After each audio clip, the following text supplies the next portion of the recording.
Okay.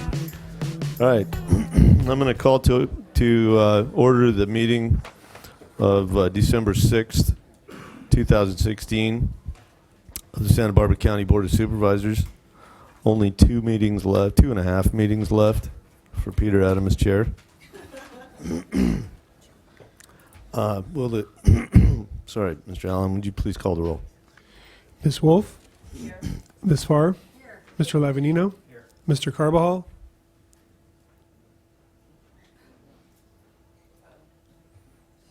We can see your lips moving, but we can't hear you say what you're saying. All right. All right, we're going to take it that you're accepting responsibility for being here. Mr. Adam? Here. Would you please join me in the Pledge of Allegiance? Ready?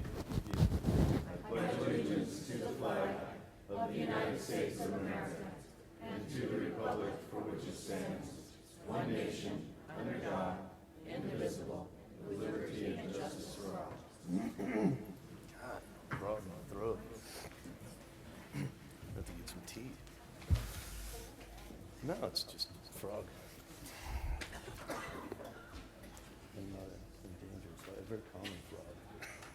Can you hear me now, Peter?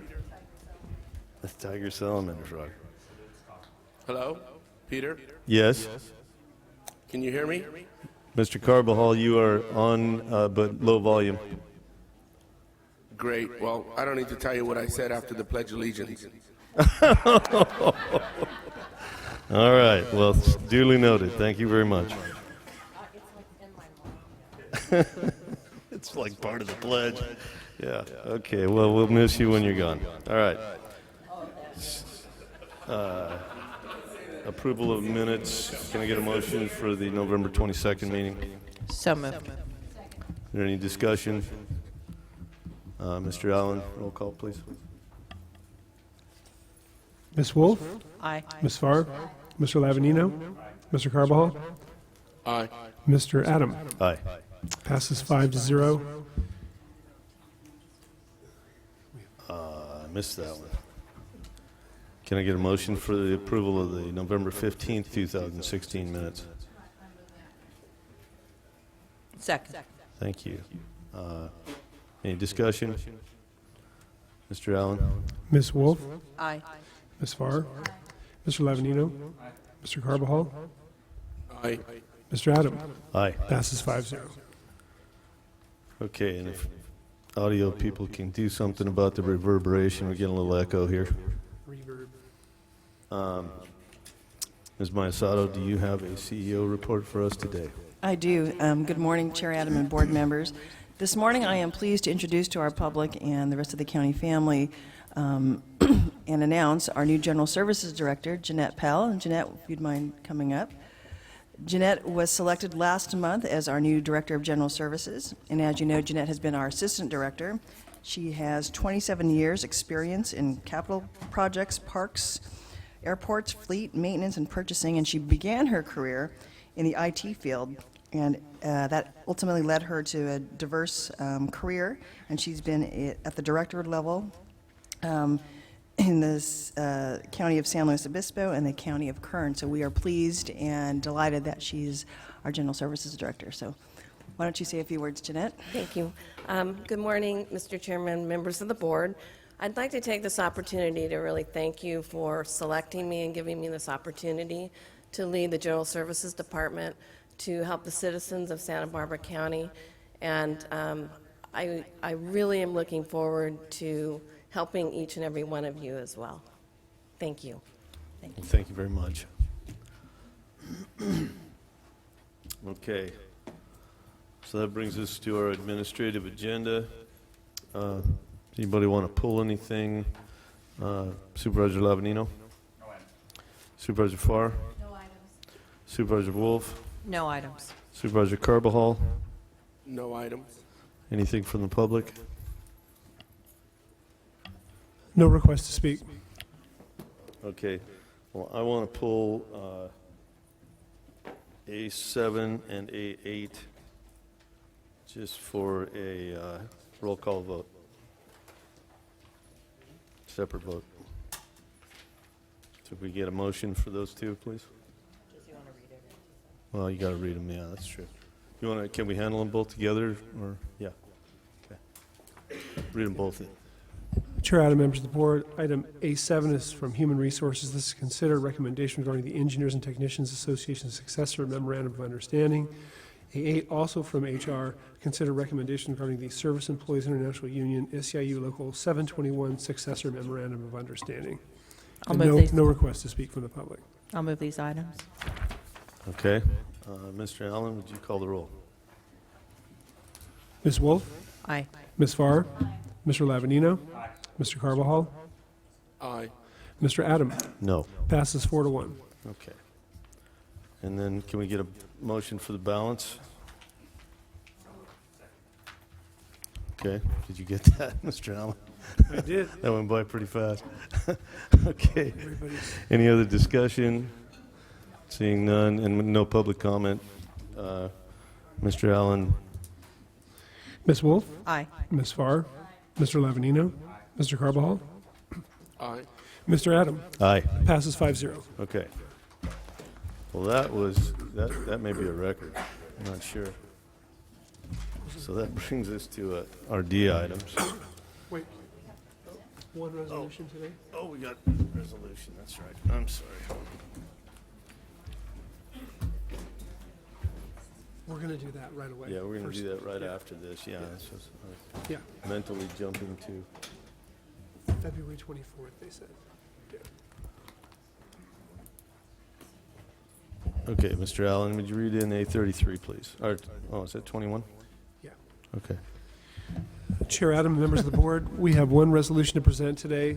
This is sponsored by Supervisor Adam. This is a resolution of commendation honoring Kathleen Mansell and Katerina Zamora of the Department of Behavioral Wellness. And there are employees of the month of Santa Barbara County for December 2016. And if Kathleen and Katerina would come on up, they are here. And thank you. Oh, wait a minute. Mr. Allen? That is A33. Yeah. Yeah, it is. Yeah, it's Okay. fine. All right. And I'll go ahead and read the resolution into the record. No. Whereas the Department of Behavioral Wellness employees Kathleen Mansell, Financial Office Professional Senior, and Katerina Zamora, Healthcare Program Coordinator, are recognized for their exceptional performance, initiative, and dedication. And whereas Kathleen and Katerina are a positive force in the department who enthusiastically contributed to the development of the Employee Engagement and Appreciation Committee at Behavioral Wellness, and that was in 2013, they are continually active in encouraging the committee's mission of promoting and welcoming an environment that supports system change, wellness, and healing relationships within the department. And whereas Kathleen and Katerina led the development of the committee's activities, including an annual All-Staff Appreciation Day with Service Pin Award ceremonies, quarterly Employee Recognition Awards, a newsletter, and physical and mental wellness events. And whereas Kathleen and Katerina strive to implement cultural changes that build morale, show appreciation, increase communication, improve collaboration, and promote trust among colleagues. And whereas Kathleen and Katerina are recognized as valuable resources because they've contributed suggestions to improve their workplace, and their overall compassion and commitment to public service serve as a model for the entire department. It's hereby ordered and resolved that the Board of Supervisors recognizes Kathleen Mansell and Katerina Zamora for their exceptional contributions and recognize them as our Santa Barbara County Employees of the Month for December 2016. Passed and adopted today.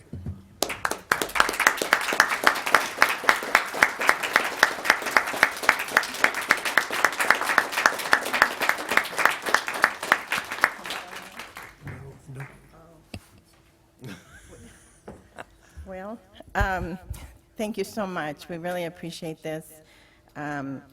We want to accept this, both of us, as in honor of our committee. We've worked very hard, and I know we want to recognize a couple of them as well. So it takes the whole team to achieve these goals that we've attained, but Debbie Hunt and Joseph Flores are our regional leads, and without them we couldn't do half of what we do. So thank you, Debbie Hunt, Joseph Flores, and thank you all. Thank you very much. Thank you. Thank you for your service.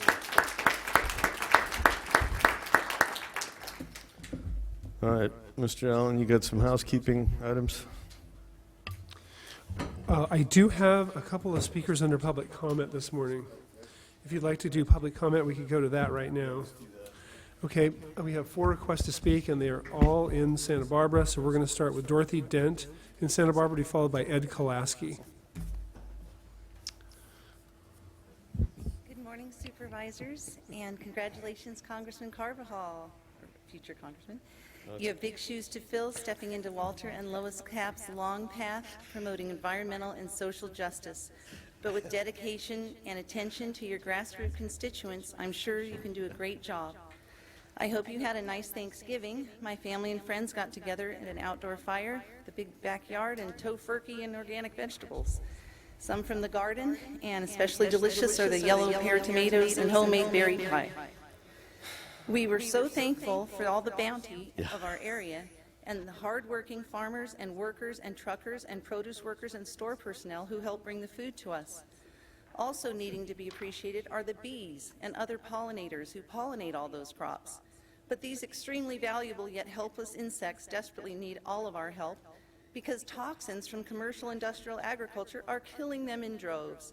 Colony collapse disorder, although known about for years and suspected to be from the use of neonicotinoids, has still not been controlled. In fact, last week the California courts, one in Northern California, actually dismissed a case brought by the Center for Food Safety and beekeepers to force the classification of toxic and seed coatings known to kill bees and as pesticides, so they could be banned or at least controlled.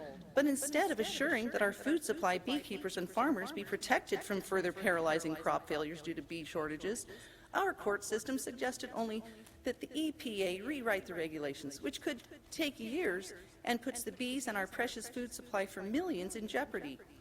Also, the California Department of Food and Ag used imidacloprid on the soil under citrus trees in areas all over the county. And not only did they use it, the growers and backyard growers could opt out, but that program wasn't well known. It kills the bees and monarch butterflies. Please protect the bees, the trees, me, and the elderly. Stop forcing poisons on vulnerable populations of insects and the soils and people. And also, courts, please stop forcing the elderly to be given toxic drugs and locked up in institutions against their will when they were living happily and healthily in their own homes. Yet this happens right here across the street, and next week I will have to be facing a false accusation by the DA for placing a false police report about these very real conditions. So I beg everyone to please be honest. I don't appreciate false police reports or false news stories like they did up in Santa Maria. Yes, they thought that they may be protecting some people, but we need to protect our free speech, we need to protect integrity, we need to protect the truth, and law enforcement also needs to be having full accountability and not be accusing other people and overcharging them for their innocence. Thank you so much.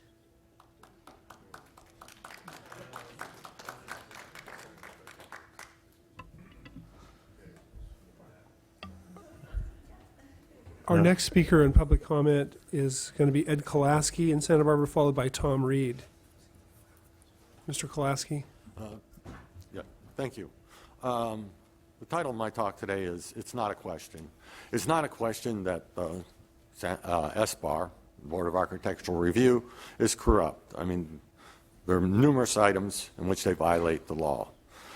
I end the talk with how is the Board of Supervisors corrupt? It seems that Supervisor Peter Adams can recognize that that overlay is not solely over the garage, but it's over the garage, the kitchen, the dining room, and part of the living room.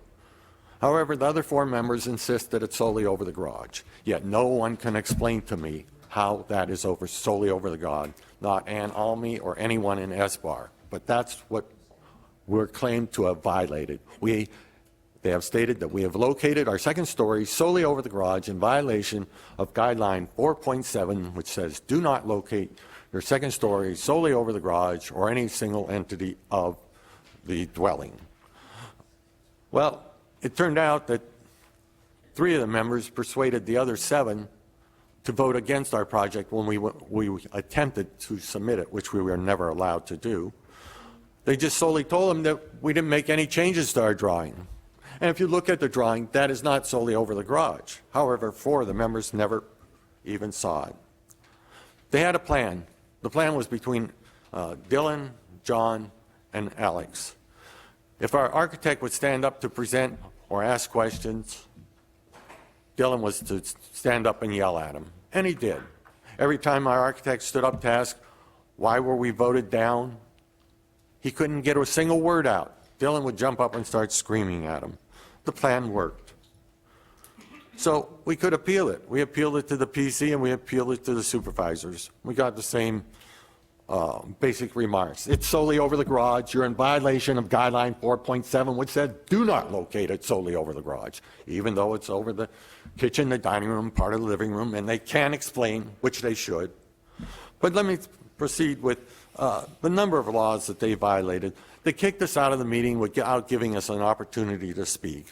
They kicked me once out of the audience after I'd given my talk and was sitting there, which is, again, in violation of the Ralph Brown law. They falsified the reports. They falsified a 64-page report. They didn't include this drawing. This is, you know, if it had been a simple question of violating 4.7, they could have said, okay, you violated 4.7, here's your drawing. It shows you that your second story is solely over the garage. Is that solely over the garage? How is it that 4 supervisors here cannot read that? Peter Adam took less than 2 seconds to decide, you know, that's not solely over the garage. But yet, SBAR, 2.5 years later, still insists that is solely over the garage. Okay. I just wonder. Thank you very much. Okay, thank you. Okay, we're going to go with Tom Reed in Santa Barbara, and then Dr. Johns, who's our final speaker under public comment. Mr. Chair and members of the board, thank you for an opportunity to let you know that the Unity Shop is turning 100 years old this year. Pearl Chase started the agency 100 years ago, and we're proud to take care of our own in this county. there's a food drive and a Toys for Tots drive going on, and next week, if all of you, during the week and this week, if you'll remember, next week we'll have a chance to receive some toys. We've got about 10,000 kids coming to us in the month of December, 3,000 families scheduled. And what Unity stands for, as a quick reminder, is there are 300 agencies in the county that have signed up with us that are already in relationship with what I call the working poor. These are the struggling families that can get in trouble fairly easily. And we serve as a safety net to keep them from going homeless or getting into deep welfare. And so we're excited to do it, but we can't do it alone, and we need the help from everybody. So our telethon, 30th annual telethon, is this Saturday from 4 until 8 on KEYT. And we have all new brochures this year celebrating our 100th. This is an analog calendar. You've heard of digital calendars. This one's analog. It's the latest thing. So it has all the photos of the history, and we're excited to do this work. And but we, again, can't do it alone, so we need the county's help, and we need the citizens' help. And next week we'll be here to receive some toys for Tots. Thanks for listening. Dr. Johns, and Dr. Johns will be our final speaker. Okay, and while Dr. Johns is making his way to the lectern, I'm going to ask everybody who's here, I see a lot of stickers in the audience for probably item number 3, and if you don't have your speaker slip in before we start the public comment, then I'm not going to accept any more speaker slips. So get them in. If you want to speak, get them in early, and once the public comment starts, then we'll not accept any more slips. Thank you for your patience, supervisors. Now, Supervisor Carvajal, I'd like to congratulate you on your quest for the 34th. I realize that you are a scam artist, and that meeting last night was another attempt to scam. But that was the lowest attempt to scam that I have ever witnessed in my life. And, you know, that's going to go into my textbook. My students, when they hear about this, they're going to find you to be the lowest supervisor in this country and the lowest congressman in this. You know what I'm trying to say?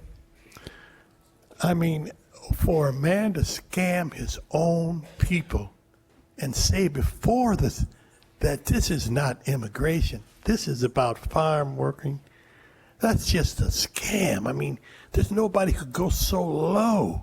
But then maybe, I talked about this to somebody else, and they said, well, all politicians are scammers and they're liars. I said, no, that's not true. There are good politicians.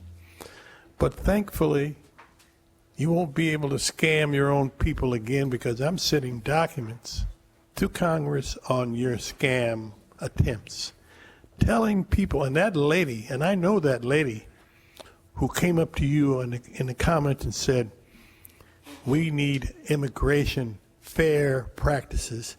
She's going to get it. She's been around there a long time, and she understands that you're nothing but a dirty, filthy scam artist. I still have a, you know. Now, Supervisor Lavalino, I'd like to congratulate you on your Veterans Quest. That's very good. And also Supervisor Wolf, in the last, Wolf and Associates, that's you and your husband. You are in conflict of interest, and you have been in conflict of interest ever since you've been on this board. You need to resign. You cannot vote on any matters in the 2nd District or in the 3rd District. Your husband and you own property in Isla Vista in the 2nd District and in the 3rd District, Isla Vista. You need to resign and resign. And if you don't, I'm calling for a grand jury. I'm writing letters to Secretary of State. I'm going to have an investigation. I want to get to the bottom of it. In Carvajal, you've known that she has, and her husband, known property, that has owned property here. and this is just a dirty deal all the way. Thank you, supervisors. I appreciate it. No, I do. Supervisor Wolf. Thank you, Mr. Chair. Just to correct the record, I don't know what Dr. John is referring to. Wolf and Associates is not my family, not my husband's business, and we do not own properties in Santa Barbara County other than our home. Well, I do. So, there. No, I'm not Wolf and Associates. No, I'm not Wolf and Associates. All right.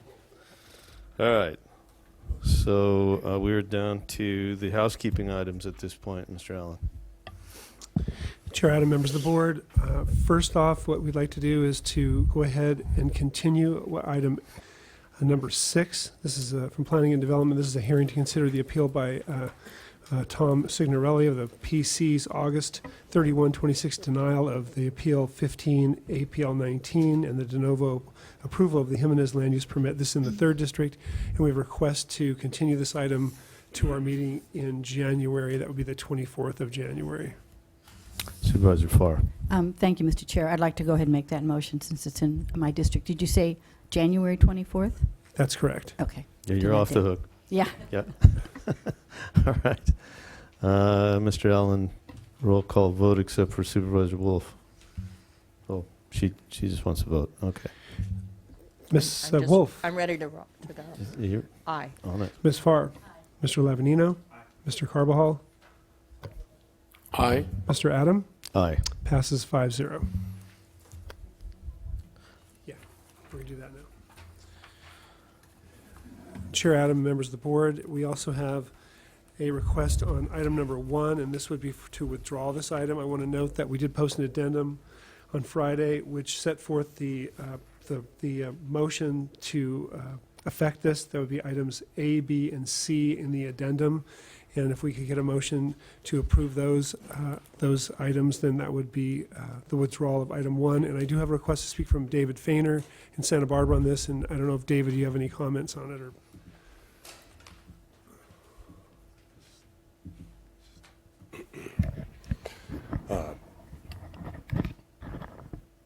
Chairperson Adam and members of the Board of Supervisors, I'm David Fainer. I'm the attorney representing the appellants in this matter, and of course they support the withdrawal of the application for the land use permit and then the withdrawal of the appeal.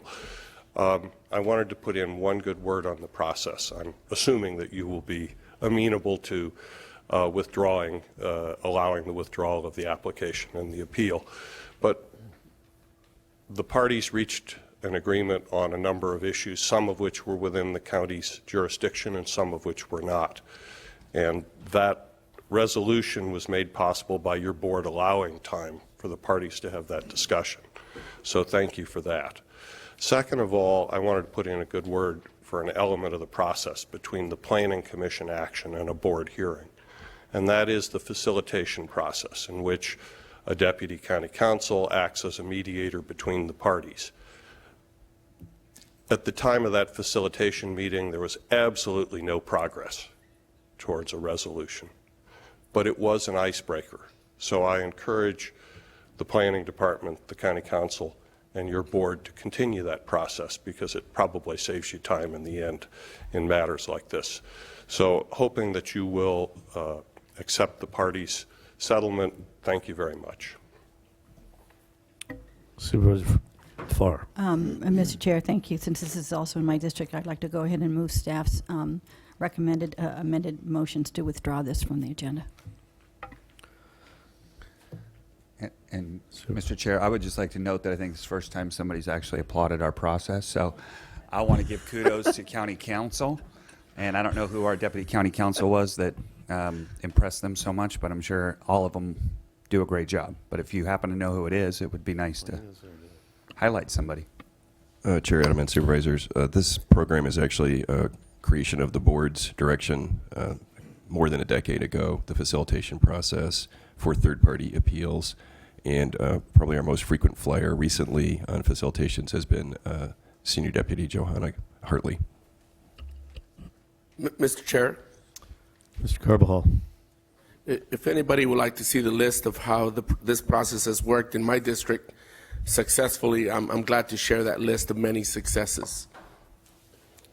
Thank you so much. All right. Mine was a second.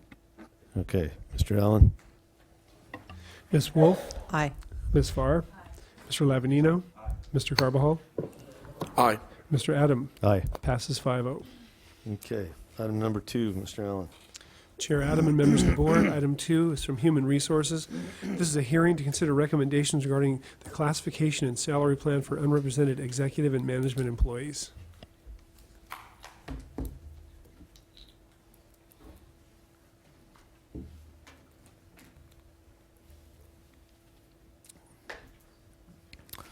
Ms. Gentle, Mr. Piper, whenever you're ready.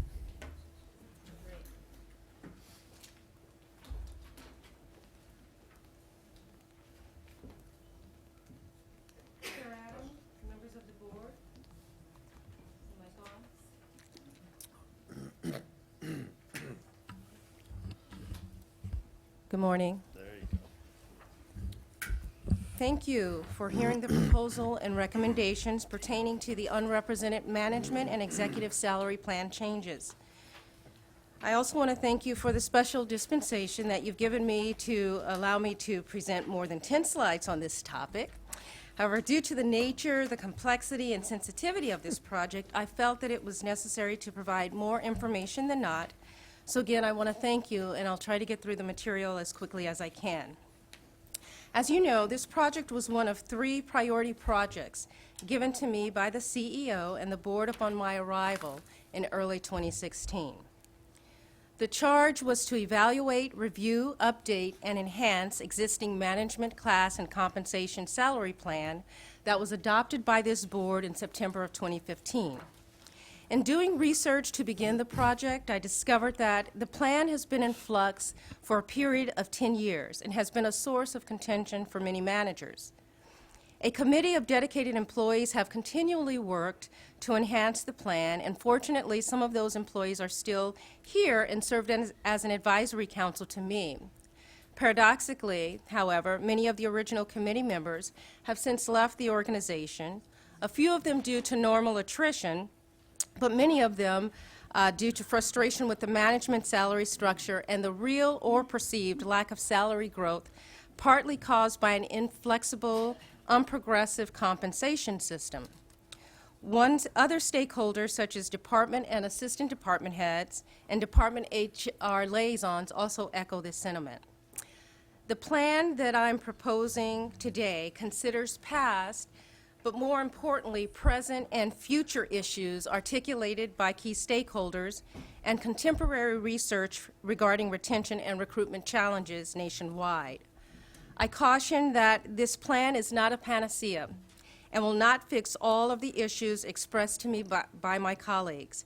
However, the plan is solid, it's logical, it's progressive and responsible. And if adopted today, it will move the county in the right direction to achieve our recruitment and retention goals, but more critically, to increase and sustain an acceptable level of workforce engagement. According to a 2015 Gallup poll, approximately 70% of U.S. employees are disengaged or actively disengaged. Frightfully, this level of disengagement has remained flat since the year 2000. This is important because retention alone is not enough, and it should not be our metric of success. In fact, if you have people staying in your organization that are disengaged, you create a worse problem than that of high turnover. And the cost is immeasurable in terms of lost productivity, lost time, lost creativity, lost commitment, and loss of public confidence. And this is relevant because overall in our county, in the aggregate, we have moderate to low turnover, ranging between 8 to 10%. So our big opportunity is to establish a future-facing plan that reinforces engagement and recognizes employees for their contribution to the organization. As we embark upon difficult challenges facing the county, high engagement will be critical to engendering support and ingenuity to help solve the challenges. One way to increase engagement is through investment in employees. When we invest in our employees, they will go the extra mile to help create solutions to our most complex issues because we can't do it alone. So in preparation for today, I met with approximately 150 managers regarding the proposed changes. And I can tell you that the managers are encouraged by the proposed enhancements. They're appreciative of the transparency and of being included in the process. And they support and understand the systematic and methodical approach required to implement the plan in a responsible way. So before I begin reviewing the slides, I'd like to recognize the Advisory Council for their commitment to the process and for serving as a sounding board to me. Jen Butterfield from General Services, Tom Farum from Public Works, Joe Pisano, Central HR, Susan Klein Rothschild from Public Health, Elena Morales from Public Health, Ken Jensen, Social Services, and Yvonne Torres, Central HR. Next slide. So revamping the class and comp system is a major undertaking. To make it manageable for this year, we limited the scope to the following areas that you see on the slide. I will not read through all of those, but I do want to note the inclusion of total compensation and the relevant labor market into our compensation philosophy. Total compensation is the sum of base pay plus benefits. We look at the tangible and intangibles, the quantitative and the qualitative. And the relevant labor market is key to helping us establish appropriate salary levels by comparing our jobs to a job market with similar characteristics as Santa Barbara County, such as the cost of living, household income, etc., as well as comparing our jobs to organizations where we have the greatest geographic competition. Next slide. The following represents the guidelines, the guiding principles that we follow throughout the process. And again, I won't read through all of those, but I want to point out three specific things. The first one is the movement through the salary band. The county went from a step system to a broadband system approximately 10 years ago. The broadband system became popular in the 1980s and has since fizzled out, partly because organizations had the same problems that we're having. In concept, broadbanding was a good idea, as its intent was to create flexibility in paying employees. In actuality, however, the plan was ineffective for many reasons, but primarily because the plan did not include the appropriate mechanisms or the tools to allow incremental movement along the band. So what we are left with is a bunch of employees that got frozen, in essence, with the suppressed salary levels. So it is essential that we incorporate movement along the band. Market-based approach to establishing salary is also important and aligns with simple economic principles of supply and demand. A market-based approach to salary contemplates job worth as measured by the market at a particular point in time. Just like the housing market, at any given time during the economy, a house may be more or less expensive. So job worth, not to be confused with people worth, but job worth also fluctuates. We currently apply a flat percentage approach for internal promotions to employees, and this approach artificially caps their salary regardless of what the market bears. And the last point I want to point out is that we incorporated fiscal controls to ensure, to mitigate the possibility of salary creep. So the outcome is a transparent, market-driven management classification and salary plan that is conducive to attracting and retaining high-quality, diverse employees, emphasizes total compensation and reward as a value proposition, and is inclusive of succession, equity, and performance provisions.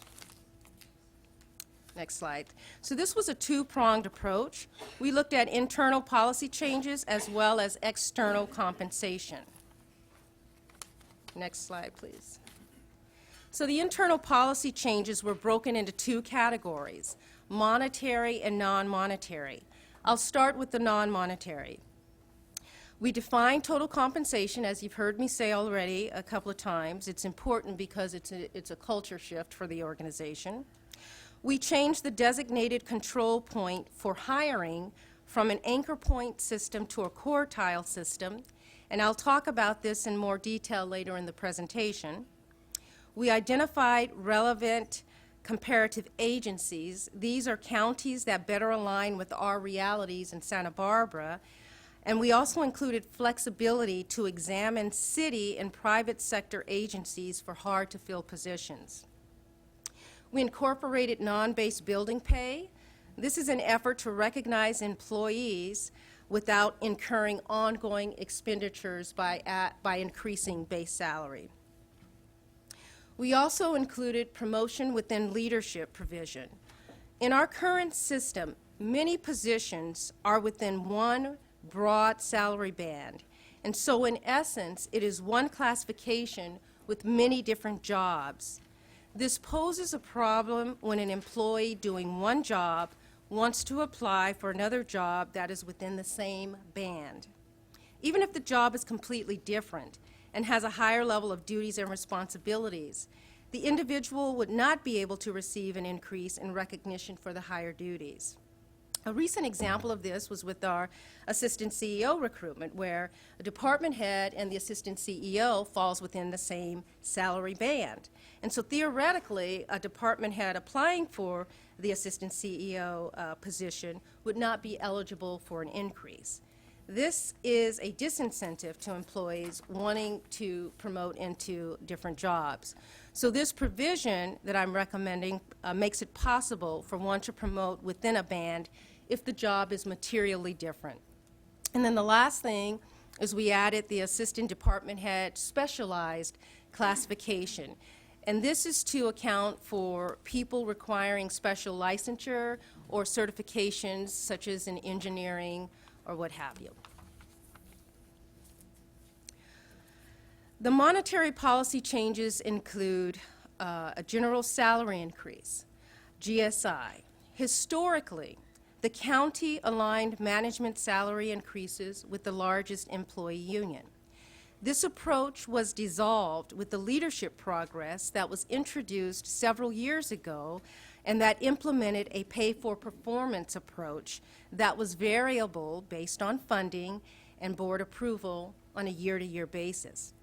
This plan worked for 1 year and was abandoned due to lack of funding, which had the unintended consequence of creating compaction issues between employees and their managers, because represented employees were still receiving increases due to the step system as well as to their negotiated agreements. So this proposal of GSI is not new, but rather it reverts to a former process. In addition, this proposal would allow for equity and merit increases based on available funding. Currently, we do not have a single specific mechanism to adjust salary based on equity. Market adjustments based on periodic market studies would allow us to continue to evaluate job worth. As I mentioned before, it does fluctuate, so see what the market is doing in terms of specific jobs. And then retention and longevity. Retention and longevity pay is more than recognition for tenure. It is a business proposition. It is to help reduce replacement cost due to turnover. So although in the aggregate turnover for our county is not abnormally high, again it ranges between 8 and 10%, the cost to replace one individual that leaves the organization can range from between 20 to 70% of the salary cost and or original recruitment cost, not to mention onboarding expenses, training, supplies and equipment that are purchased for the individual. So the longer we are able to keep an employee in a position, the better chance we're able to break even on our investment or yield a return on our investment. Again, this is a business proposition. It's not just to reward tenure. You've heard me say that we lose 22% of all employees hired within the first year of employment. By the time we reach 5 or 6 years, we have lost 57% of the employees that were hired 5 or 6 years prior. So the longevity pay targets key exit points at 5 years, 10 years, and 15 years, and is meant to incentivize individuals to hit those milestones. Again, if we are able to retain a few people each year with the turnover cost, this provision pays for itself.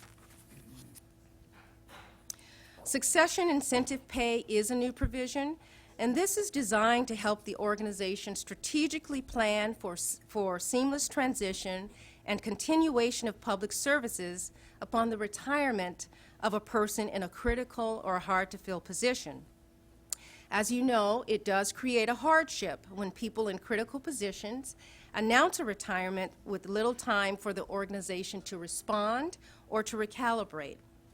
This provision begins to mitigate this effect by requiring an individual to provide 12 months advance notice of their retirement date and complete critical projects relevant to a successful transition that will be defined by the CEO, the board, and the HR director. Specific eligibility and selection criteria will be developed prior to implementation. And then the last thing has to do with temporary promotion, and we simply are recommending to extend the time allowable for someone to serve in this capacity from 18 months to 24 months, and increasing the maximum temporary pay that they can receive from 10% to 15%.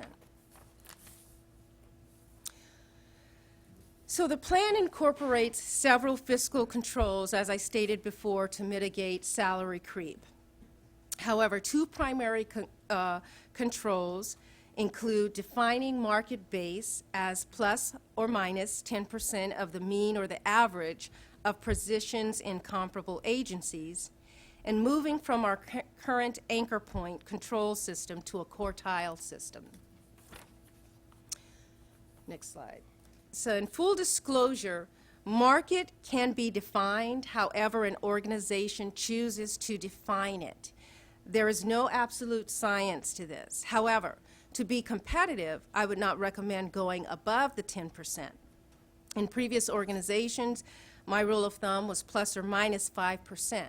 However, erring on the side of being slightly more conservative, I'm recommending a plus or minus 10%. So here's an example of how this would work. Mary Ellen goes on to Sacramento Bee or Transparent, California, and she sees that her counterpart at another county makes $105,000. She requests a salary review stating that she is underpaid based on her research.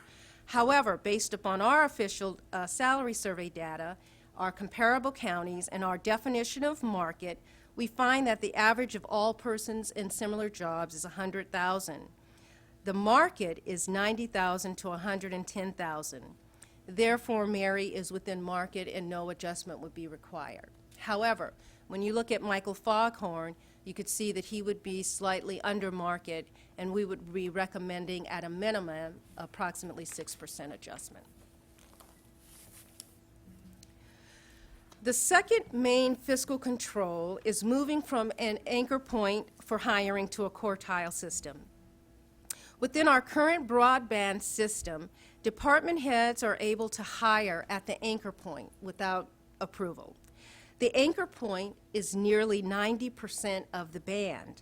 This is unusually high and results in a skewed salary distribution of managers, which you'll see on the next slide. The proposed quartile method does a couple of things. It visually illustrates possible movement through the band in a logical way, and it begins to recalibrate the distribution by shifting salaries to the left and better aligning with the external market data. Years of service and salary should have some correlation.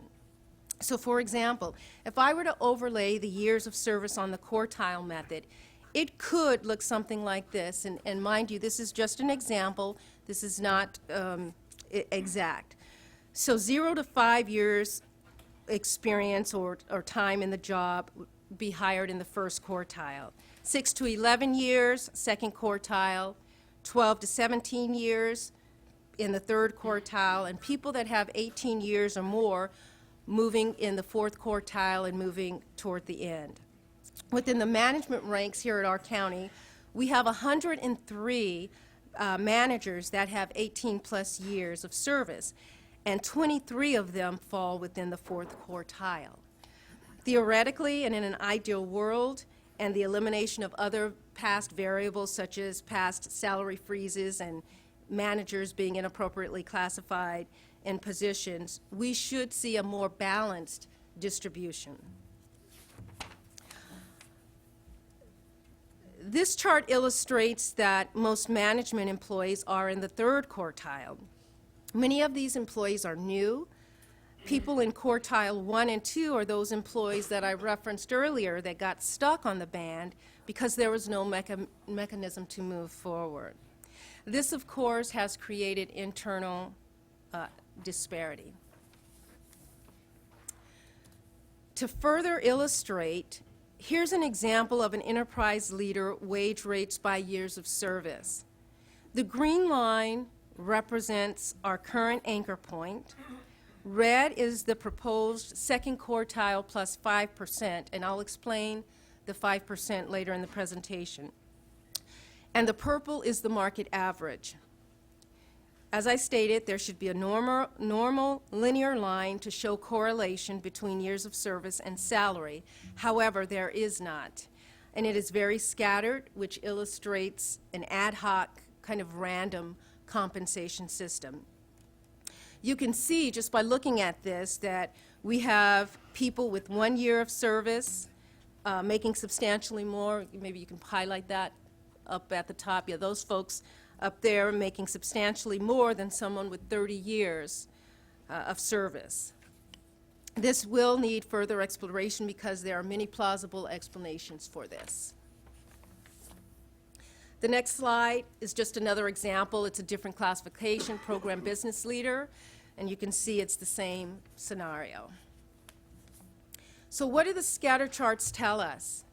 Basically that we've had a random compensation system, that we perhaps have too many job titles, too many positions in one big band, so we're not comparing apples to apples, that new employees are being compensated at higher salary, and that in and of itself is not necessarily a problem because, particularly if we're talking about market, it's what the market bears at that particular time. However, we don't have a mechanism of moving existing employees through the band, and possible performance management issues are not being addressed. Okay, so why move to the second quartile plus 5% method? So when we looked at the market midpoint average for our salary survey that was done, and we looked at our second quartile and third quartile, what we saw was that the second quartile most closely aligns with the market, with some minor variances. And you can see the variances in the shaded area there. So the 5% is intended to address the variance or to cover the variances when they exist. If we would have made it a third quartile, it would have been too high. It would have been above the market.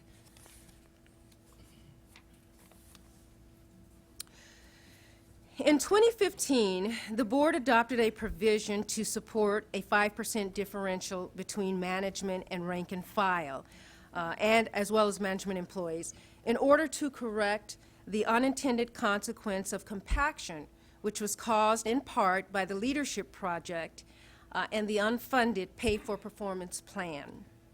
Additionally, the board adopted a retention adjustment provision that allows the employer to make counteroffers to retain management employees that have been offered another job external to the organization for higher pay. What this fiscal control language does that you see on this chart is to simply modify the two provisions adopted by the board last year and states that compaction adjustment for a manager is not triggered by that manager's decision to provide a retention adjustment to his or her subordinate.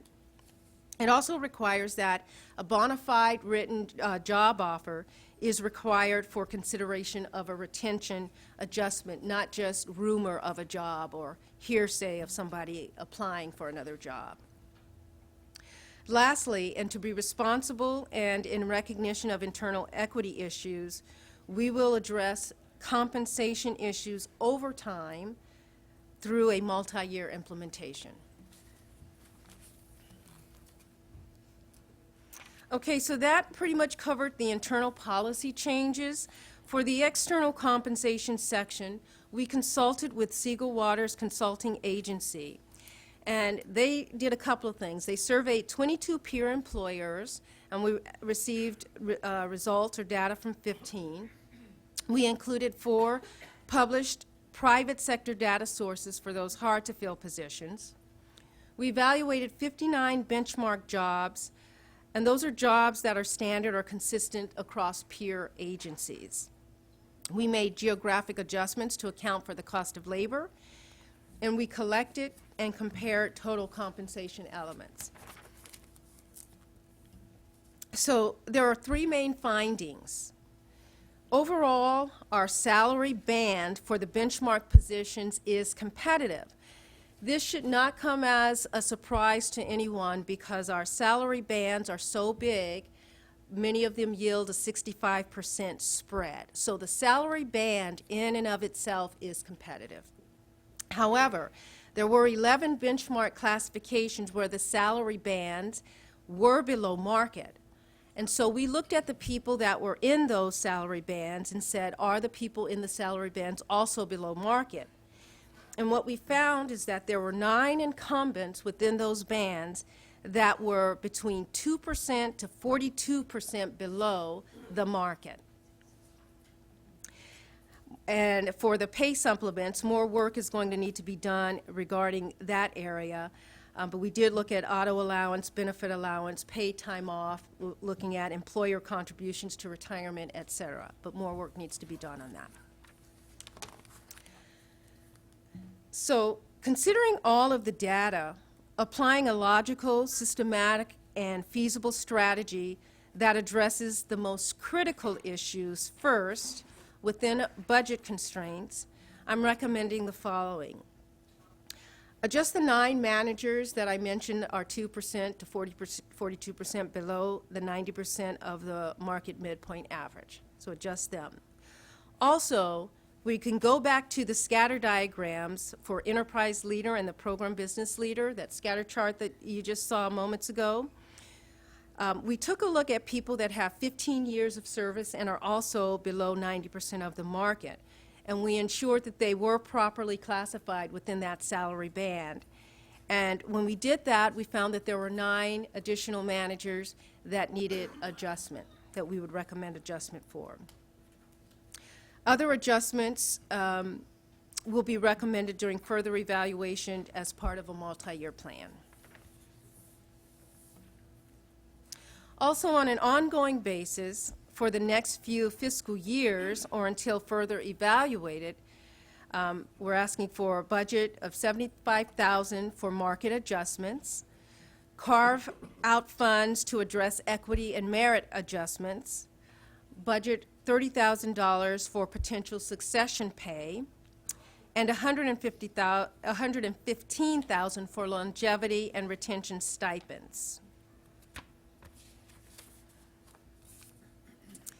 So the summary of the recommendations, just high level, is adopt the revised class and comp salary plan in its entirety as presented in the board packet.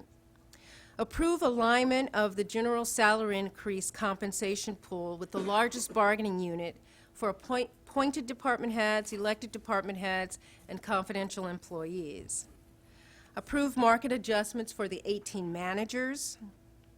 And approve a multi-year budget for market, equity, succession, and longevity provisions. The next 2 slides summarize what the project does and does not do. It's important that expectations are managed as we attempt to recalibrate a flawed system in a way that is feasible. My goal was to follow the KISS method. keep it super simple, and to address as many issues as feasible and to impact as many people as possible. This plan impacts 90% of our unrepresented managers through one or more of the provisions. The adoption of this plan, just as the adoption of the successor agreements with our employee unions, will go a long way towards signaling and reinforcing to your employees and leaders that you appreciate, value, and support them. This investment is not just a show of appreciation, but enhances the county's capacity to provide quality public service through a highly engaged workforce. And with that, I'll answer any questions that you may have.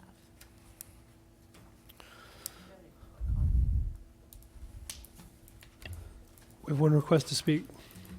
Dr. Johns, we're going to go to Santa Barbara and hear from Dr. Johns. And while Dr. Johns is making his way to the podium, I'm going to say that KISS doesn't stand for that. I cleaned it up. KISS stands for Keep It Simple Supervisor.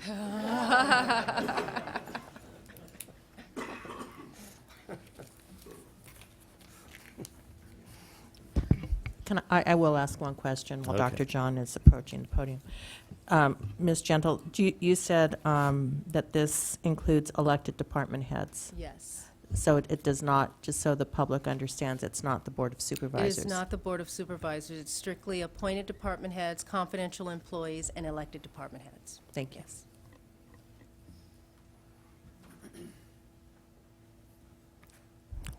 Well, I can see right away that these adjustments are going to be made with a handshake, and we're going to adjust your salary downward. That's the biggest scam I've ever seen, I've ever heard of. You spent almost 45 minutes reading from a documentation that anybody could have. The data is skewed. The data isn't real. It just can't happen. You are scamming the top level people in your organization. Of course, they can't do anything about it. If this was an executive meeting of people in an organization, they would walk out, but they can't do anything about it. Or they would call for their own separate examination and research and come up with some separate data. They can't do anything about it. You've got them locked in, okay? And I'm wondering, do you really expect to hire new people in this county on a budget that doesn't work, that you're going to have to, that you don't have any money? Well, where are you going to get the money from? I mean, it's obvious. There's always going to be a handshake and, okay, here's a 1%. Bye. They know that already. Why are you wasting everybody's time here? It's ridiculous. It's totally ridiculous. You're wasting everybody's time, and everybody's going to get a handshake and 1%. Mike, the clock's not working. And you know, the reason why we don't put our budget in the right areas, mental health, Isla Vista, Sheriff Department, those are the right areas, is because you fear that human people will gain advantages. You don't want areas like Isla Vista, you don't want mental health to receive all the budget. And as you walk away from here, Carbajal, all the money is going to go into,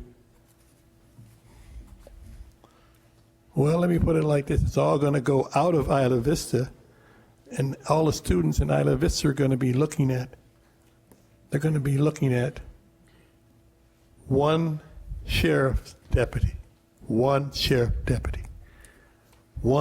mental health, not a psychologist, one mental health person. So, I mean, and then your executives are going to get 1%. Where does all the money go to? Where does all the money go to? Thank you, supervisors.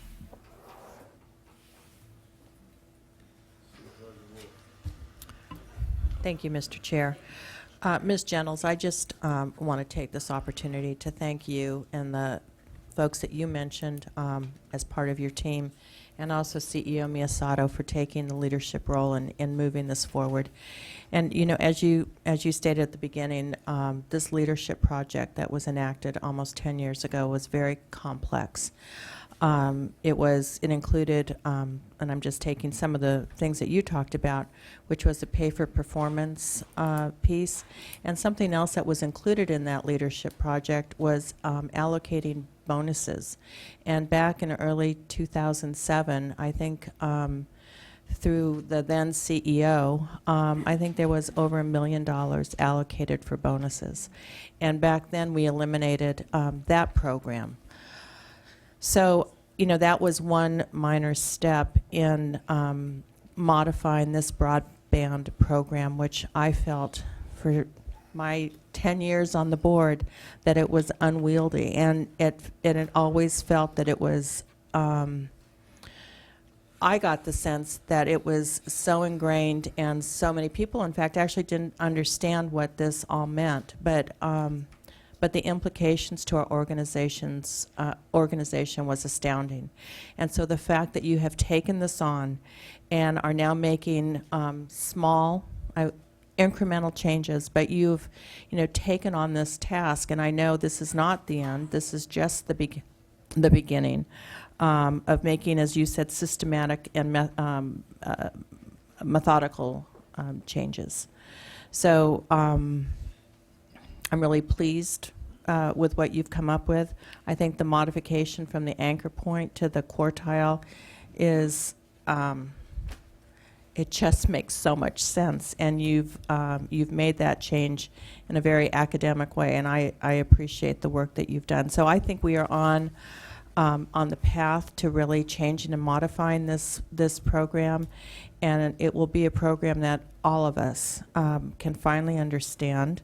I think it will continue to take education, because even with what you've presented, there are some complicating factors, but we are definitely on the right path. So I thank you and everyone that was involved in moving this forward. Thank you, Mr. Chair. Supervisor Lavanino. Thank you, Mr. Chair. Ms. Gentle, I also want to congratulate you. I mean, this is one of those issues that we've been grappling with since I've been on the board, and it just seems like a spider's web that every time you touch something, something else gets kind of screwed up. So I appreciate the fact that you're keeping it simple also and keeping us up to speed on it. What was the statistic of employees that are leaving within 5 years of employment? It's over half? Yeah, so what I mentioned is that within 1 year, we lose 22% of our employees. By the time we reach 5 or 6 years, if we do a longitudinal study, we will have lost 57% of employees that we hired 5 or 6 years prior. That's pretty frightening. And for those that, I know there's people out there that think if they get a county job, they've hit the lottery, and we always hear about all the, we overpay and all the great benefits. If 57% of the people are leaving within 5 years, I think there's room there for us to, are we doing like an exit interview strategy? What are we doing to find out why people are leaving in such massive amounts? So one of the things that we're working on is introducing what we're calling stay interviews to figure out how we keep people to stay. Exit interviews, in my opinion, don't work as well because it's too late by that point and you don't get real candid information. But we do have an exit interview process, and we get some information, and that's how we're able to know why people are leaving, if they're leaving for higher salary or they're leaving for some life situation that came up, they had to relocate, did they fail probation. So there's a number of variables. What I'm really concerned about are people that are leaving on a voluntary basis within that time frame, because we're not, we should find a way to stop that gap. Right. Yeah, with the high cost of turnover, I'd be really interested in looking at, a study that you might come up with that kind of gives us some information about how many of those are voluntary. It would be scary also if it's non-voluntary and we're getting rid of, people that we ran through our own process to hire them, and then we had to get rid of, 20 or 30% of them. So either way, it's pretty sobering statistics. So I think we need to dive a little deeper on that and I'd be interested to hear more about it.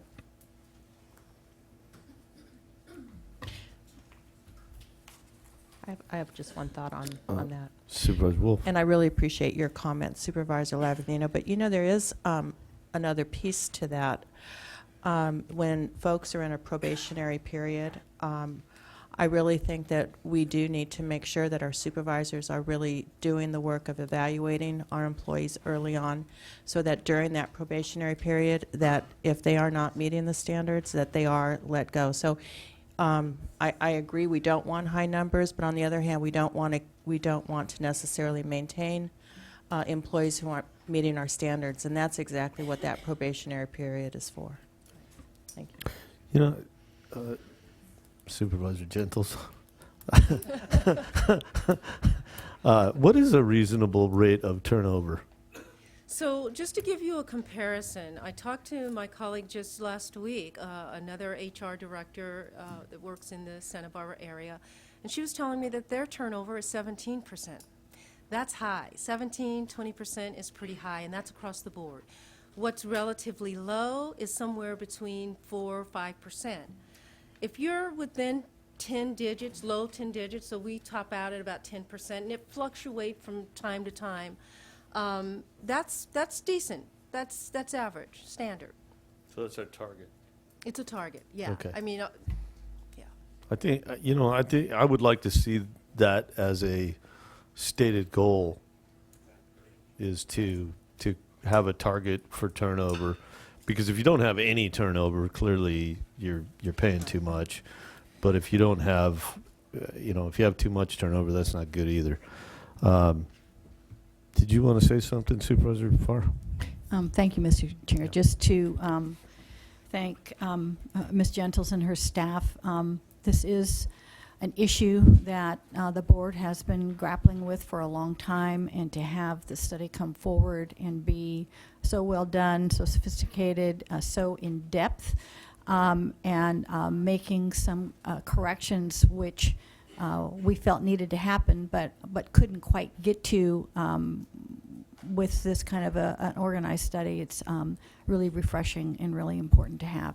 So thank you for the presentation, and I do think it was important that it was more detailed, because I'm sure that many in our county family really want to understand what these changes are and how they came about and how they're going to be applied.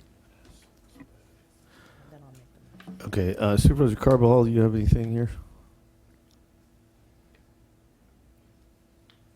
I echo what Supervisor Parker said. I think this has been a long time coming, and we needed to address this issue because it was starting to create some dysfunction, I think, within the organization. Tell them to stop. Oh, did you turn your mic off? No, it is on. Unless, hello? Okay, there you go. Yeah, we got you.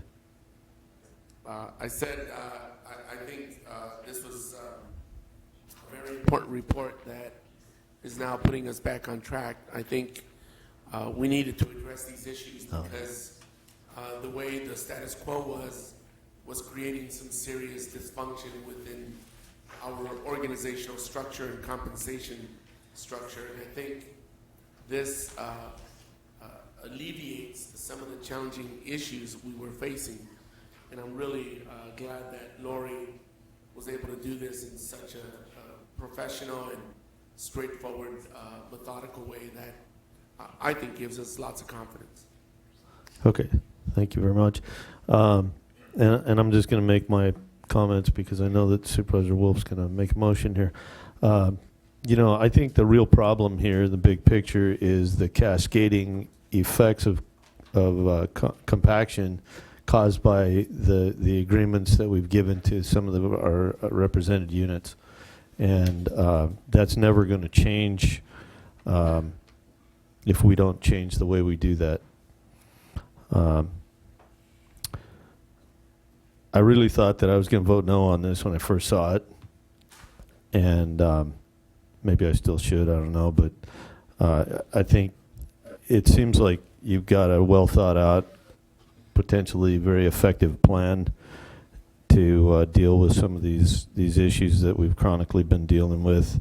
And some of it's really creative, like this succession incentive pay to really target the people that you're losing, and not so much the people that we're not losing.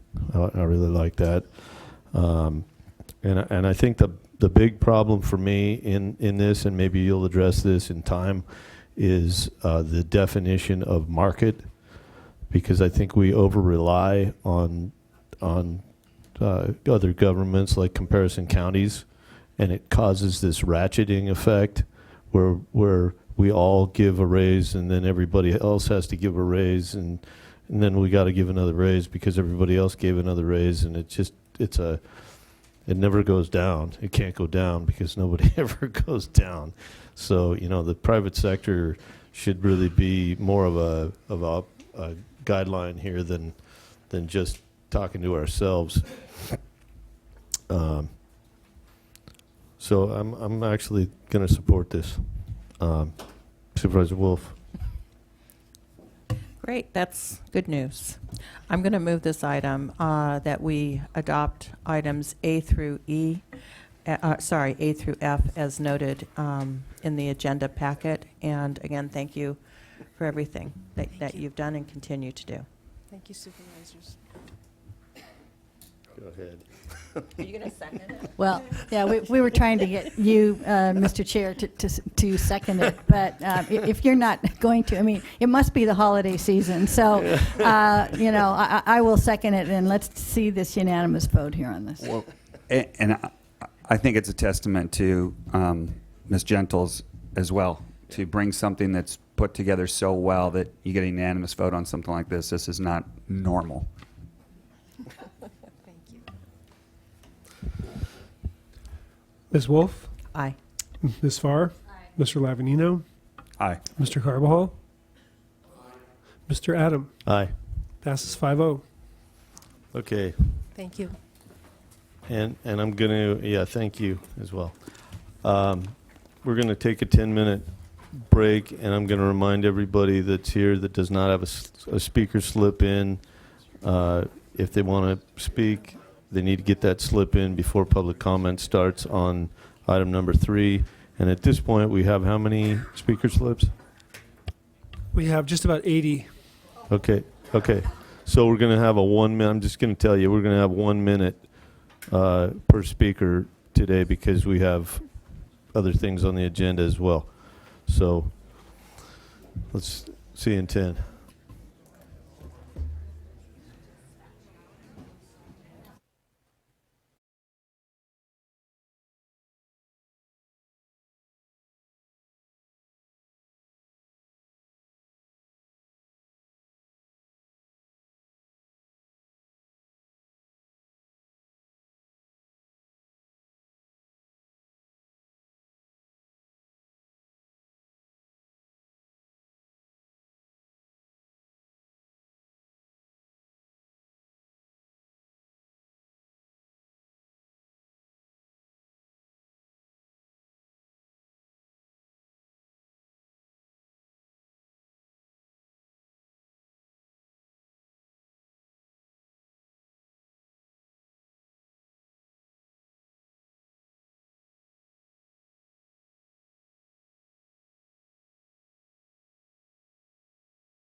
Okay, we're hot.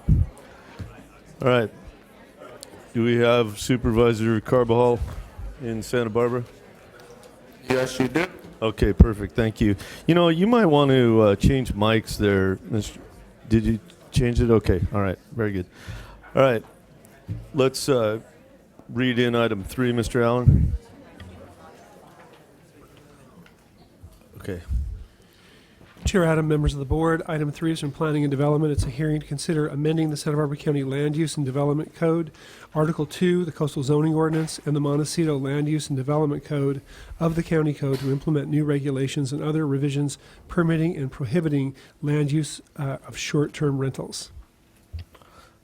All right, and even before we get started here, I'm going to remind everybody what we generally do not clap and applaud and raise all kinds of cane because it makes the meeting longer, and so we're not going to do that. So if you agree with whatever a speaker says, just wave your hands like that and everybody will get it in the room. Perfect. Thank you very much. Ms. Black, are you our presenter? No, I'm not. Okay. Well, but thank you. Anybody want to take a crack at this? Jessica Metzger is going to present on behalf of the Okay. department. So thank you. All right. I'd have never guessed that since you're third over. All right. First on my list, yeah. Good morning, Chair Adam and Supervisors. My name is Jessica Metzger, and I am here today to present to you the short-term rental ordinance. Due to this being an emerging issue, this project was initiated by your board through the Long Range Planning Work Program in 2015. The ordinance here before you today defines a short-term rental as a structure which is permitted to be rented for overnight lodging, in whole or in part, with or without the presence of the owner, that is rented for 30 consecutive days or less. Staff conducted numerous public outreach meetings on the issue, including 2 public meetings and 2 public workshops. Staff also had meetings with neighborhood groups and other stakeholder organizations, including the AAC and the APAC. We also held numerous hearings with both planning commissions. The County Planning Commission meetings, staff was given direction to make changes to the Land Use and Development Code and to Article 2, also known as the Coastal Zoning Ordinance. Specifically, the County Commission has recommended to prohibit short-term rentals in residential zones, to allow the use without additional regulations in certain commercial and mixed-use zones, and to allow the use with additional regulations in the Agricultural 2 zone. The Montecito Planning Commission recommends changes to the Montecito Land Use and Development Code to prohibit short-term rentals in zone districts that do not currently allow transient lodging, and allow the use in the visitors serving commercial zone. The rationale for prohibiting the use in residential zones stems from the nuisance issues for long-term inhabitants in these areas. Through the public process, we heard short-term rentals create excess noise, and overcrowding in the rentals constricts on-street parking. Turning residential housing into short-term rentals has also decreased available long-term housing for all income categories, already constricting the housing market problem that exists in this community. Another reason for the prohibition was that short-term rentals affect neighborhood character and do not meet the intent of residential zoning districts. The Planning Commission has recommended the allowance of short-term rentals in the Agricultural 2 zone. This decision really originates from the fact that these Ag 2 zone parcels are traditionally larger than residentially zoned parcels. This larger size will allow for parking for the use to be on site and not take over on-street parking. It also provides a bigger buffer between long-term housing and the short-term rental. The regulations that staff has developed for the allowance of short-term rentals on Ag 2 lands will require the permit to be renewed annually. This will allow staff to monitor the short-term rental for any issues that may arise. This slide highlights the regulations short-term rentals on Ag 2 lands must comply with. These consist of where short-term rentals are prohibited, including covenanted restricted units, for example, dwellings in the county affordable housing program, temporary dwelling units like cabañas and guest houses, and also other non-habitable structures like barns or RVs. These standards also limit the number of guests to 2 people per bedroom. This should solve the issue of overcrowding, as that was often due to the fact that extra guests were sleeping in dens, living rooms, and other non-bedroom spaces. A nuisance response plan will require each short-term rental to have a 24-hour contact available within 30 miles of the unit to respond to any calls from neighbors regarding nuisances. Another standard is the addressing of noise issues. Daytime noise should not be louder than 65 decibels or the ambient noise levels of the area, and quiet hours are between 10 p.m. and 8 a.m. Short-term rentals are also proposed to be allowed where hotels are also allowed currently in certain mixed-use and commercial zones shown here. The permit level for the short-term rental in these zones follow the same permit level for a hotel, either through a conditional use permit, a coastal development permit, or a land use permit, depending on the zone. The new development standards listed on the previous slide do not apply to short-term rentals in these zone districts. The ordinance before you today also includes a 270-day grace period. So if it was adopted today, the ordinance would be in effect in October of 2017. This time will allow short-term rentals in Ag 2, commercial, and mixed-use zones to apply for the required permits, and also allow short-term rentals being operated in zones where the use is not allowed to transition to a permitted use. Our current enforcement system is primarily complaint-driven. Other enforcement mechanisms could include public outreach and education, some proactive enforcement such as reviewing hosting platforms and spot checking, or actively enforcing the ordinance. Planning and development will bring enforcement options to your board during the 17-18 budget process. Any increase in enforcement from the current complaint-driven process will require more resources. The Treasurer Tax Collector issues transient occupancy tax certificates to short-term rental operators for the county per Chapter 32 of the County Code. The numbers presented here demonstrate the TOT monies collected and certificates issued. The issuance of the TOT certificate does not constitute a land use permit in the zoning code. The Coastal Act includes a policy here that states lower cost visitor facilities shall be encouraged.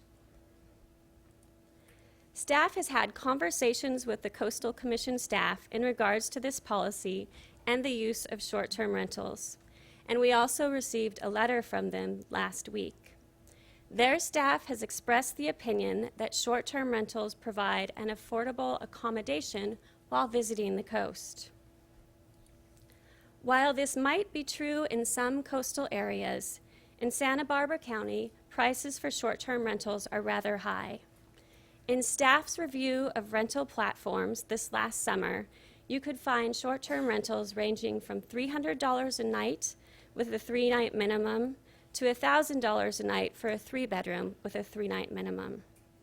Therefore, it is our position, based on the evidence, that short-term rentals are not a low-cost option for most visitors. That concludes staff's presentation. Staff recommends that the board follow the recommended action found on page 1 of the board letter. And of course, we are happy to answer any additional questions that you may have at this time. Thank you. Thank you, Mr. Chair.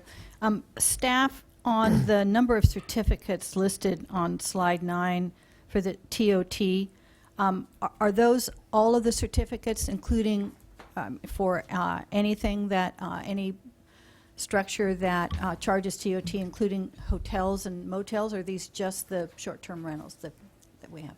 Through the chair, Supervisor Farr, these are just for the TOTs collected and the TOTs issued for short-term rentals specifically. Our tax collector takes out the hotels into a different category and the bed and breakfasts into a different category. Okay, and was it at all divided down between how many certificates in each part of the unincorporated area of the county? So many in Montecito, so many in Nolita, so many in Los Olivos, that kind of thing? Yes, through the chair, Supervisor Farr, I have a map that shows the division as well as a chart, if you'd like to see that now. Yes, I would, please. It's in a PDF form, so just give me a moment to get there.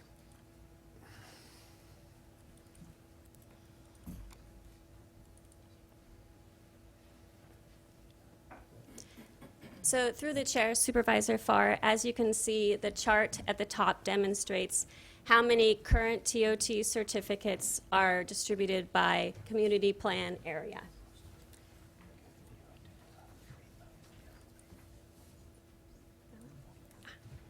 So the Santa Ynez Valley, you can see here, has 24% of the certificates. Eastern Goleta Valley has 13, Montecito 27, and the rest of the community plans fall between 11 and 0.5%. Okay, thank you. Supervisor Wolf. Thank you, Mr. Chair. Thank you for this chart. I assume it's available for the public to see. Anyway, it's very helpful. I just wanted to go back to page 3 of your slide presentation.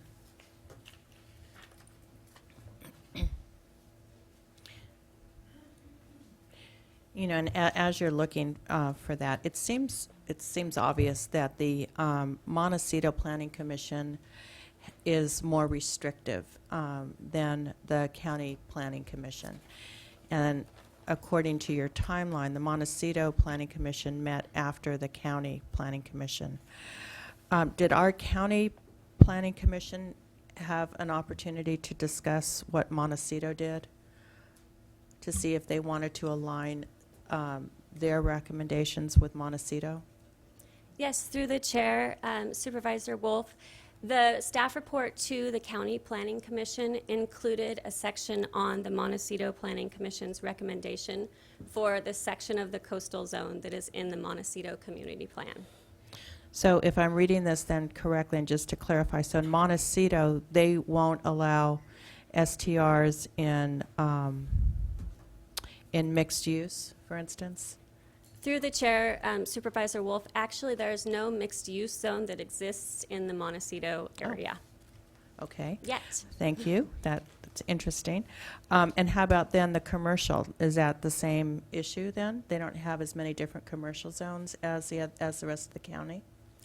Through the chair, Supervisor Wolf, that is correct. They do not have as many commercial zones. If you'd like me to look, I can tell you exactly which ones they have. I know they have C1, C2, and CV. I think that's it. I guess what I'm trying to get at is, you know, we always try and have the County Planning Commission and the Montecito be as close as possible in policy recommendations. So it's sounding like they are, even though on paper it doesn't appear that way. Is that a correct? Through the chair, yeah. Supervisor Wolf, through the chair, I would say that is a correct statement. These 3 zoning ordinances that we deal with do have different nuances, but for the most part, they follow the same line for short-term rentals. Okay. Thank you very much. Thank you. Supervisor Lavanino. Thank you, Mr. Chair. Do we have any idea how many STRs are out there that we're not collecting TOT from? Or do we have an estimate of the percentage that we're collecting from? Through the chair, Supervisor Lavanino, we do not have a sure estimate of how many short-term rentals exist in the county. We only have the empirical data from the tax collector on who has been a good citizen paying their taxes. But when you go and look at the websites, obviously there are more out there. Well, and I know he's not here today because I know it's tax time, but just a conversation my staff had with his office was he estimated that we're only collecting from about 50% right now. So that there's a whole other group out there that, and that kind of leads me to questions about, so enforcement-wise right now, let's say somebody has a noise issue or somebody has a parking issue, what do they do now? Through the chair, Supervisor Lavanino, at this point in time, the only option available to residents of the county is to call the sheriff's non-emergency line and lodge a complaint for noise. As far, your other question was parking? Yeah. Yeah, as Any far complaint you might have. the only thing you can really complain about per our current code is the noise. Okay. Do we have a log of how many people have called, or do we know how many people have called, or how often people call? Through the chair, Supervisor Lavanino, we don't have a log of the whole county. The Montecito Planning Commission requested that information during their hearing, and we do have that as part of a staff report that I could look up. Okay. All right. Supervisor Farr. Thank you, Mr. And Chair. Wolf. Staff, when somebody registers to pay TOT, what we don't have is kind of that list of what's asked for, because it seems to me, and for the people that have come into my office to talk with me about this, I have explained this to them. In my experience, the people that are doing short-term rentals kind of fall into three different categories for me. The first category are people that live in the house, and that's their primary residence, and they're renting out a second unit or a couple of rooms, and they are there all the time or most of the time when they rent it. And then the next category is somebody that has a vacation home, a second home, and may use it varying amounts of time and rent it varying amounts of time. And then there are people that have made investments, into rental property and may not use it at all personally. So when they register for the transient occupancy tax, is there any information that's collected that would at least segregate out those who are registering their primary residence and they have a homeowner's exemption type thing? Is that information collected? Through the chair, Supervisor Farr, at this point in time, the tax collector does not get any of that data from the TOT certificates that he issues, but that's definitely something that your board could direct them to change. Okay, thank you. It would be interesting to know, out of these numbers, how many kind of fall into these different categories, if they're, or at least to divide between those that are using it and it's also their primary residence versus those that, it's not their primary residence. Okay, and maybe while we're having public comment, you can look up that log from Montecito and be able to talk about that when we get done. Mr. Allen, we'll start going through public comment, and let's read ahead several so that everybody can be, it's going to go a little more rapidly. Okay, we're going to start in Santa Barbara. We have quite a few speakers in Santa Barbara as well today. So we're going to start with Kathleen Weimheiner, to be followed by Tyler Gildred, and then Judith Rubenstein. So Kathleen. Maybe go forward as you go through, not now necessarily, but. Good morning, Mr. Chair, members of the board. My name is Kathleen Weinheimer. I'm here today representing Deborah Hurst. First, I'd like to thank the staff for an excellent effort in this regard. We totally support the staff's report. We find it imperative that you adopt the proposal that's before you today to protect our neighborhoods from the types of intrusions identified in the letter from my client, Deborah Hurst. These include noise, traffic, and overuse, which have been identified, but most importantly, they are incumbent in preserving the inherent important characteristics of the residential zone. Fundamentally, STRs are businesses with no place in a residential zone. These cannot be regulated to make them compatible. They must be allocated to the appropriate zones that staff has identified. I urge you to follow the staff's direction with regard to the Coastal Commission's comments and to support strong regulation of the enforcement of the proposed ordinance that's before you today. Finally, I'd just like to thank Supervisor Farr for her efforts over the years, Supervisor Carpal as well. Okay, I'm sorry, your time's up. Best Thank wishes you. and congratulations to you. Thank you.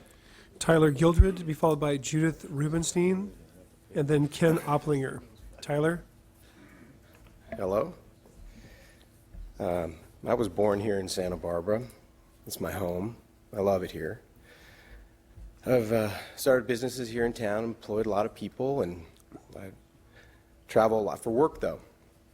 And I bought a house a few years ago, remodeled it, and I used SDRs as a way to supplement the income because living in Santa Barbara is expensive. And I received a notice to stop the rental. I did. I complied. Recently had to sell the house because I wasn't able to meet those needs. You know, Santa Barbara benefits from STRs. I hear a lot of the negatives, but it's a good thing for Santa Barbara. It brings money in, brings good people. It brings families that don't want to stay in a hotel. It brings vetted people. And it's not a hotel. It's a simple way to go on a vacation for over a week, whatever. Anyway, Santa Barbara benefits from SGRs. They can use the money as much as those of us who Okay, thank you, are able Mr. to live here. Gildred. Sure. Yes, you may.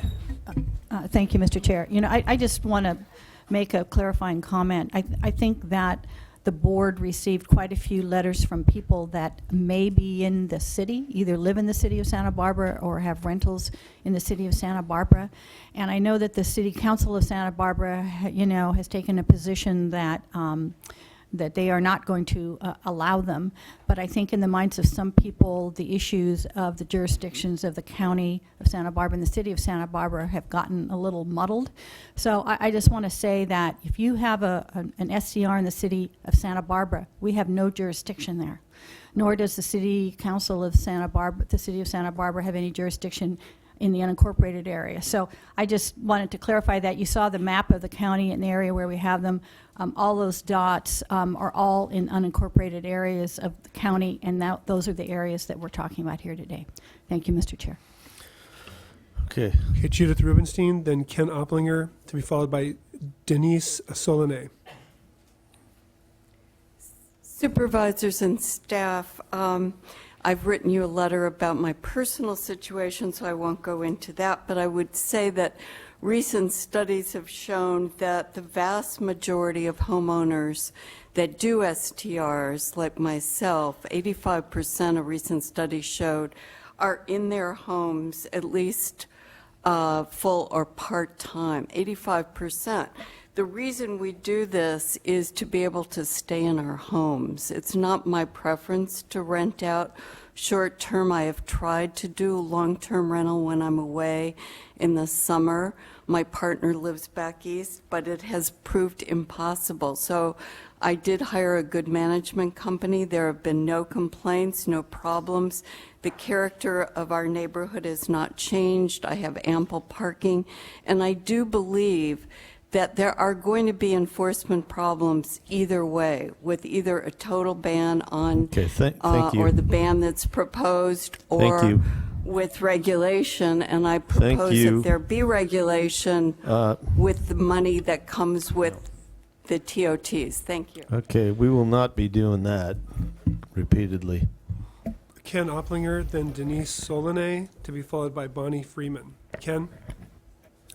Ken Opplinger, representing the Santa Barbara Chamber and Hospitality Santa Barbara that covers hotels and restaurants along the South Coast. The hospitality industry sees STRs as an important part of all the lodging options that we have. Not having these options would mean that we would have issues with losing business for restaurants, for retail, and for many other businesses in our sector. There's 3 key points I want to make. The county is not in the same situation as the city of Santa Barbara. The city of Santa Barbara simply imposed the rules that were in place. You're actually crafting new rules to outlaw these. The second is that housing stock is different in the county than it is in the city, and so we are not concerned about the loss of housing stock for workforce housing. And third, I think most importantly, there is no plan currently with this proposal to enforce the ban that you'd be putting in place. The problem with that is that we know that people will continue to have these rentals. They simply will stop paying the TOT, so you will lose that revenue and you will not solve the problem. We think that a negotiated settlement on how to make this work is in order. I have listed some of the things in the letter to you that we think needs to be done. Thank you. Thank you. Denise? Mr. Chair. Yes. Mr. Chair. Supervisor I have a Carvajal. question for Mr. Opplinger. Mr. Opplinger, if I could ask you a question. I certainly heard you loud and clear that the county is different than the city. Did you support the city's ordinance? No, we actually asked for the same thing in the city, and if you recall at the time the city said they were going to go through that process and have that discussion, came out about a week later and changed their mind and within 6 weeks put a full ban in place. Thank you. Denise Solanade, followed by Bonnie Freeman, and then we'll hear from Patricia Feingold. Denise? Hi, thank you very much for giving me the opportunity to speak in support of short-term rentals. I live in the eastern Goleta Valley, and I am a superhost with my property on Airbnb. My neighbors all know that I have this short-term rental. Many of them actually use my accommodation when their families come to visit because they get to be very near to the homes of their families. Additionally, I have several clients who live in the city and live in the county, and they come to my home and use it for respite care. They are living with elder parents. They're taking care of their elder parents. Family members come in, and they take a break and come to my accommodation. Additionally, I do want to say that it's been especially wonderful for me to have so many people from all over the world, all different colors, all different religions, all different economic statuses, who come, they meet my neighbors, they make friends, they share. It's a far-reaching and mind-opening Thank you very experience. much. I hope you support short-term Thank you. rentals. Thank you very much. Bonnie Freeman, then Patricia Feingold, and then to be followed by Gail Johnson. Bonnie? That's already started. Hi, I'm here before you after 8 years of coming before you, including the events ordinance, and 6 years on the Goleta Valley Community Plan, the Advisory Committee, where we worked to add language that would strengthen the integrity of planning, and we added the word character to a lot of things. And I noticed a lot of the letters that I read, over 250 last night, used the loss of character. But we're here again because we believe our supervisors do not want or need divided communities or neighbors having to police each other. And we know you want to support workforce housing and safe family-oriented neighborhoods. I have sent in a lot of information that I think you got with charts showing our community. And I brought in, I don't know if you can see them, there's 2 of the 4 carts filled with what we've been working on for 8 years in our community. And we're asking you to adopt the zoning ordinance banning STRs. And please remember that we're here Thank after you, the tourists have gone. Ms. Freeman. Thank you very much. Patricia Feingold, and then we're going to hear from Gail Johnson, to be followed by Corey Heyman.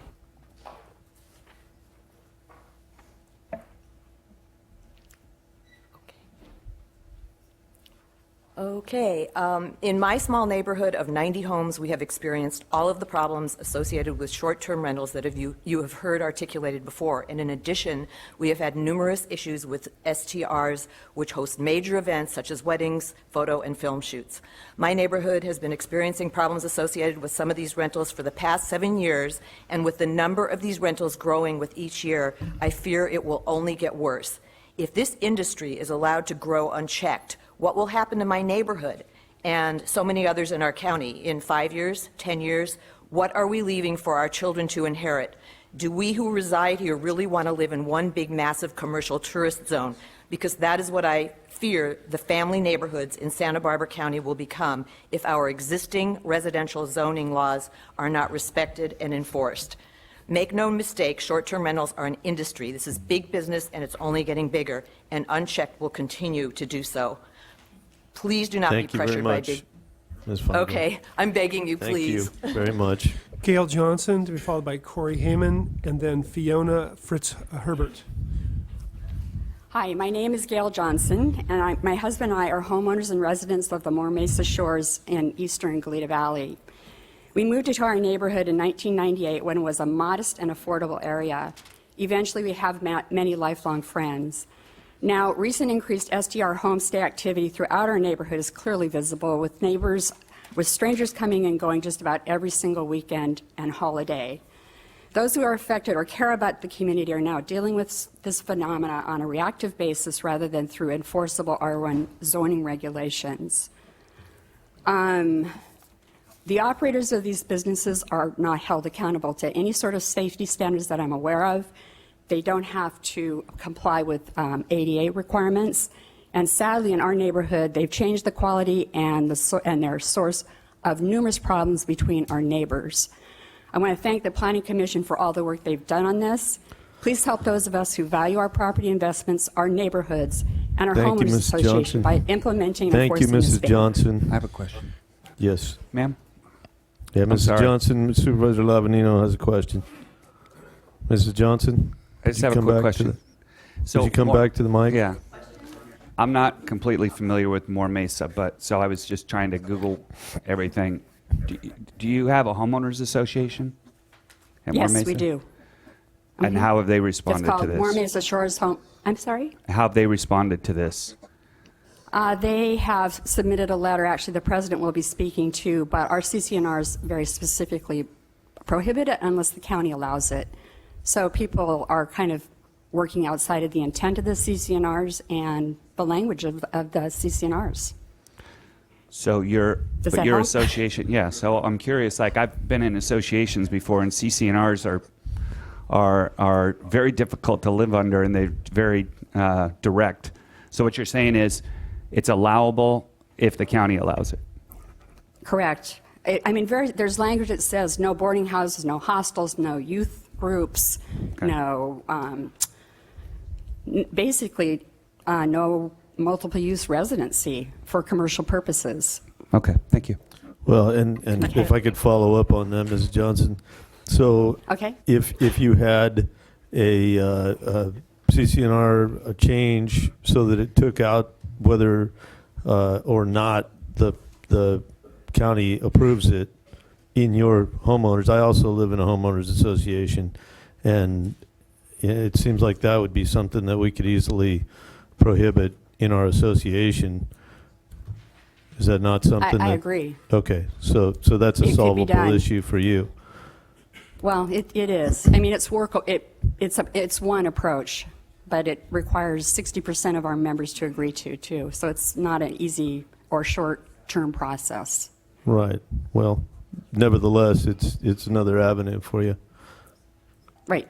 Okay, thank you very much, Mrs. Johnson. Thank you. I have a Sure. question s- about this. Oh, okay. Oh, no, you can sit Wolf. down. Thank you, Ms. Thank you, Oh, Ms. okay. Johnson, of council, because this is I actually am their representative, and More Mesa Shores has had this issue for a long time, and they've been looking to the county to enact some regulations or, in fact, a ban on short-term rentals because of the issue of their HOA may not be sufficient enough. And even if they were to change it, it was really important that our zoning reflect what can and can't be done within a particular zone. So I'd like some clarification on that, because I think there's a sense that maybe HOAs can, in their covenants, make restrictions. But the county, as I understood it, really bore the responsibility for uses in residential neighborhoods. Chair Adam and Supervisor Wolf, beginning at least as far back as 1926, the U.S. Supreme Court has upheld local agencies, local government, having restrictive zoning, for example, residential zoning. In 1975, the California Supreme Court also had a clear case upholding zoning, even though it decreased the market value of some property.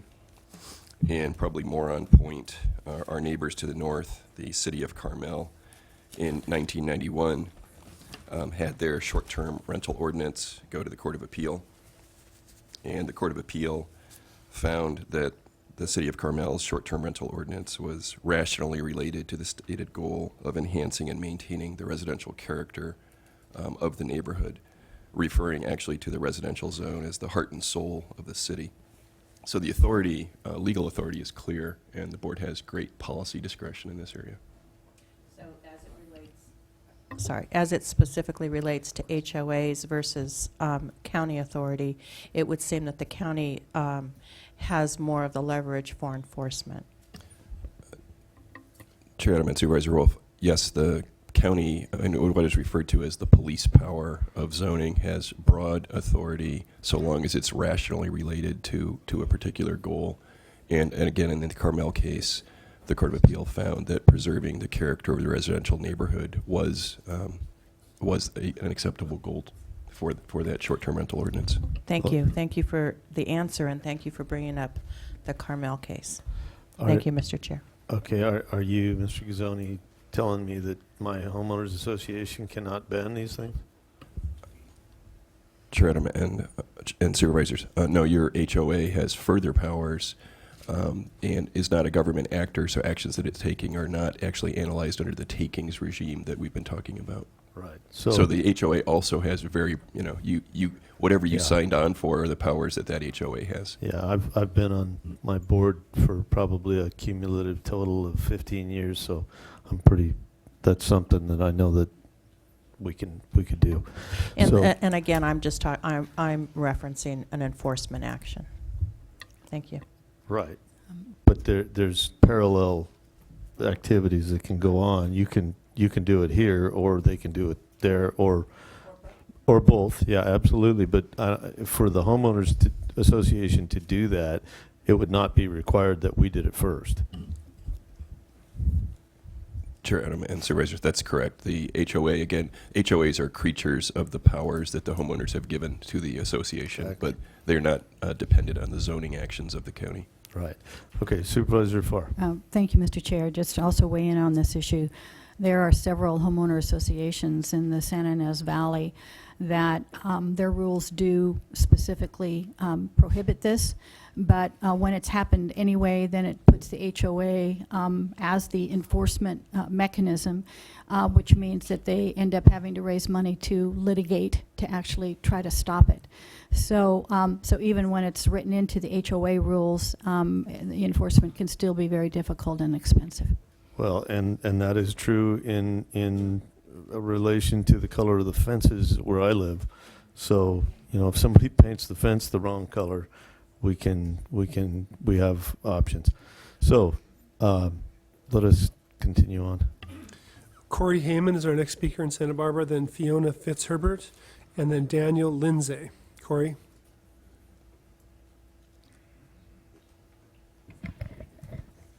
Good morning, Chair Adams and members of the Board of Supervisors. I am here on behalf of the Montecito Association, myself, and many constituents across the county with whom we have worked to help bring this proposed ordinance forward. The question before you is purely one of zoning.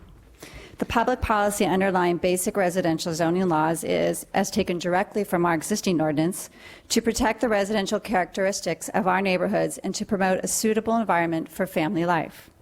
These residential zoning laws, moreover, provide a homeowner with assurance and peace of mind that in a residential zone, a commercial operation such as a hotel, motel, or a restaurant, retail store will not be permitted. The county's laws already state that transient lodging in the form of a hotel, motel, bed and breakfast, inn, and hostel is an illegal commercial use when located in residential zones. A short-term rental is, by definition, transient lodging, no different from a hostel, an inn, or a bed and breakfast. For years, the Montecito Association Thank you, has... Mrs. Haveman. Thank you. Thank you. Yeah. Fiona Fitzherbert, to be followed by Daniel Lindsay, and then James Tagoni. Fiona?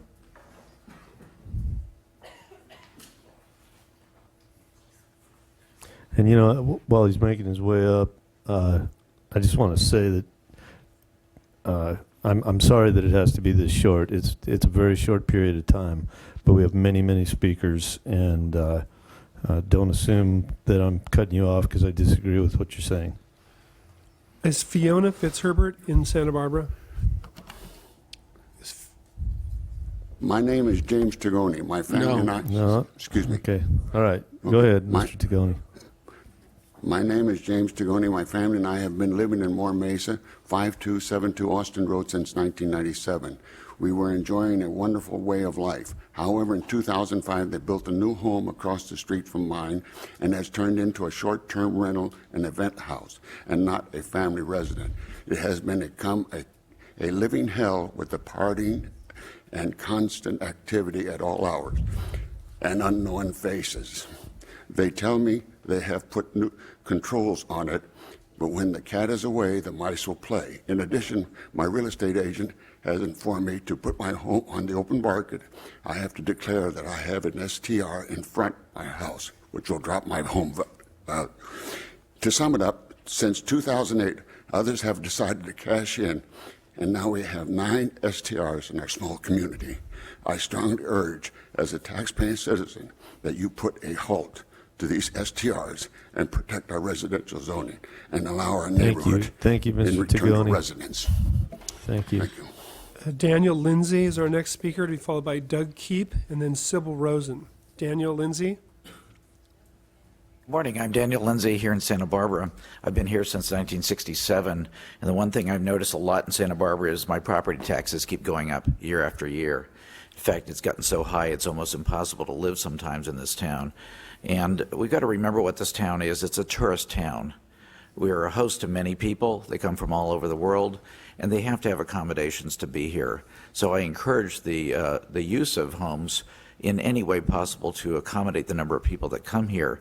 There's a substantial loss of revenue in this area when these people want to come here because there's a lot of money to be made in restaurants, in entertainment. There's so much based on entertainment in this town, so let's not deny that at all. What I'd like to say is you can establish some short-term rental policies, but don't throw out the baby with the bathwater. Consider all your options. Don't just make a blanket shutdown of the entire operation. There may be ways to work around it. If noise is the big deal, work on issues regarding noise. Thank you, Mr. Thanks for your Mr. time. Lindsay. Thank you. Doug Keep is our next speaker, then Sybil Rosen, to be followed by Terry Bartlett. Doug. Thanks for the opportunity to be able to speak here today. Because of the limited time, I'd like to just focus on zoning. I feel right now that we have zoning in place that should really prohibit this type of activity in a single-family residential neighborhood.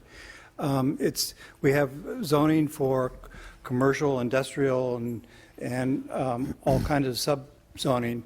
And the fact that we're having to defend having single-family homes used as multifamily short-term rentals is really, I think, out of the jurisdiction of a single-family residential zone.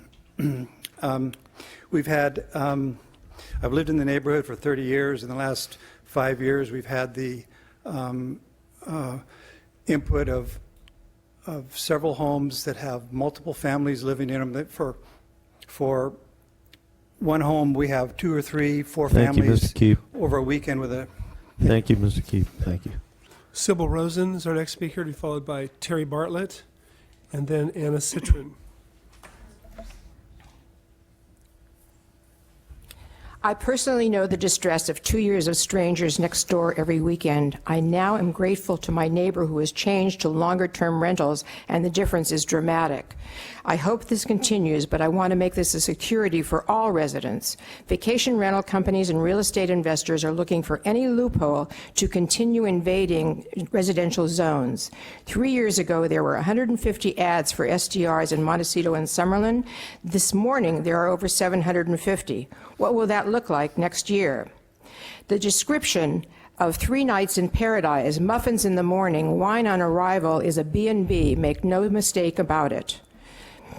Follow the lead of so many leaders across our country that said no to the commercialization of our residential zones. The cities around our county have said no. If we say yes, we will be overrun. Don't be fooled by the loud voices and the dollar signs. The city of Santa Barbara, Solvang, Buellton, and Ojai, they weren't fooled. 2 of our dedicated supervisors are leaving office, and I plead with them to leave a legacy equal to their past service. Thank you, Mrs. Rosen. Thank you. Terry Bartlett is our next speaker, then Anna Citron, to be followed by Stacy Kaplan.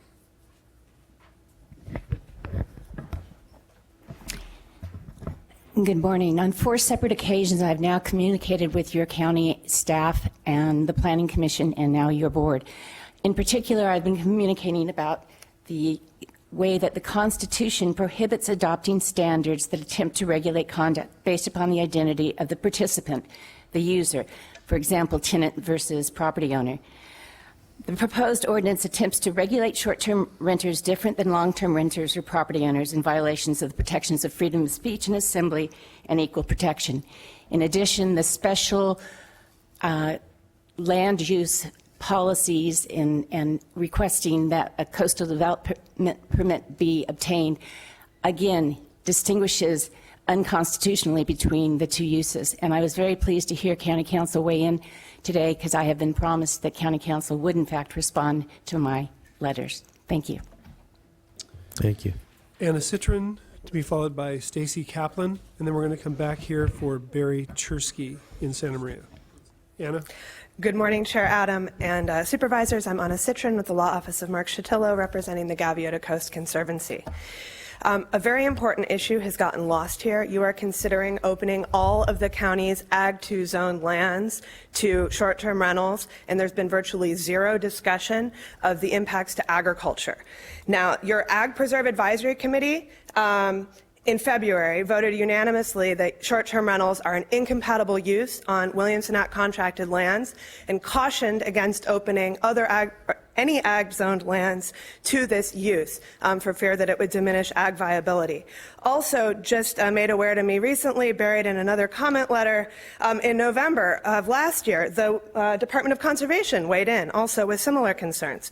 Moreover, the Coastal Commission letter that you just received also raises concerns about STRs in Ag 2 zones. So what we're asking is that you instead pursue allowing farm stays instead of STRs, which was carefully vetted and approved as part of the GAV-PAC process. So thank you very much. Stacy Kaplan in Santa Barbara, then we're going to go with Barry Chersky and Sharon Puckley here in Santa Maria. Good morning. I'm speaking on behalf of the Santa Barbara Association of Realtors, the San Ynez Valley Association of Realtors, the Lompoc Valley, and the Santa Maria Association of Realtors. There's middle ground that will meet the needs of all of your constituents instead of having to decide which half of them you would like to support.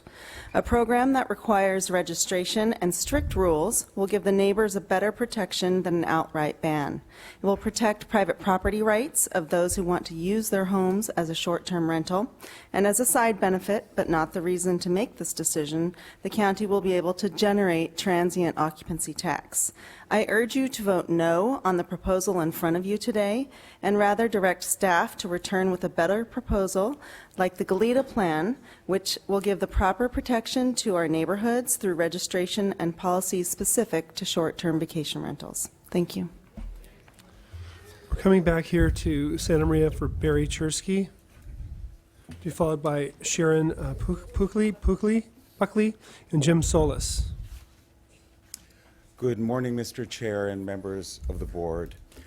For the past 16 years, I have owned a home in the residentially zoned area of Los Olivos. I love my community. I also know that in any community there are inevitable conflicts. So what I would like to give voice to today is an approach and a framework for addressing conflict and invite you to consider that in making your decision. This approach is based on 2 community values, reasonableness and fairness. Most importantly, it recognizes the value of honoring community impact over individual interest. When I apply the community value of reasonableness to the current debate, I do not have a problem in understanding the concerns on both sides. For example, as a homeowner who is attracted to the quiet and serenity of our town. I share the concern about potential nuisance issues which short-term rentals can and at times have created. On the other hand, as a community member, I am also aware of the many positive... I'm sorry, you're out of time. Thank you. Goes pretty fast, huh? Sharon Sorry. Puckley. Sharon Puckley, to be followed by Jim Solis, and then we'll hear from Kelly Rose. Thank you, Supervisors. My name is Sharon Puckley. My husband and I have operated an Airbnb for 3.5 years in the home we have lived in Los Olivos since 1988. We rent a single bedroom to a maximum of 2 people, are always present, as well as always paying our TOT. We began hosting in order to remain in our home. We were severely affected by the recent recession and found ourselves facing foreclosure. This is a matter of record. As homeowners, we understand the few bad apples that ruin it for all of us. As a host, I am very considerate of my neighbors and have maintained the highest standard as found in our many reviews. We do not line our pockets, as some have claimed. We do it simply to make ends meet. We support fair and reasonable regulations to help people such as us to remain in our homes. Please help us to continue to do so.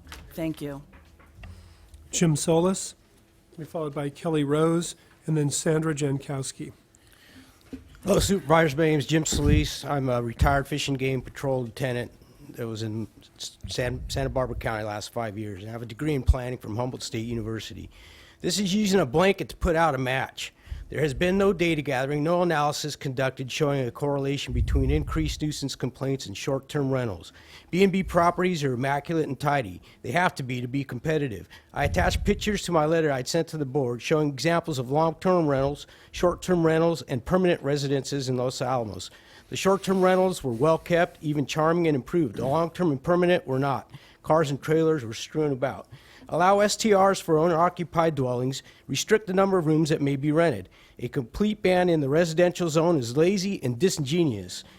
Don't ordinate a lifestyle. I suspect the complainants would complain if their neighbors were Hispanic families celebrating a birthday party with mariachis and a bounce house on the front lawn. This squashes competition, ingenuity, and entrepreneurism. It keeps 90% of the wealth in 1% of the population's hands. Thank you. Thank you. Thank you. Kelly Rose. After Kelly is Sandra Jankowski, then Jean Glover.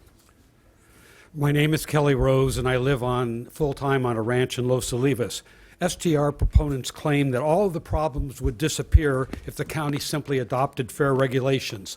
The cities of San Francisco, Anaheim, Santa Monica, and New York, the largest STR market in the world, recently adopted what they believed were fair regulations. The result, they were all sued by Airbnb. Airbnb is the world's largest web hosting site. It's an 8-year-old company with a market value of over $30 billion and claims to have over 3 million STRs in 34,000 cities worldwide.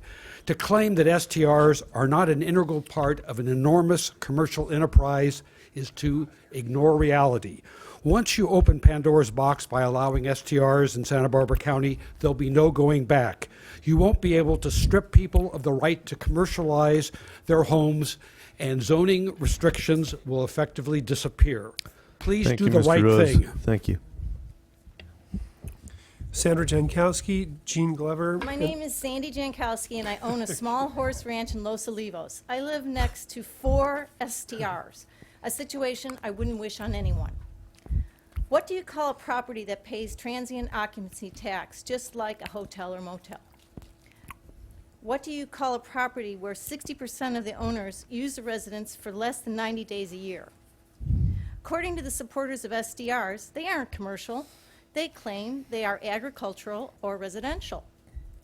Lots of investors bought properties solely for the use of STRs, and now they claim that it's unfair to ban them.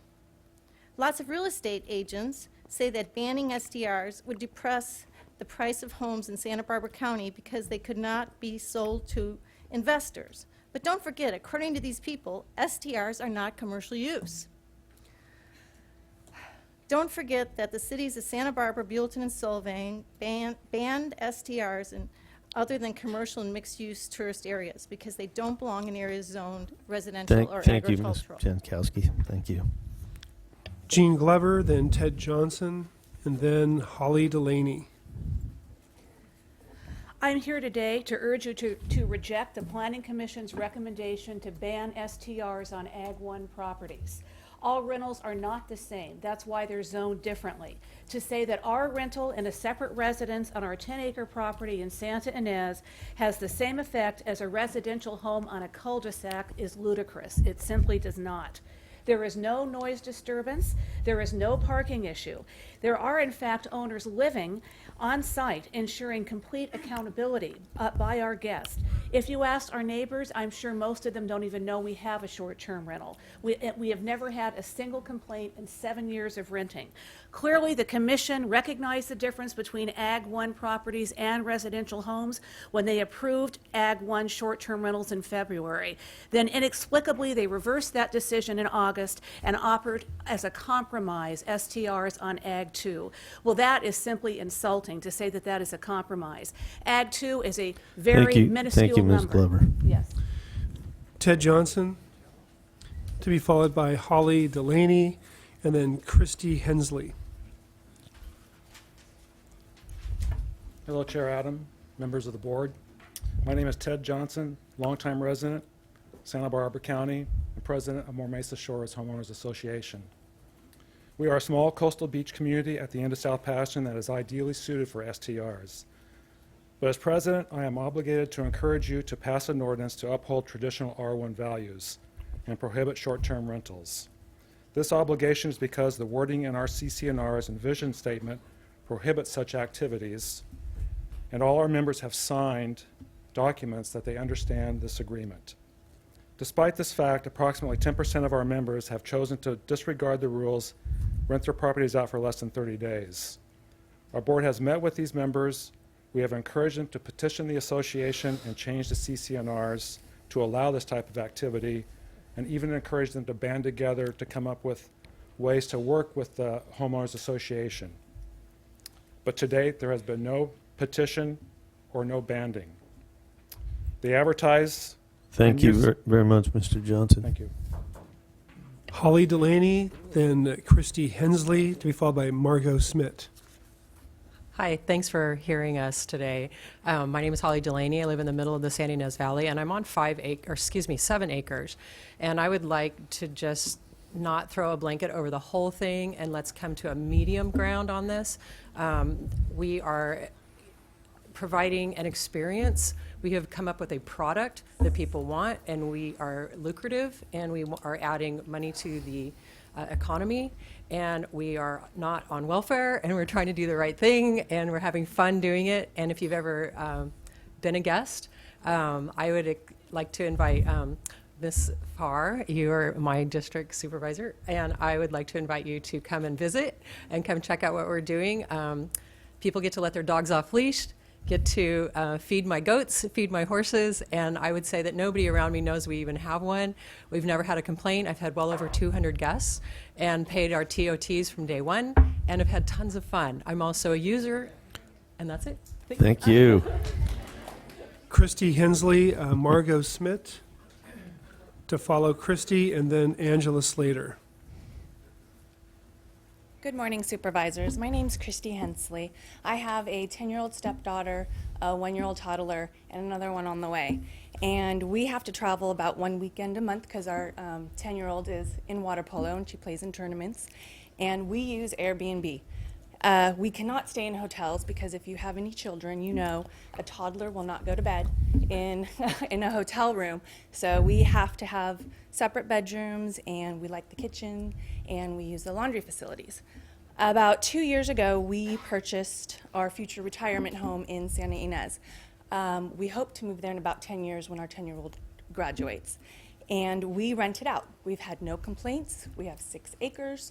Our neighbors even have their family members stay at our home.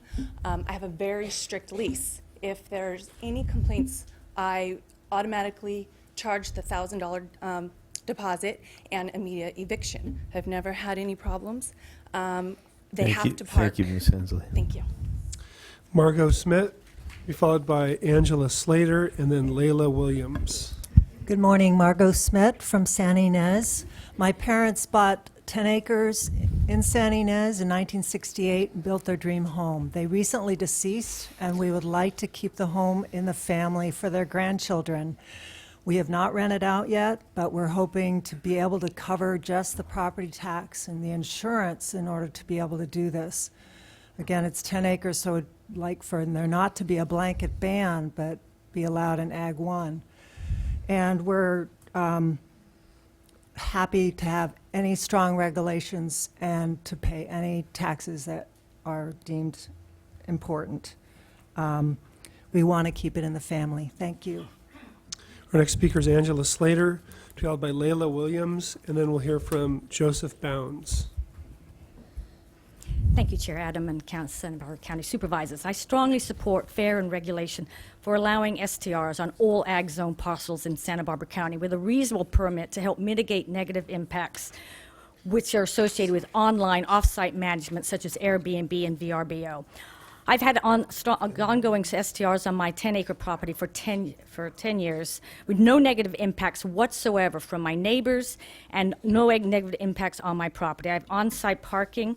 My STR guests are considerate, quiet, and conscientious. They appreciate and respect my home and an opportunity it provides them to have a rural vacation experience. You hardly know they're there because they're out spending their money in San Ynez. Unlike my neighbors' long-term renters who do not maintain their property, they are messy, loud, floodlights until past 10 a.m. where they're littered with cars, trailers, and 6 barking dogs in cages.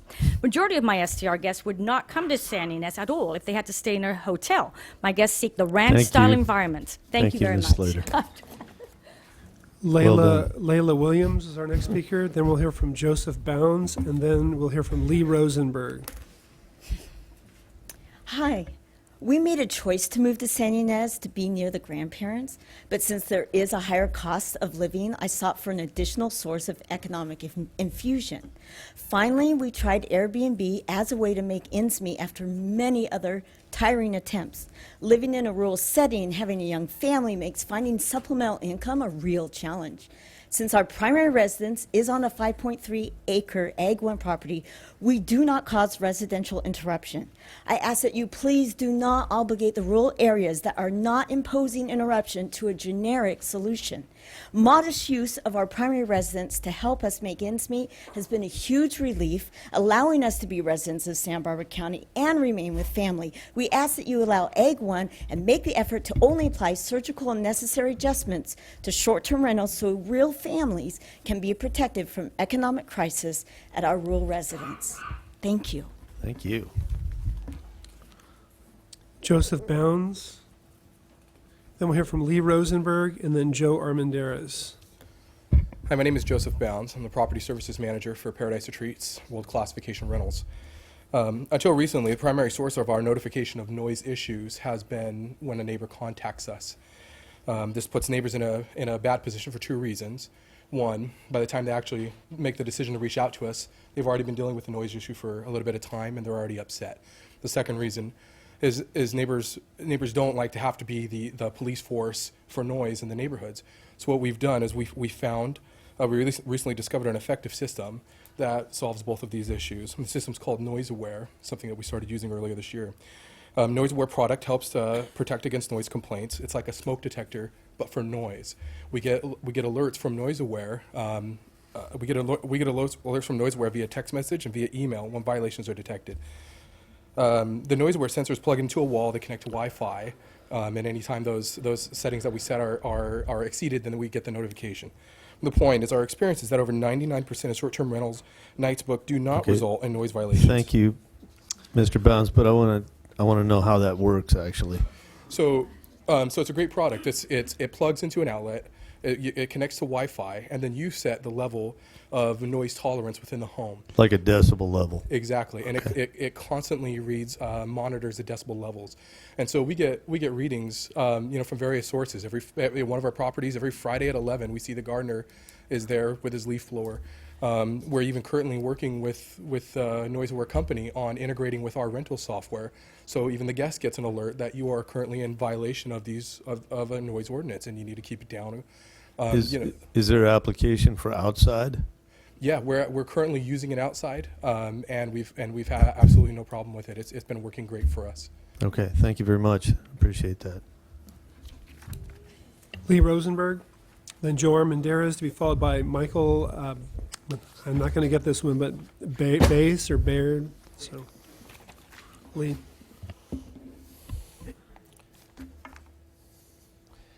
As with the winery ordinance, we're about to leap into another costly rabbit hole.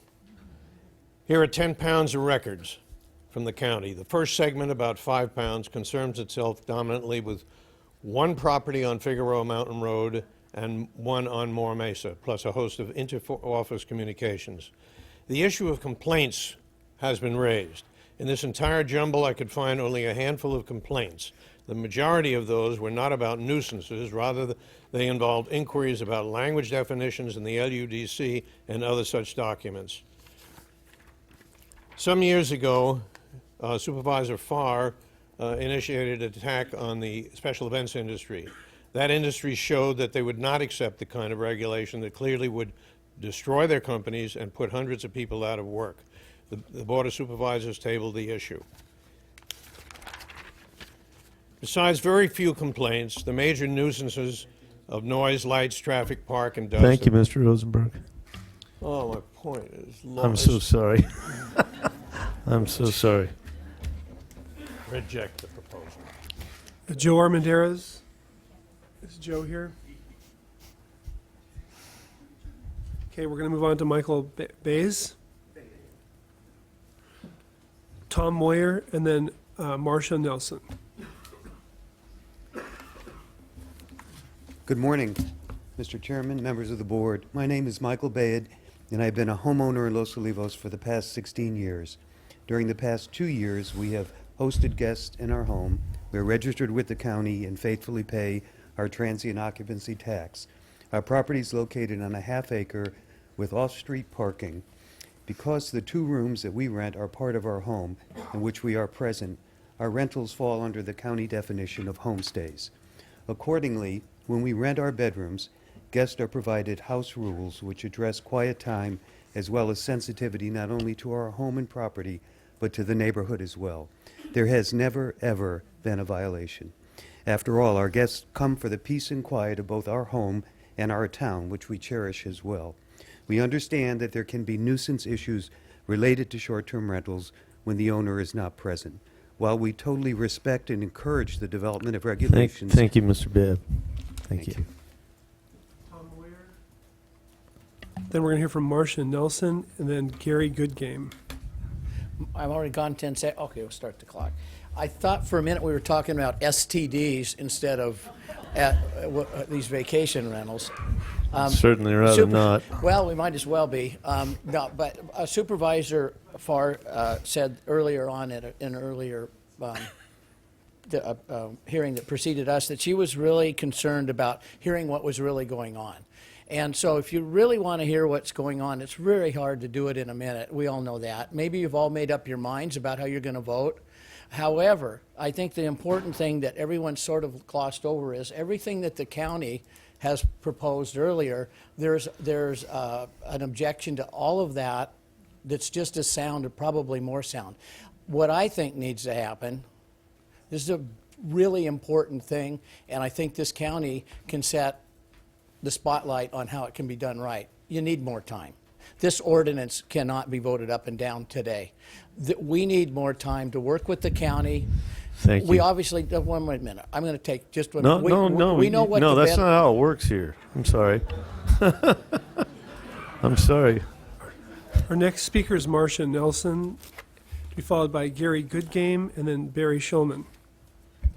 Yes, hello. I live in the San Ynez Valley, and I have, my husband and I live on a 10-acre ranch, and I give riding lessons and do summer camps for kids and do riding camps, clubs on the weekends and we have a second residence on our property, and it's right at the entrance to our property, so it's really important to us what it looks like. And we tried long-term rental. It did not work for us. We had way too many cars all over the place. We're inside a gated property, our own gated property. We couldn't control what was really happening, how much stuff they had outside. As landlords, we did not have any real control. The people have more control than we did. So I really urge you, when we bought this property, we bought it with the idea that we would be able to do what we're doing. We've had short-term rental for 5 years, no problems, no houses near it, and it should Thank be you. just perfect. Gary Goodgame, to be followed by Barry Schulman, and then we'll hear from Michael D. Yeah, hi, my name's Gary Goodgame. I've got approximately a 10-acre parcel in Santa Ynez.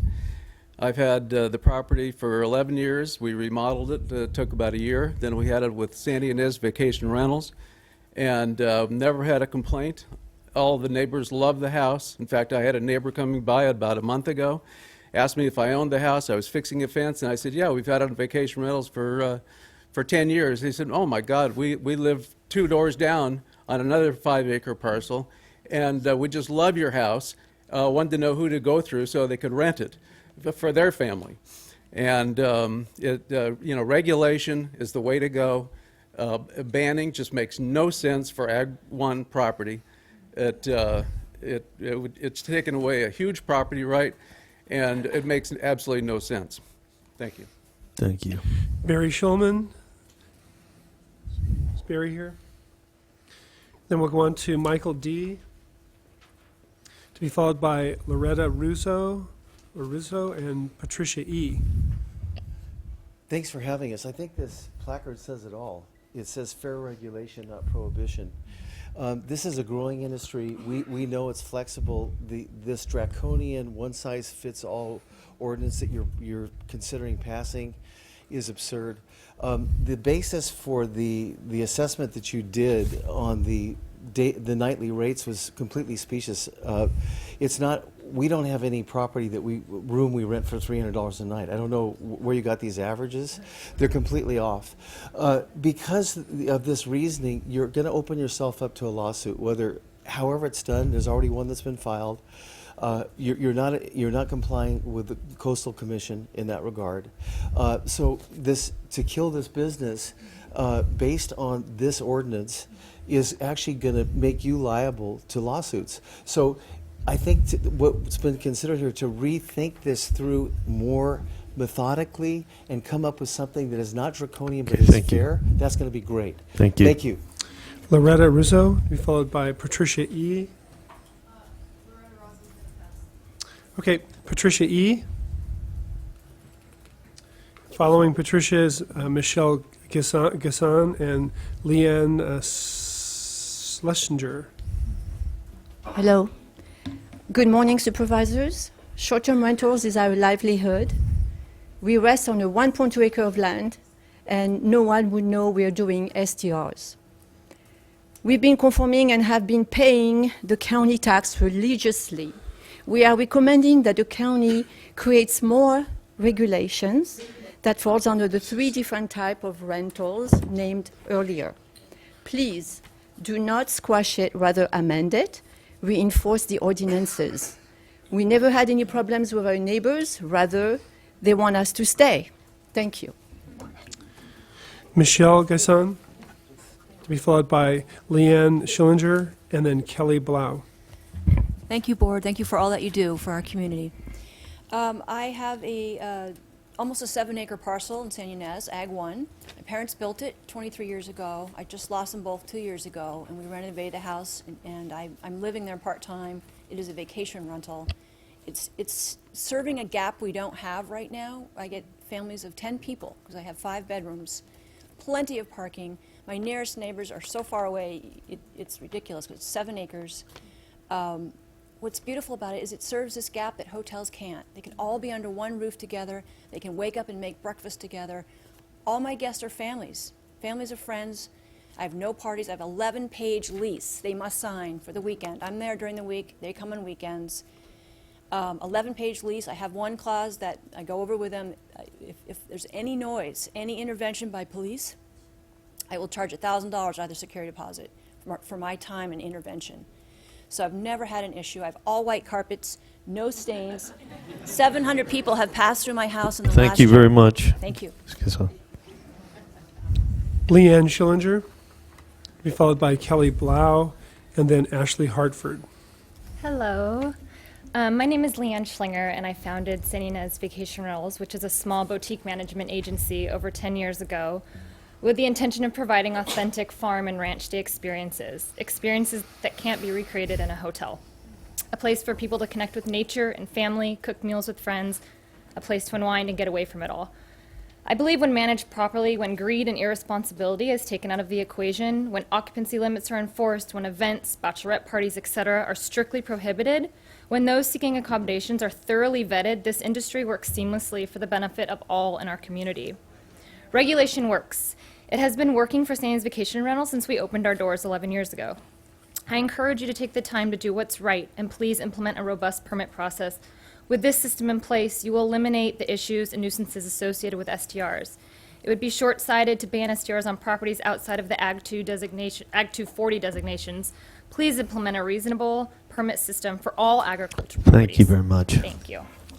Kelly Blau, be followed by Ashley Hartford, and then Chris Dacey. Stacy. Hi, thank you for the opportunity to speak to you. My family's been coming to the San Ynez Valley for about 6 years for horse shows and horse training, and my husband and I fell in love with the area. We love to come down and visit. A few years ago, we started looking at properties, and about a year and a half ago, we bought a 10-acre ranch. We actually use San Ynez Vacation Rentals to rent that ranch out for us as a short-term rental. It's not an investment or a business. It is to cover basically our property taxes. We cover our property taxes and our insurance barely with some vacation rental money, and we come down to the property as often as we can. Our property's on 10 acres. Our house is right in the middle of the 10 acres. We've never had any complaints about noise. It's a wonderful opportunity for families to come down and, like Leanne said, live under one roof, cook meals together, and experience the valley the way that we love to. And we want to be able to move here in a few years and use that home as our primary residence. San Ynez Vacation Rentals and the STRs it helps us to be able to do that. Thank you. Ashley Hartford, and then Chris Dacey, and then Jade Flogerzi. Is Ashley here? Yep. My name is Ashley, and I'm the Hospitality and Reservation Coordinator for Santa Ynez Vacation Rentals. Every day I respond to emails and inquiries for our homes. It is very important for me to ensure that we are not offering accommodations to people looking to take advantage of us as a company, but also our homeowners and their properties. It is my responsibility to vet our guests thoroughly before proceeding with our 7 to 9 page contract. Because of this screening process, I find that our guests are typically in their 40s and up, are traveling with children and or other family members and couples, and they are truly seeking a farm ranch stay experience. In my opinion, if there was more responsibility in place for short-term rentals, and it wasn't such a free-for-all, we would be better able to prohibit groups looking for a place to have any kind of event, wedding, party, etc. Please, let's work together to regulate and support the short-term rental industry. Chris Dacey, followed by James Flogerzi, and then Rick Ringer. Hi. In 2012, my wife Hilda and I fell in love with the 5.5-acre Ag 1 zone property in Ballard on top of a hill with majestic views of the surrounding vineyards and rolling hills. Living here, we actually felt a bit guilty to not share this beautiful property. Our financial plan was to rent it out on short term while keeping complete control of its immaculate condition. Due to our health restrictions, the short-term rentals have become our main focus and income. There is no parking concern for our guests, and being on-property landlords allows us to take immediate action in case of a breach of our strict house rules that might concern us or any of our neighbors. We have worked hard to earn these 161-star reviews to date, and have enjoyed meeting our guests, sharing the beauty around us, and guiding them on things to see. They love sipping on a glass of wine, taking in local restaurants, spending quality time with their family, peacefully enjoying the views, looking at the stars while listening to the howling coyotes. I truly believe that the experience that our guests have here... Thank you very much, Mr. Dacey. We'll leave this with you. Thank you. Jade Flogerzi, to be followed by Rick Ringer, and then Benjamin Kiblinger. Hi, good morning. I'm here to support short-term rentals on ag properties. I manage a residence on an ag parcel in Santa Ynez, and I've had the privilege of working with Santa Ynez Vacation Rentals for 3 years. What they do is a proven concept. I've seen firsthand the positive effects that short-term rentals have on everyone. Just the two that I'll point out. Property owners. We all know that ranches and farms are disappearing, and short-term rentals are a low-impact way to support ag activities and allow them to continue and to supplement the ranches financially. And then the guests. I've seen firsthand that guests that come to our property get to enjoy an experience that they don't get anywhere else. And they're not looking for a raging party, they're looking for solitude. And the culture that they can experience on our property by meeting our organic farmer and collecting eggs and visiting the animals is something that they can't get anywhere else. So for these reasons, I urge to adopt the ordinance on short-term rentals. To Rick Ringer. adopt it? Then we'll hear from Benjamin Kiplinger I think that was rejected. and then Tara Hoffman. Thank you. Just getting you. It's helping you out, yeah. The economic impact to a ban for the Santa Ynez Valley would be detrimental is an understatement. Obviously, we've talked about, look, the restaurant and retail business is horrible at its best, and people are trying to survive in the best economy. Having less people coming to the Santa Ynez Valley, you're going to have a lot of doors shutting, businesses closing. It's going to be a disaster. In terms of the real estate market, look, we're in for a correction anyway. We've gone up for about 7 years. In the face of that, I myself could not afford my home. So either by fire sale or foreclosure, there's going to be hundreds of properties coming on the market in a declining market. Property values are going to go down 50% or more. That means less property taxes to the county. It'll be devastating. I pay $15,000 a year in bed tax. Thank you, Mr. Thank you. Benjamin Kiplinger, be followed by Tara Hoffman and then Craig Stewart. Thank you. I'm here representing people who rent short-term vacation homes. Yeah, I've rented in Hawaii, I've rented in Ireland, and I've rented here. I rented the farmhouse at Figueroa Mountain, and that was the place that had the most rules out of any place. And when I stayed at these places, it wasn't because I'm a mega rich person, because I'm not. I'm a middle class person. I stayed at these places because it was affordable for my family to have a rich experience.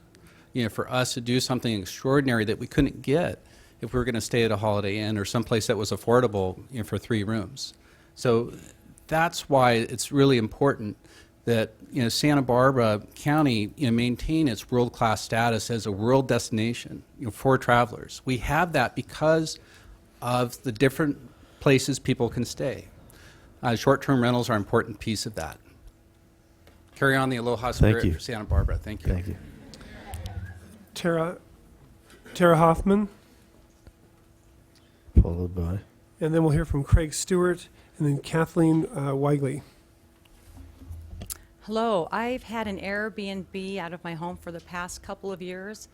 It came about because I was renting out a master bedroom at a monthly rate and ended up with squatters. And this was after I had a car accident and couldn't work. The squatters situation was a nightmare. I picked up a copy of the tenants, and most of this is beneficial for the tenants, not necessarily for landlords. It was an absolute nightmare. I almost lost my home. I was introduced to Airbnb, and that's what kept me from losing my home. And it's a great experience. I think it complements the hotel industry.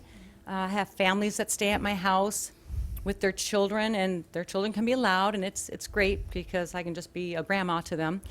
I have people from all over the world that stay in my home because they want to see what is it like to be an American. They want to see what it's like to be in a small town. They want to absorb our rich culture here that we have with the diversity of people. Thank you. It has also provided me half my income. Thank you very much.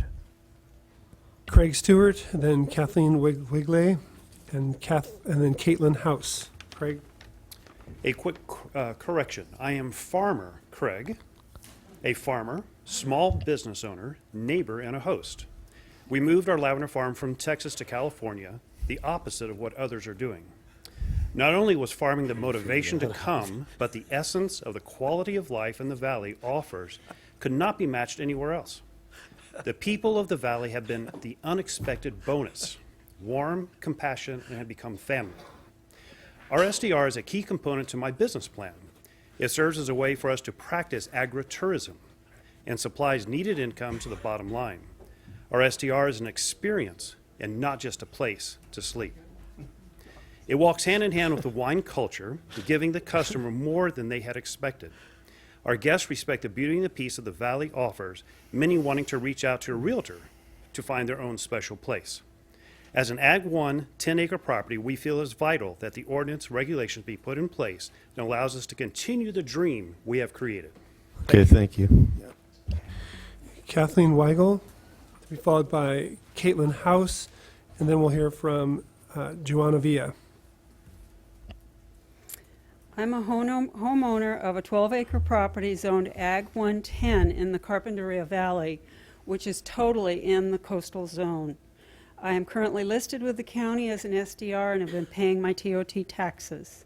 In an attempt to use my agriculture property and support it, I chose to occasionally invite guests for a homestay, farm stay, or vacation use.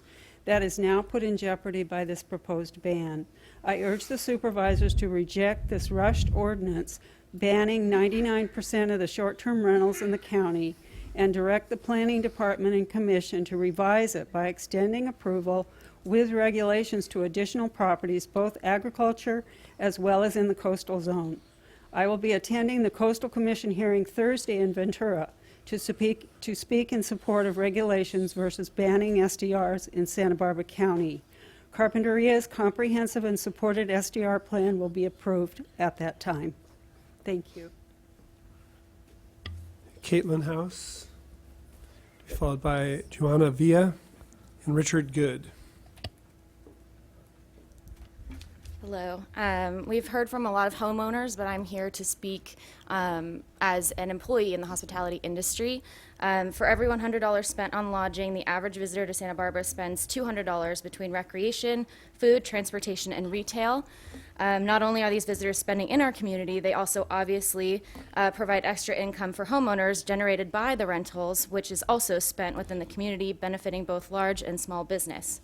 It's very important for everyone to recognize and digest the fact that for such a small percentage of homes in the community, that these small-term rentals have a large and positive economic impact on our community, estimated at around $470 million annually. With the proper regulation and oversight, these properties could probably triple the transient occupancy tax for the city and quadruple it for the county, creating a large amount of unrestricted revenue that could be used for civil servants, parks and recreation, and other deficits. So I encourage you to take a look at what we're talking about today and make a decision that considers everyone. Thank you. Thank you. Joanna Villa, followed by Richard Good, and then Lenny Gonzalez. Good afternoon. My name is Juana Villa, and I've been working 7 years with vacation rental. And you hear from all the homeowners and landlords, but I will speak for myself. I've been working, and I have 5 ladies to work cleaning those houses, their families to come to visit Santa Ynez. Please help us be fair. And that's everything I say. Richard Good, Take her 30 seconds. to be followed by That also is not the way it works. Thank you, Mr. Chair. Allen, if you would reset the time, Yeah, yeah. it would be really good for us. Then we're going to hear from Lenny Gonzalez and then Ellen Reed after that. Richard? Good morning, Chair and fellow supervisors. My name is Richard Good. I suspect some of you will remember me as one of the driving forces behind the Good Neighbor Ordinance and the overwhelming opposition to the Planning Department's previous attempt to eliminate the use of private property for special events. It was only 3 years ago that we stood in Santa Barbara and collectively opened your awareness to an amazing part of our culture and community. On some level, I'm a little disheartened to be standing here again today. That was a dark period for our industry, based almost solely on the media hype around the Kim Kardashian wedding. An entire segment of our community was degraded and portrayed to be the single force destroying everyone else's peaceful enjoyment. I'm not sure the board realizes that the staff has found the perfect backdoor to lock out the special event industry and completely undermine the short-term vacation rental industry in one false swoop. This proposed amendment would be the most poignant example of tossing the baby out with the bathwater in board history. This body must encourage staff to seek another solution to regulating valuable community resources. I can understand Thank you, these Mr. tactics. Good. Thanks. Thank you. Okay, thank you. And you're opposed, right? I'm opposed. Okay, thank you very much. Lenny Gonzalez, followed by Ellen Reed, and then Lynette Lemaire. Hello. I actually live next door to a short-term rental, and I have to tell you that I've only ever had positive experiences, and all of my long-term renters around me, they tend to be much more of a nuisance than any short-term renter ever has.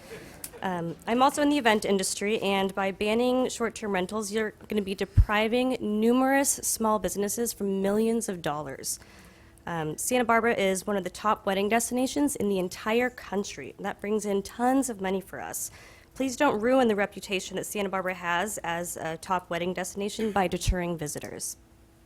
The hundreds of people and small businesses that benefit from all the visitors that we have and using short-term rentals far outweigh the nuisance complaints, and I believe that we can solve all the nuisance complaints with fair regulation. Thank you. Ellen Reed, Lynette Lemaire to follow that, and then we'll hear from Matt Allen.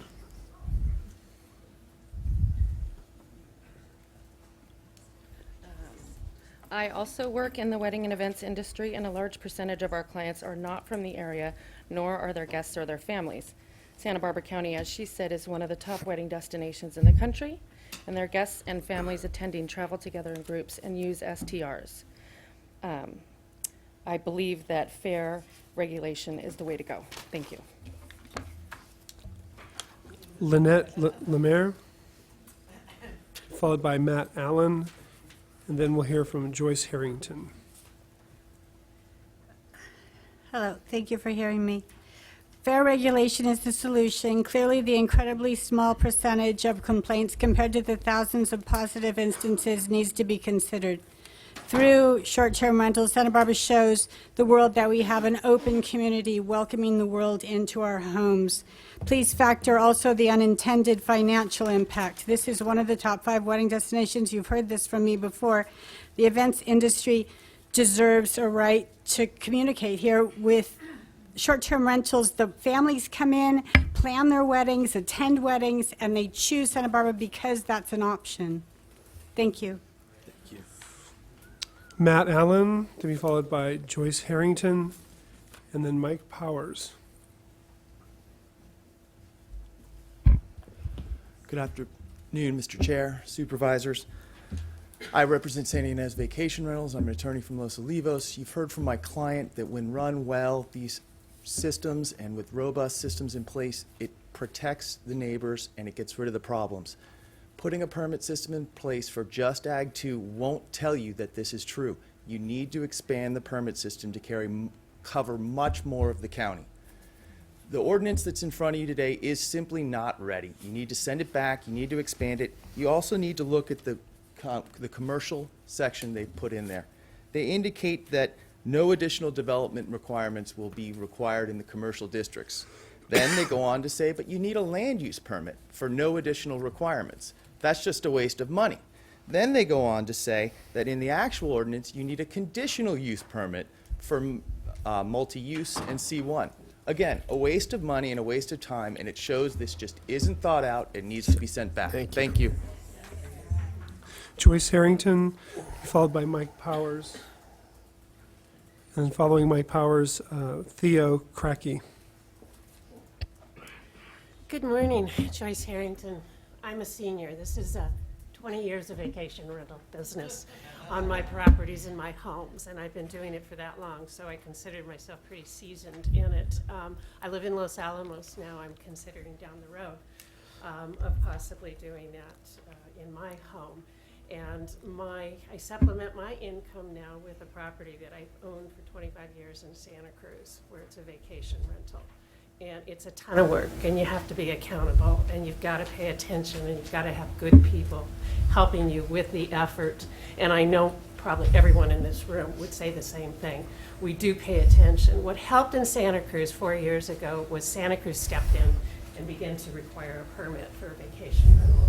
Everyone was up in arms, but it's actually made a lot of good sense. They reviewed contracts, individuals, titles, contact information, everything relative to that vacation rental. Thank you. Thank you. And it helped. Thank you. Let me just ask you, are you opposed? Or are you okay, so you wanted to go back. All right, thank you. Yes, we need stirs. All right, thank you. Mike Powers, to be followed by, then You're opposed. Okay. Thank you. I'm just keeping track here. Yeah, then we're going to hear from Theo Cracky and then Charlene Houston. If you have a green sticker on, it makes it really easy. That's right. I am also opposed. Okay. Got you. I work with Pure Joy Catering, catering company for weddings here in Santa Barbara, and we see hundreds of families come from all over the country to experience the Santa Barbara lifestyle, to use these short-term rentals, to bring their families in and have a nice living space for everybody to live in, kitchen to cook in.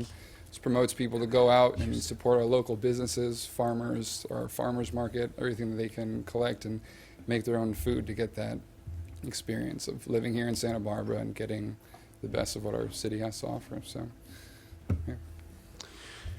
Theo Cracky, to be followed by Charlene Houston and then Francis Romero.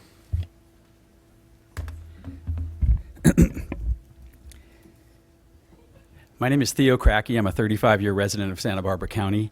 Our democratic process is based on providing verifiable facts, listening to all points of view, and then making a decision that reflects compromise on the part of all parties. The proposed SB County STR ordinance, which prohibits STRs in virtually the entire county, is not a reflection of our democratic process. To illustrate this, I have tallied the public comments for this hearing that were submitted in writing to you. There's a total of 205 letters to you regarding this hearing. 152 letters are in opposition to the proposed ordinance. 53 letters are in favor of the ordinance. In addition to this, there are 587 comments submitted via an online petition that oppose the STR ordinance. In summary, that is a total of 739 individuals who have written and commented to you in opposition to this ordinance, and 53 who have written in support of the ordinance. That's a 14-to-1 ratio of opponents to this ordinance to supporters of this ordinance. Obviously, there's something wrong with this ordinance for there to be so many opponents to it and so few supporters. I would like to recommend that you do the following to revise the ordinance. Thank you very much. Get a study and get some Thank you. facts. Thank you. Charlene Houston, and we'll hear from Francis Romero and then Ken Switzer. Hi. Thank you for allowing all of us to speak here today. My name is Charlene Houston. I'm a native of Isla Vista, and I've watched our county change. I think that you really need to send this back to staff for more consideration, and I think that the millions of dollars that are at stake, especially what we heard before this item, that 57% of people are going to be leaving employment, maybe the TOT tax money could be used to supplement that and also create neighborhood groups where people would come together and learn to talk to each other to mitigate some of these nuisance problems. Thank you very much. Francis Romero, then we'll hear from Ken Switzer, and then Dino Otanian. Well, good afternoon.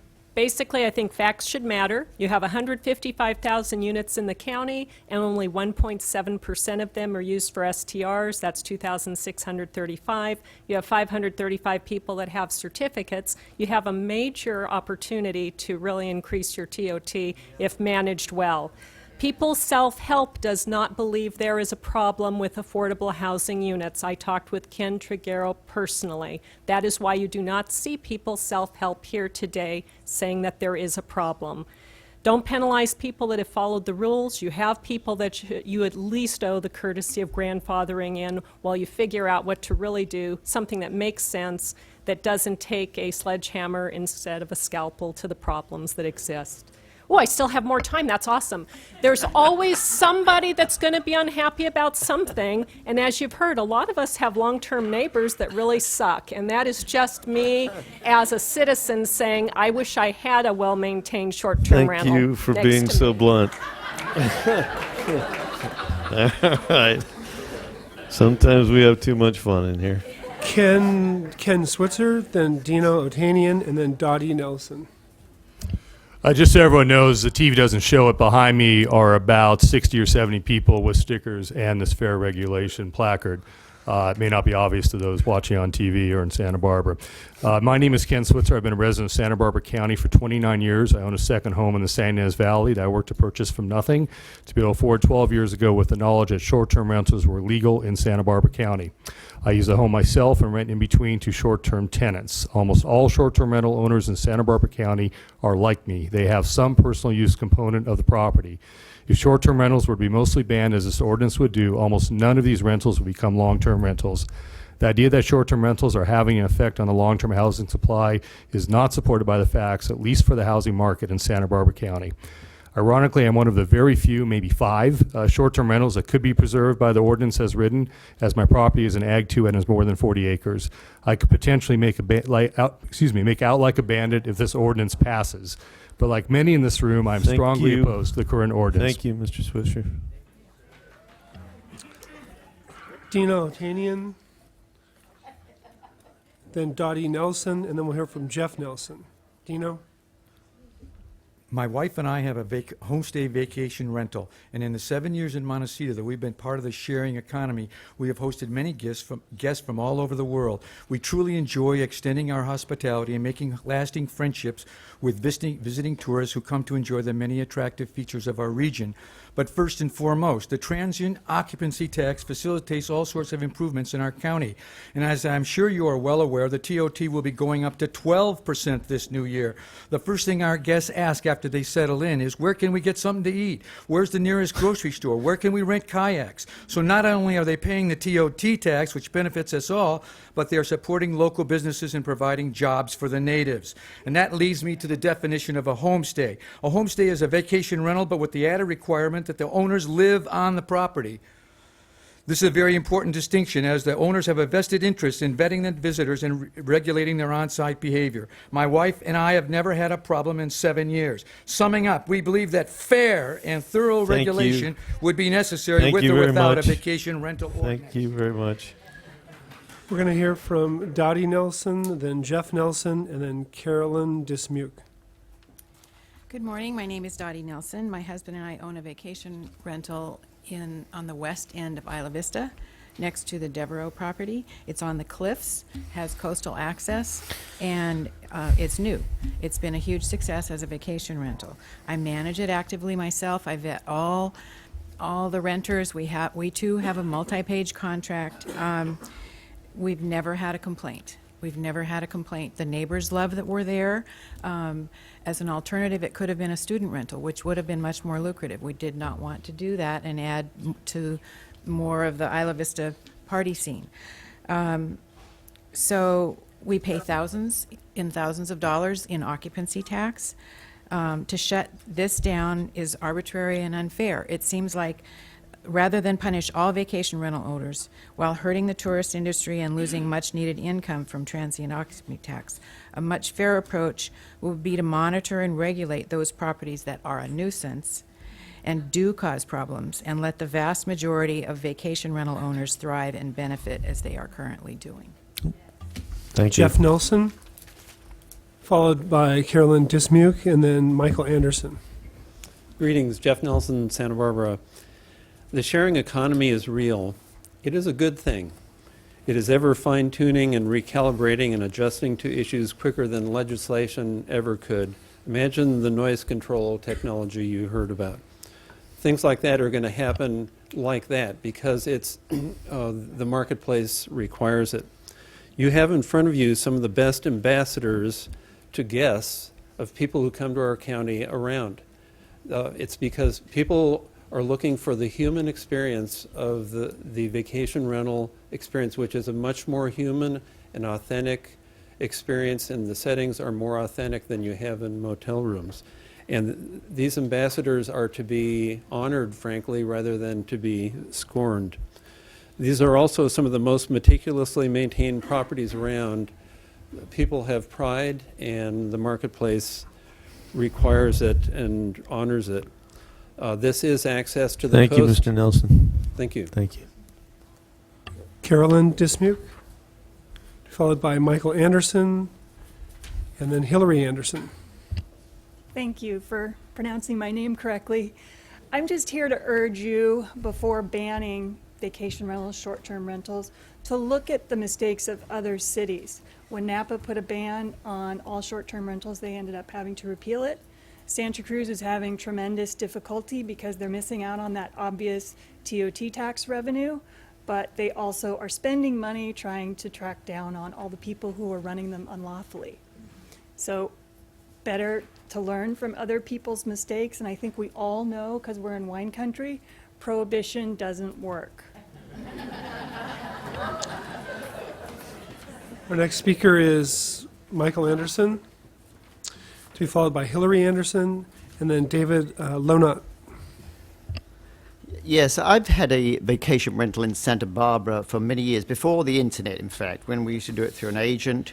And we have never had any problems. We have 2 acres, we have plenty of space.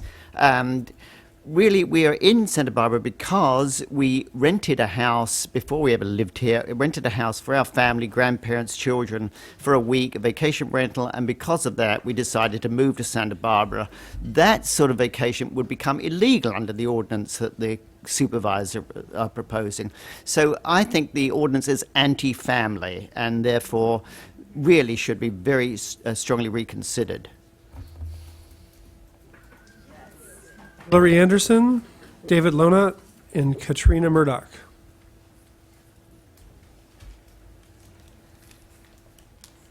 Hello.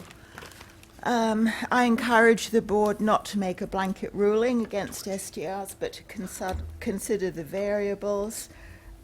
We vet our guests thoroughly. We pay the TOT. We emphasize we're in a quiet residential area, not conducive to loud party groups. The guests sign multi-page rental agreements where they're informed if they don't adhere to the house rules, they'll lose their security deposit. We're usually in residence on our guest house, and our guests, mostly families, are very well behaved and appreciative of being able to stay in our home. It's been our family home for over 25 years. Our children grow up here. My husband has worked extensively on the property, and it's a magical place. Our children are grown and no longer live in Santa Barbara, but come back and visit with their families throughout the year. We've had unforeseen financial Thank you, problems Mrs. Anderson. caused by landslide, now Thank you. repaired. David Lonat, followed by Katrina Murdoch, and then we'll hear from Carrie Euler. Good day, David Luno on behalf of Vacasa. We're a management company that is throughout the United States and in 5 other countries, and representing our owners and our employees who would lose their jobs if you pass this. This is one of the worst attempts at regulation I've seen. It's incredibly short-sighted. Unfortunately, everybody that was instructed in the Planning Commission to do their jobs was told from the start to go after a ban. As a county, you have a great example right now in Goleta who already figured out how to regulate this. This wasn't examined. There's a small minority, which, as far as I can tell, is predominantly Montecito, which is trying to push this ban on the entire county. And the Ag 1 inclusion is inexplicable. But what we keep hearing about is the character of neighborhoods and good neighbors. And this room is filled with good neighbors who are doing a fantastic job paying their taxes. Who is not here? The ones that aren't here are the ones who are going to keep doing it. The ones, when it gets banned, they're going to go ahead Thank you very much, continue and will not respect any Luna. regulations you Thank you pass. very much. Thank you. What is your company's name? Vacasa, V-A-C-A-S-A. Thank you. Thank you. Katrina Murdoch, be followed by Carrie Euler, and then Steve Pepe. Good afternoon, and thank you for your consideration. My husband and I, we raised 6 kids, running a small business here in Santa Barbara. The kids are gone, off to college, married, and they come back, as most kids do, and especially at this time of the year for family vacation, for Christmas. And so, because of unforeseen financial downturns, we decided to rent our home, part of our home to wonderful families. We live in a neighborhood with close neighbors. We told our 2 neighbors to the side, if you ever hear any noise, here's my email, you let me know, we're running it. That has never happened. All the guests are wonderful and leave the house in spotless condition. It's just been a wonderful experience. A third of our guests come for a wedding destination in Santa Barbara. And think of all the people that would be affected if they could not do that. I've asked each one of them, because we know what's going on right now.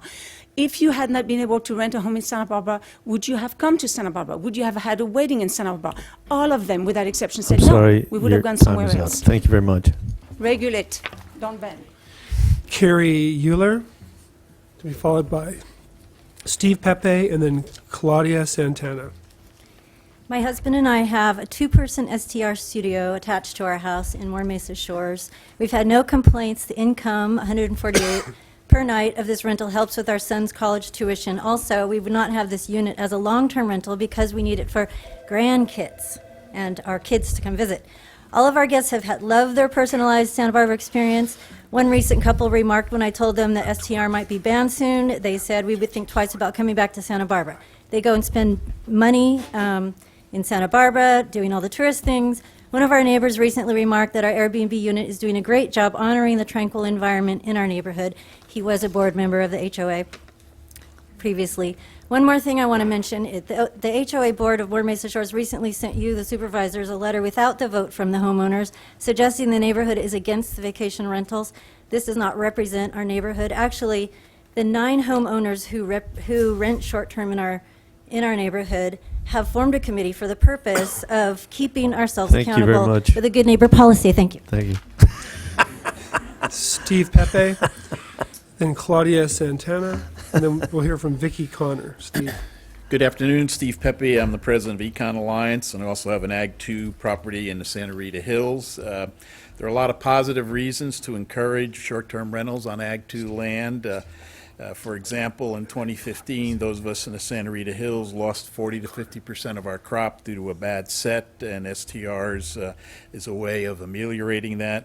Those of us who are one-crop-a-year farmers can use STRs to even out our cash flow and to avoid short-term financing. The farm-to-table movement is growing, and this fits directly into it. The right to farm ordinance, which permits farm stands, the policy of encouraging interaction between farmers and consumers, that all works. If you go to San Luis Obispo County next door, they permit STRs on ag land, and so for all those reasons, I would encourage the STRs on Ag 2 property. Thank you. Claudia Santana, then we'll hear from Vicki Connor, and then Jared Ficker. Claudia. My name is Claudia Santana, and I currently work at Villa Verano, an estate home that hosts events and vacation rentals in the foothills of Santa Barbara. I came to speak today because, quite frankly, I'm scared that I will lose my job and will have to relay the message to 5 other coworkers that they have also been laid off due to a decision that you make today.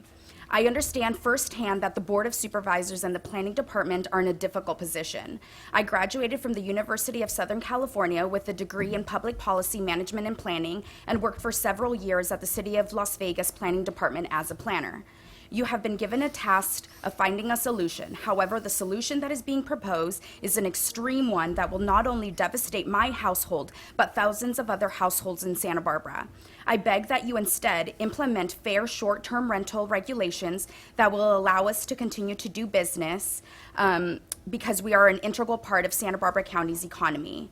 We, each of us, have implemented our own rules and regulations that enforce the current ordinance. Thank you very much. Okay, thank you.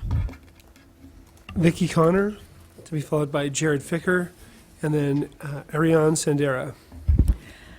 Good afternoon, Vicki Connor, Initiatives Director for Econ Alliance. Thank you for letting us speak today. As you know, Econ Alliance frequently comes to you to consider the positive job impacts of expanding businesses in various industries other than tourism. Oftentimes, the detractors of expansion in these industries and even some of the policymakers tout the value of tourism as an alternative to these other industries in maintaining economic vitality. We ask that you, in this issue as well, consider the value of tourism jobs and the positive value of tourism in supporting county services, and that a middle ground solution be pursued. Thank you. Jared Ficker, be followed by Ariane Sandera, and then Betsy Kehoe. Hi, Jared Ficker on behalf of Save the Rentals, Paradise Retreats, and Airbnb. Just a few comments, Chair and members of the board. First and foremost, I strongly oppose a ban. I'd suggest that the board reject this proposed ordinance today and continue working on a responsible regulation. Couple points, particularly related to the coastal zone. Staff provided some information about short-term vacation rentals not being low or moderate costs. I think they're using an average daily rate number, which is really not an appropriate measure for the value of these, particularly for families. Short-term vacation rentals are typically have multiple bedrooms, and you need to divide that average daily rate based on the number of rooms and occupancy. Second of all, the Coastal Commission has never approved a ban on residential zones in the coastal zone, and it's because it's providing low and moderate overnight accommodations. So if we are going to propose a ban, what is the alternative solution to fulfill the obligations under the Coastal Act? Mr. Ficker, thank you. Ariane Sandera, then we'll hear from Betsy Kehoe, and then Nina Quiros. Dear Chairman and Supervisors, my name is Ariane Sandera, and I have worked for 7 years in a real estate group locally that represents both buyers of investment property and buyers of second homes. I can state that never have we had an investor buyer consider buying a property for the sole purpose of using it as a short-term rental property. The additional cost factors make the proposition money-losing compared to renting the property long-term. An investor would never buy a single-family residence in our county for pure investment purposes, long-term rental or short-term. Our houses can only provide about half the investment return as apartment buildings or commercial buildings. The additional cost factors for short-term rentals versus long-term rentals are: one, the much higher short-term vacancy rate, 30% to 70%, triple the management fees compared to long-term rentals, payment of all utilities, the cost of furnishing the property. When these extra costs are considered, long-term rentals are almost always more profitable to the net bottom line. Therefore, a ban on short-term rentals would not help our long-term rental housing supply based on the local real estate economics. Thank you. Betsy Kehoe, to be followed by Nina Quiros, and then Samantha Ireland. Hi, I'm Betsy Kehoe, and I'm here not to argue on my personal behalf, but rather to discuss a little bit of history. I'm an advocate for fair regulation of STRs and through the sharing economy. Throughout the history of our humanity, new enterprises and professions have evolved to meet the needs of our society. There have always been good aspects and bad aspects of these new enterprises. There have been good doctors and bad. There have been good restaurants and bad. There have been good daycares and bad. I don't think any of you would argue that we wouldn't want to eliminate these services to our society just because of the bad ones that have existed. We need to regulate. That's why we do that. That's what your jobs are. Would we want to get rid of doctors, restaurants, and daycares? No, we need them. So today we can regulate short-term rentals, and in the future that may prove to be a very valid aspect of our society that we need and we can use. So please consider what you're here to do today. In the future we will need these STRs, and you may be very glad you did. Thank you very much. Nina Quiros, followed by Samantha Ireland, and then Katie McDaniel. Hi, my name is Nina Quiros. I purchased my home in 1984. When my husband passed away in 2001, I am here to tell you that I've had more roommates than Heinz has pickles. And they are a liability and a hassle like you wouldn't believe. And I seriously doubt that any of you up there would want to have a roommate living in your home with you. I have a master bedroom that I converted into a room to suit the needs of people living out of a suitcase. And ever since I've been an Airbnb host, sharing a room in my home for 18 months, I'm doing nothing new here. Old ladies have been renting rooms in their homes since antiquity. But what is new here is that the internet marketplaces like Airbnb have made it possible for me to access travelers and for me to be able to trust them because of the safeguards that are put into place by the reviews process. Noise is not a problem because travelers are under the pressure of getting good reviews in order for them to get what I'm they so need. sorry, but you're out of I time need to go. already. Please don't Yeah. put this ban into place. Thank you. Samantha Ireland, to be followed by Katie McDaniel, and then Heather Ridnour. Hi, thank you for listening to us. We really appreciate it. My name is Samantha Ireland, and I founded Vacation Rentals of Santa Barbara 11 years ago. And we do everything that a ban, fair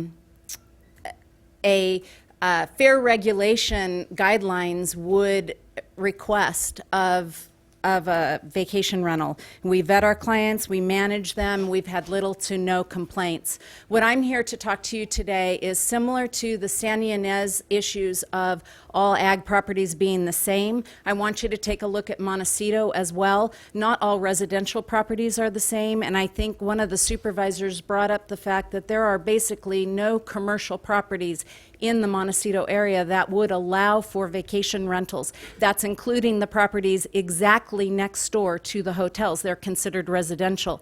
However, Miramar, Padero, all of those beaches are not apples to apples Sorry, to you're other out of residential areas. Thank Please you. consider Thank you fair very much. regulation. Katie McDaniel, to be followed by Heather Ridnour, and then Genevieve Marquez. Good afternoon, supervisors and staff. Thank you for your careful consideration of this ordinance. The time you have taken for careful review of short-term rentals is very much appreciated.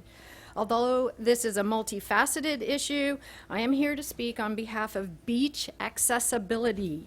The 5 units we operate, Vacation Rentals of Santa Barbara, on Miramar Beach are sweet nuggets of affordability and accessibility to this lovely beach.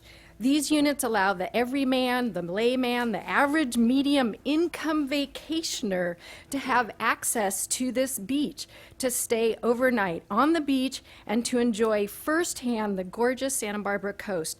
Keeping the California coastline accessible is a constant fight. By allowing short-term rentals on the coastline, you will continue to allow all California residents the ability to enjoy our beaches at an affordable rate. Please consider fair, affordable, accessible regulation. Thank Send you. this ordinance back. Thank you so much. Heather Ridnour, to be followed by Genevieve Marquez, and then Susan Basham. Hi, I'm just going to read what I wrote. My name is Heather Ridnour. I am an Airbnb superhost. I've been a resident for Santa Barbara for 32 years. I have lived in More Mesa Shores for 17 years. I have hosted an Airbnb homestay for 3 years there. I charge $147 per night for 2 people, and not the $300 lowest average of the county staff report. There are no complaints at the Sheriff's Office Department regarding any of the STRs in our neighborhood in More Mesa Shores. I believe wisdom is to act proactively to provide a solution to allow STRs in Santa Barbara. This is a new and very desired method of travel and hosting. New to us, but not to the rest of the world. I wonder how many of us, even those opposed to STRs, have traveled in this very way. Please do not support the ban on STRs. I believe, if done, it would be very short-sighted for the future. Thank you. Thank you. Genevieve Marquez, and then we'll hear from Susan Basham and Druyon Byrne. My name is Genevieve Marquez. I'm local, born and raised. I've worked for several years as a caretaker and ranch manager at a ranch where the owner stays at the resident portion of the ranch part of the time and rents out the house to short-term tenants some of the other time. About 2/3 of the time, the house stays vacant. As I am present at the ranch full-time, I witness every short-term rental. Our guests, mostly from more urban areas, are thankful and joyous of having the opportunity to breathe in the fresh air, take in the surrounding natural beauty of the San Ynez Valley and mountains, and relax at the house. They spend time and money at our local shops, wineries, restaurants, and recreational sites. Our tenants are nothing but respectful of the surroundings. I always have a decibel reader handy just in case, but that never comes anywhere near the decibel limits. The ranch owner will often donate stays at the house for charity fundraisers, which have raised tens of thousands of dollars each year for our local schools and other important causes. A ban on short-term rentals or severe restrictions that makes Thank you. Thank you very much. Susan Basham, Dreon Byrne to follow, and then Pam Pilcher. Good afternoon, Chair Adams, Supervisors. My name is Susan Basham. I'm an attorney at Price Postell and Parma in Santa Barbara, and I'm here today on behalf of Dr. Steve Mosby, whose family owns a vacation home on the ocean in Summerland. Long before there was Airbnb, long before there was a sharing economy, long before there was an internet, there was a tradition of vacation homes in Santa Barbara, many of which would not be affordable to their owners if they weren't rented during the season. For tax purposes, they're vacation homes. The owners only use them a certain part of the year, and they've been an important part of the vacation economy here.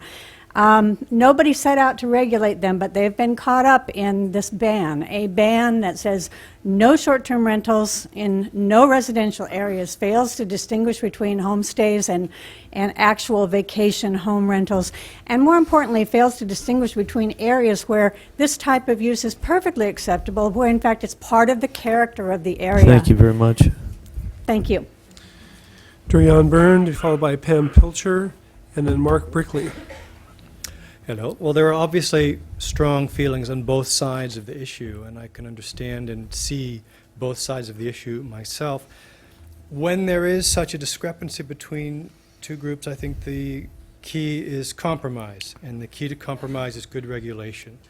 And I'm just here to express my voice that the ordinance before you is not a compromise, and very simply, please consider not passing it so that we can hopefully find a common ground and a compromise to bring us together.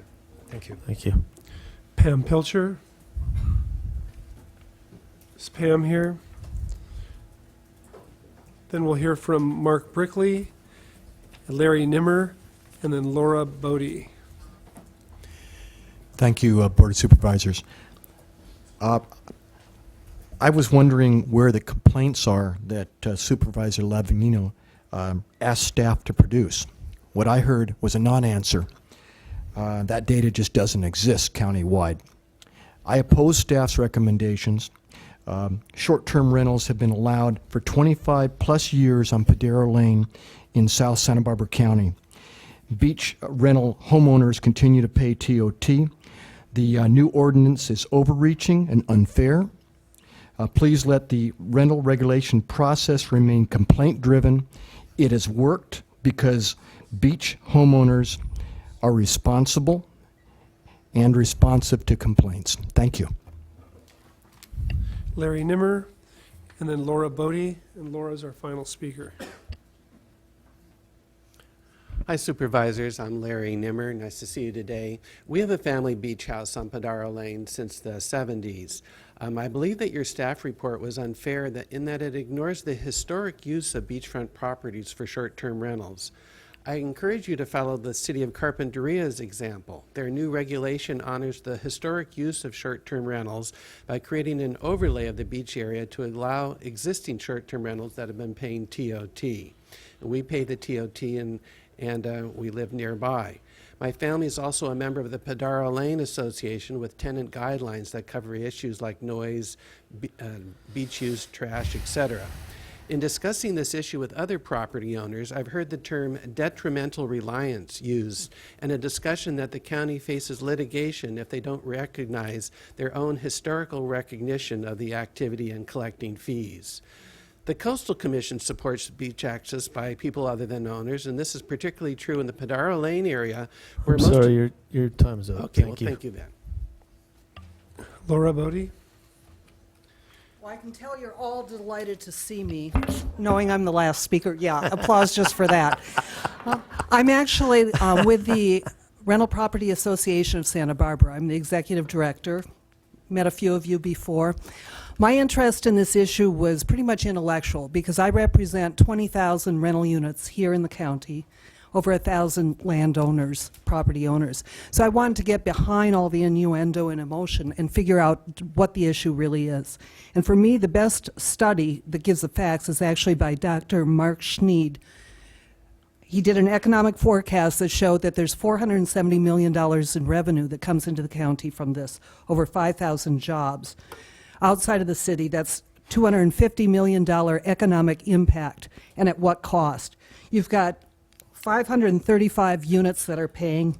If you look at the economic forecast, they think there are at least 1,357,000. That means the tot, if you just collected on those they've already identified, would be $3.7 million, over $2 million what you're getting now. What are you losing for that? They show 77 long-term rental units are taken out of stock. Okay. This is cheap income to support our county. We're not paying for school for these people that are coming into the county. They're giving money, over $470 million economic impact. And where are the complaint figures? That's where I want to see. There's no statistics. Thank you very much. And also, if you go online, you can look and see what the rental rates are, like $25 to $85. Thank you. Thank you. All right. We have been at this a while. Can we take a break? Yeah. Can we take it? I need a bio break, guys. Sorry. 5 minutes, and I mean it, 5 minutes.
Okay, we're going to bring it back into session.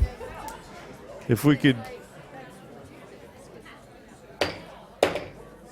Yeah, and I mean it. 5 minutes. And that was exactly 5 minutes for those of you who are counting. All right. Supervisor Wolf, thank you for rejoining us. All right. Okay, what's your question? So, thank you, Mr. Chair. I just have a couple questions from some of the comments. Just our last speaker talked about that economic impact report that I think was paid for by the industry, and then I seem to recall maybe Ms. Black received an email from the person, can't recall his name right now, from the UCSB economic forecast. So can you comment on that, because he had a little bit of a different take than what Mr. Schneep had said, or someone. And I know I have the letter here, or the email here, but yes, through the chair. Supervisor Wolf, so that was Peter Rupert with the California Economic Forecast with UCSB, and he reviewed the numbers of the TPX report that was presented by Mr. Kratky in one of his public comment letters, and he found that the report inflated the economic results of short-term rentals. In review of the report, it was based on the assumption that all the people staying in short-term rentals were additional guests to the county and would have stayed elsewhere if county short-term rentals were not available. okay, so he was saying the impact would not be as great as was stated. What was presented. Okay, and then I have another question that occurred to me from something that someone said. They mentioned bed and breakfast, and I had the first. It was the Planning Commission report. It was one of the first ones. And the definition for bed and breakfast is a residential structure with one or more bedrooms rented for overnight lodging where meals may be provided subject to applicable county health regulations. So, when I saw that, it sounded to me like what some people are describing as homestays, where they rent out a room or two. Was that ever discussed or talked about? And oh, by the way, bed and breakfasts are not allowed in residential areas. So what is the difference between a bed and breakfast and a homestay? Through the chair, Supervisor Wolf, the difference between a bed and breakfast and a homestay is the fact that at a homestay, we would require the owner of that property to submit to us a declaration that that is their full-time resident. And also, we would fact check that against the tax records for the exemption, where you get being your first main home. A bed and breakfast doesn't really specify that the owner or the operator has to be there. And in fact, I've stayed at bed and breakfasts where they came and let me in and left. So that happens. Okay. I want to now ask Mr. Gazzoni.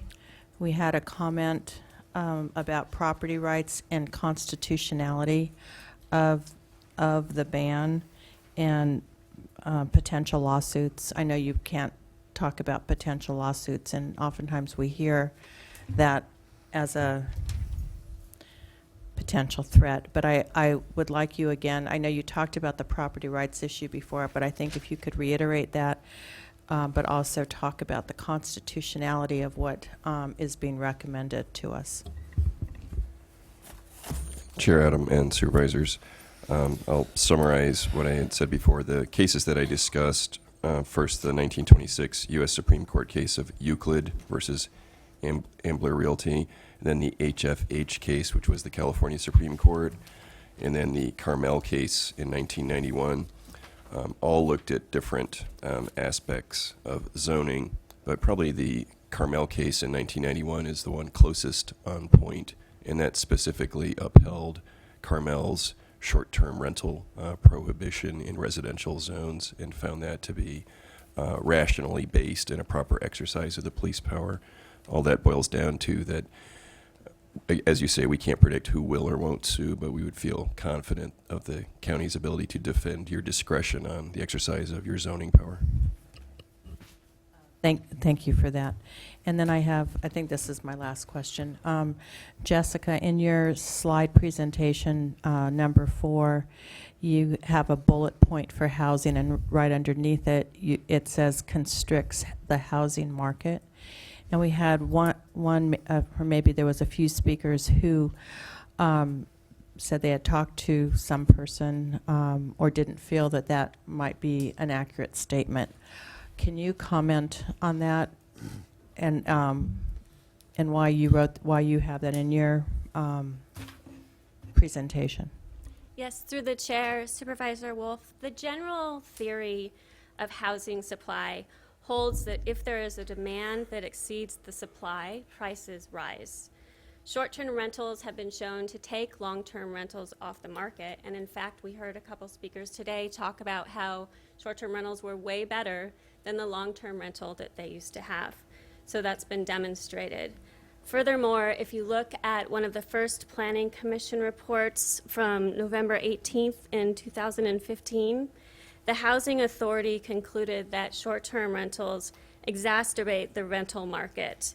So staff believes that with these facts, this is why the Planning Commission made the recommendation that they did to not allow the use in residential zones.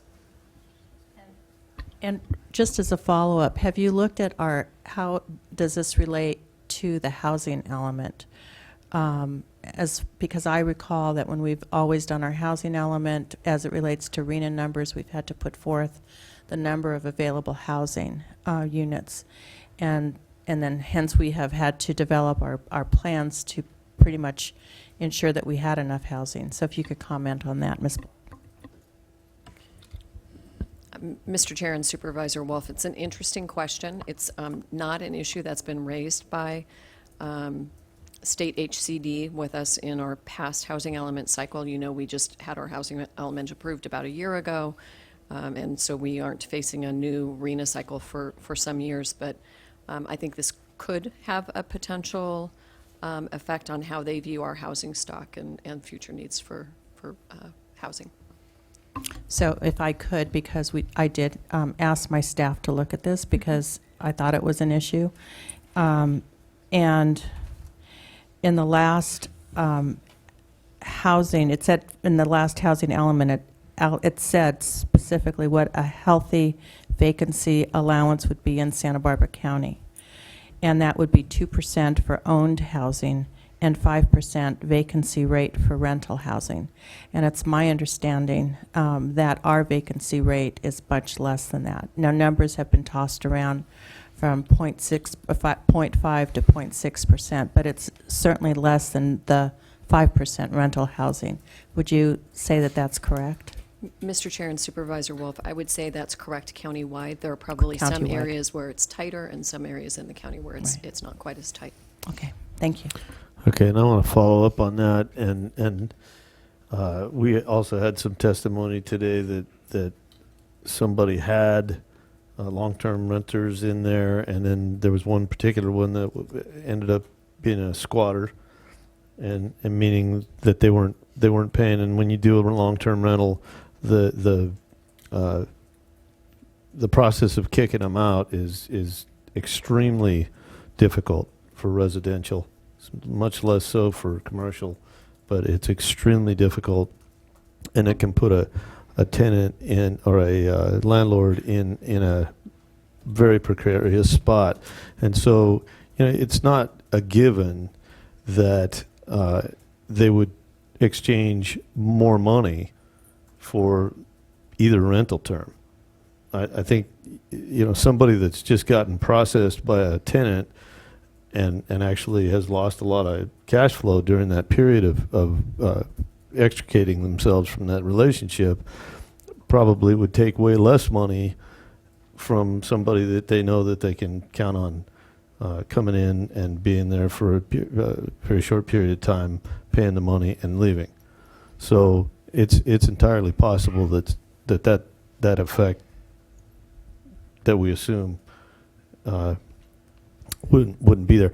Did we get the? Did you want to respond to that? I'm sorry. No. Okay. Did we get the complaint log, Ms. Mesker? Yes, Mr. Chair, I was able to find the complaints that we pulled from the Sheriff's Department for the Montecito Community Plan area. And also in my notes for that, I want to disclaimer the numbers. The sheriff themselves don't know if the residential house they're going to for the noise complaint is a short-term rental or a long-term rental or an owner occupying it. Oh, okay. Well, So- I don't think that's the value. I don't think we should probably go there if that's the case. Okay. All right. Thank you very much. Anybody else? Oh, I'm sorry. Mr. Chair, before you go into deliberations or further questions, we have just a couple points that we wanted to make, if Okay, you I'm wouldn't sorry. mind. I thought we were already there. I apologize, Mr. Chair. So after our presentation, okay. we realized that in the presentation we need to clarify the effective date of the ordinance is always going to be 30 days from its adoption, but the operational date is proposed to be the 270 days. And then the second point of clarification that was also brought up in a couple public comments was when we spoke to the affordability of short-term rentals. As staff, we were looking simply in the coastal area and not looking at the Santa Ynez Valley. Well, that's quite interesting because we're talking about banning in the entire county. So I would think that was a much higher cut. Thank you, folks. We'll handle it up here. I would Mr. think Chair. that was a much higher cut in the coastal zone because the value of the property is higher. And Mr. Chair, just to clarify on the rates, we were really just looking at the coastal zone because of the Coastal Commission's concern about lower cost affordable accommodations, which we took into consideration. The other point I just wanted to elaborate on is that the 270-day operative date is basically, if your board were to approve this ordinance today, would give a grace period for people to come into compliance. The second thing that I think is important for your board to remember is nothing ever becomes operative in the coastal zone until it goes to the Coastal Commission and is certified by the Coastal Commission and accepted by your board. So just wanted to make those clarifications. And I think otherwise we're just available for any questions that you have. Okay. All right. Well, I don't see any lights, so I'm going to get started. And maybe this makes a difference where we go, or maybe it doesn't. I don't know. I think the whole thing overall is like killing a fly with a 10-pound sledgehammer. You know, there's clearly some complaints out there that have to be addressed, but I think that we should deal with them on a subject by subject basis rather than a overall blanket approach like this. You know, just a couple specifics. The permit being annually renewed, I think, is a little unreasonable. If you're going to permit it, you know, not that I'm totally opposed to permitting, but of course I'd rather not see it be permitted. But if that's where we're going, I think at least a 5-year or at least a 3-year, something like that, as annual thing, you're going to just get done with your first one, and you'll have to file for another one. So I think that's really bad for business and people, and so I couldn't support that. 2 people per bedroom is, I don't even know how you would begin to enforce that. 24-hour contact, I think, is unreasonable. You know, if somebody doesn't answer the phone, we're going to revoke their permit. I don't know how somebody would build a short-term rental in zone areas, zone districts that would have hotels, because they would build a hotel if that was the case. Active enforcement at any level higher than enforcement than the complaint-driven current system is going to cost more money. And while we lost ourselves just short of $2 million of general fund through the TOT. So, and additionally, I can't, I'm not a lawyer, and I know Mr. Gazzoni is advising us that he thinks he can defend it, but I don't really see a court buying this, and maybe I'm wrong. I don't know. But if we're going to permit it in the future, I would like to see a lot more than a year. And if we ever have a task force, if that's one of the things that we consider, I'm just saying. Hey, listen, I'm not going to drive the bus. I'm just suggesting where we steer it. If we have a task force, that we get the San Ynez Valley vacation rentals, Vacasa, and Vacation Rentals of Santa Barbara seated on that commission or task force, because we have to have competent industry representation at the table at that thing. If that's what happens, thank you. Even if it's for me, that's maybe especially if it's for me. So, who's got their light on? Supervisor Wolf. I don't think I have to worry about clapping from this group. And there shall be no booing. No booing, No but that's hissing, okay. no booing.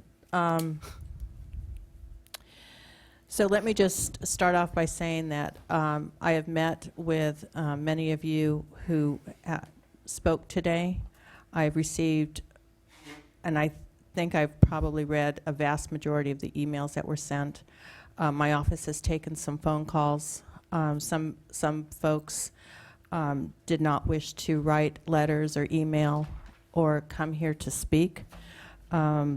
Those were people who supported the ordinance as written. I think it's. I also want to say someone invited us to visit their home or asked if we had ever been to a short-term rental. So for those of you who are wondering about myself, the answer is yes. I've been to short-term rentals in Palm Springs and Cambria. I have 3 kids. 2 are married. I have 2 grandkids. So we've experienced those things where we can all be in the house together, and it's really nice. But I will say that back over Labor Day, we went to Laguna Beach, and we didn't stay in a short-term rental. It was a big family vacation. We stayed in a hotel. It was one of the older hotels there. There was actually a kitchen in my daughter's room with the 2 boys. There's a lot of places now that have kitchens or they offer breakfasts at hotels. I just want you to know that I have experienced both. So I understand what you're referring to, but I want to be really specific and tell you that what my charge up here is to represent our community. And I have a special obligation to the Eastern Goleta Valley community. And I feel strongly, if any of you have heard me before, this is nothing new. I believe in neighborhood compatibility. I don't want to get into the nuisance issue. It's neighborhood compatibility, and it's the integrity of zoning. When people purchase a house in a residential zone, they have certain expectations. In Goleta Valley, we just completed our community plan. And they spoke, actually we heard someone speak earlier today. She was on the GV PAC. And she talked about what they had talked about in developing the Goleta Community Plan. And that was that they felt that it was abundantly important to them that they had compatible uses. I got some emails from folks who had STRs in Mission Canyon. I looked at the Mission Canyon Community Plan, and that's not in my district. But I do know that many people who live in Mission Canyon are concerned about fires and safety and evacuation. In fact, when I looked at the Mission Canyon Community Plan, there was language about that. There was language about the importance of neighborhood compatibility and safety issues that were inherent in that community plan. STRs are a relatively new phenomenon, and they, in our Goleta community plan, were not specifically addressed, but zoning was addressed. And again, the compatibility issue was very important. You know, I brought up the issue to staff about the housing element, because since I've been on this board, and this may kind of seem a little esoteric, or you're probably saying, what is she talking about? But, you know, this has been a big area of contention in our county, and that's the housing element and RENA numbers, and making sure that we have enough housing for our community. And the fact of the matter is that we have been meeting those numbers. When I first got on the board, we were not. We had to ensure that we have that in our community plans, that we had either rezoned or upzoned areas so that we could meet the housing needs. And there is no doubt in my mind that STRs remove housing from the housing market. There is no doubt in my mind that that occurs, and that is really important to me. That is a value that I hold especially important, to make sure that we have housing available for the people who work in our communities. It's great to have housing or opportunities available for our tourists, and we love to share our community with them, but I want to make sure that we have housing available, affordable housing, or all forms of, no, you can't ask me a question, all forms of housing available to our residents. We did talk about being bed and breakfast. You know, some folks have talked about the potential tax revenue to the county. I thought it was interesting that through some of the testimony today, we heard that approximately 50% of people who are renting, who are doing STRs, aren't abiding, aren't paying TOT taxes now. So I'm not sure I can quite understand why anyone would imagine that if we regulate this industry anymore, that we would start seeing an increase in TOT. I don't know, I don't understand the rationale for that. And frankly, the number, there was also another study that I saw, also from the industry, that said that even if we banned short-term rentals, that they would still go ahead and rent their property. And I don't think that's a really good reflection of business in our community. And that was shown to me from someone in the industry. So that's unfortunate to hear that and to see that. So I think in closing, we as board members, or myself in particular, I think we have a responsibility to protect and defend and enforce our residential zoning. We have rules and laws right now in effect. Maybe some of you don't even know that. I don't even think you can have a rooster next door. That's how much we regulate our residential zoning. So we have lots of rules right now that people have to follow. And we do that because of, again, the integrity of our zoning. So I know that this has gone through an extensive process. Some people think we should continue the process. I'm not in favor of that. We've, again, you know, we've done this before on other things. I think it's time for us to make a decision. Other communities have banned STRs. We wouldn't be the first. When some people have talked about a compromise, for me, I feel that actually this ordinance, and you might not believe this, but for me it is a compromise. Because when we changed the Eastern Goleta Community Plan, we added mixed-use zoning to our community plan with the intention that we would have more housing opportunities for our workforce. And now, with this ordinance, it's basically saying those mixed-use zones can now be used for short-term rentals. So for me, this is a compromise because we are allowing more STRs in areas that we never contemplated when the original plan was being developed. So, Mr. Chair, with that, I would support the ordinance that's presented before us. Thank you. Okay, and I'm sorry, it's the time for public comments over. I got some comments on that, but I'm going to save them for a minute while Supervisor Lavanino goes. Okay. Yeah. Well, you know, when they showed the map on the wall and you didn't see STRs in Santa Maria, so you might say, well, he doesn't have any skin in the game. Generates over $1.5 million a year in general fund tax revenue that people in my district are very dependent upon. So yes, it's very important to me.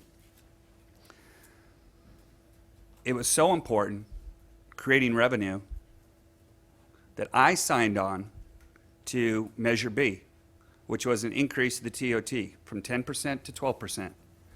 I signed that with Supervisor Wolf.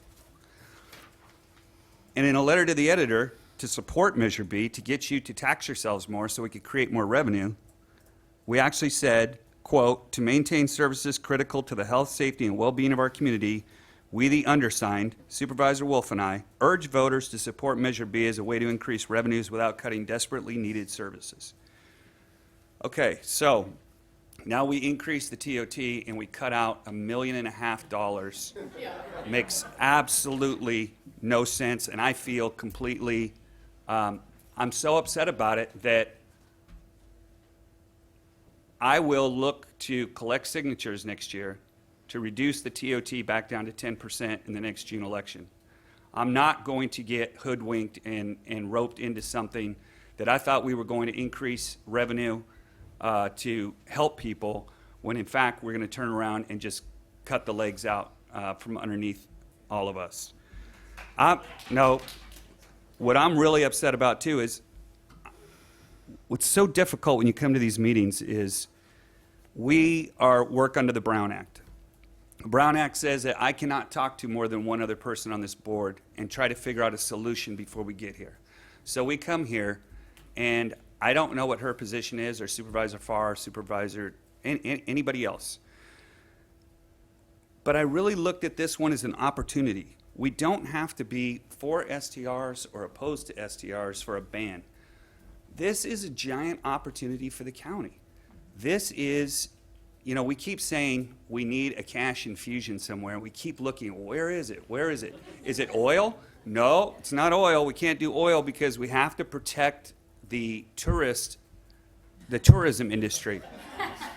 So we're not going to increase oil and gas production. Okay, that makes, you know, some sense to somebody in South County. I get that. But then at least let's move forward supporting the tourism industry. Now we're going after, 2 weeks ago was the wine industry. This time it's the STRs. The fact that 50% of people aren't paying the TOT tells me that, first off, we haven't supplied, I don't put all the onus on them. We have one person inside the county that's doing that as a collateral position. We haven't put a focus on it. Instead of looking at it as something that's negative, I look upon that as a positive, that there's another $1.5 million or $2 million out there that's unrealized. So why aren't we, and if More Mesa is an issue, I get it. There's enough money for us to go and hire a More Mesa housing coordinator or whatever to make sure I'll pay the person $100,000 a year just to focus on those 90 people in that neighborhood to make sure that everything's okay. Well, I know you won't, but would you rather do that or lose $2 million worth of revenue? I'd tell the CCNRs to take care of Right, it. I agree with you, but to make somebody happy on this board, I will go the extra mile and try to find somebody in the Eastern Goleta Valley that can do this. The scary thing is, we don't even have any teeth going out and collecting the TOT right now. The 50% of the people are paying it are getting a letter saying, hey, you should pay your TOT. If they don't pay it, what happens? Nothing. So I look upon that as that's our fault. That's something we created. What we should be doing, to me, is let's create a position that, first off, tracks complaints. We have nowhere for someone to call. They're going to call Supervisor Farr or your office and say, I'm upset. Okay, so what do you do with the call? You try to figure out what we can do. But there should be a focal point, a staff member that the county has that we require people to, let's say we open this up and we say, let's work on this issue. Okay, so my vision is that people would have to get a permit or an application, whatever you want to call it. Inside that, they have to have the contact number. Maybe 24 hours a day is a little crazy, but at least a 24-hour turnaround. If there's a complaint, you have to address it within 24 hours. We track those complaints that are coming in because there's now a phone number associated with that, and if a number comes in, we can follow the address. This can't be that difficult. We're able to collect property tax and sales tax and all this other stuff. This is something we should be able to do. And people that are problems, we deal with them. But we can't put a ban on 450,000 people for, dozens of bad apples, maybe. And if we're going to start doing that, then what's the difference between a short-term rental person that's a problem, or, as I've learned on the 6 years on this Board of Supervisors, all of our neighbors have problems. I have problems. I had a long-term renter that I went through the same process. I had to end up evicting somebody. I lost a ton of money, and it was a pain in the rear, and I realized that they have all the rights are with the tenant. And it took me a long time, and it cost me a lot of money, to the point where I actually sold the property where I didn't have to deal with it anymore. I also think it's wrong for us to do this outside of the budget process. You cannot vote to spend money outside of the budget without 4 votes. I don't understand why we can eliminate money out of the budget without 4 votes outside of the budget. We shouldn't be doing this in a vacuum. If this is what we really want to do, then I think we should do it during the budget process, so I can look and say, okay, this is the service I'm going to cut. This is the service level reduction we're going to make. This is the person that's not going to get served with that $2 million. Then it makes a little bit more sense.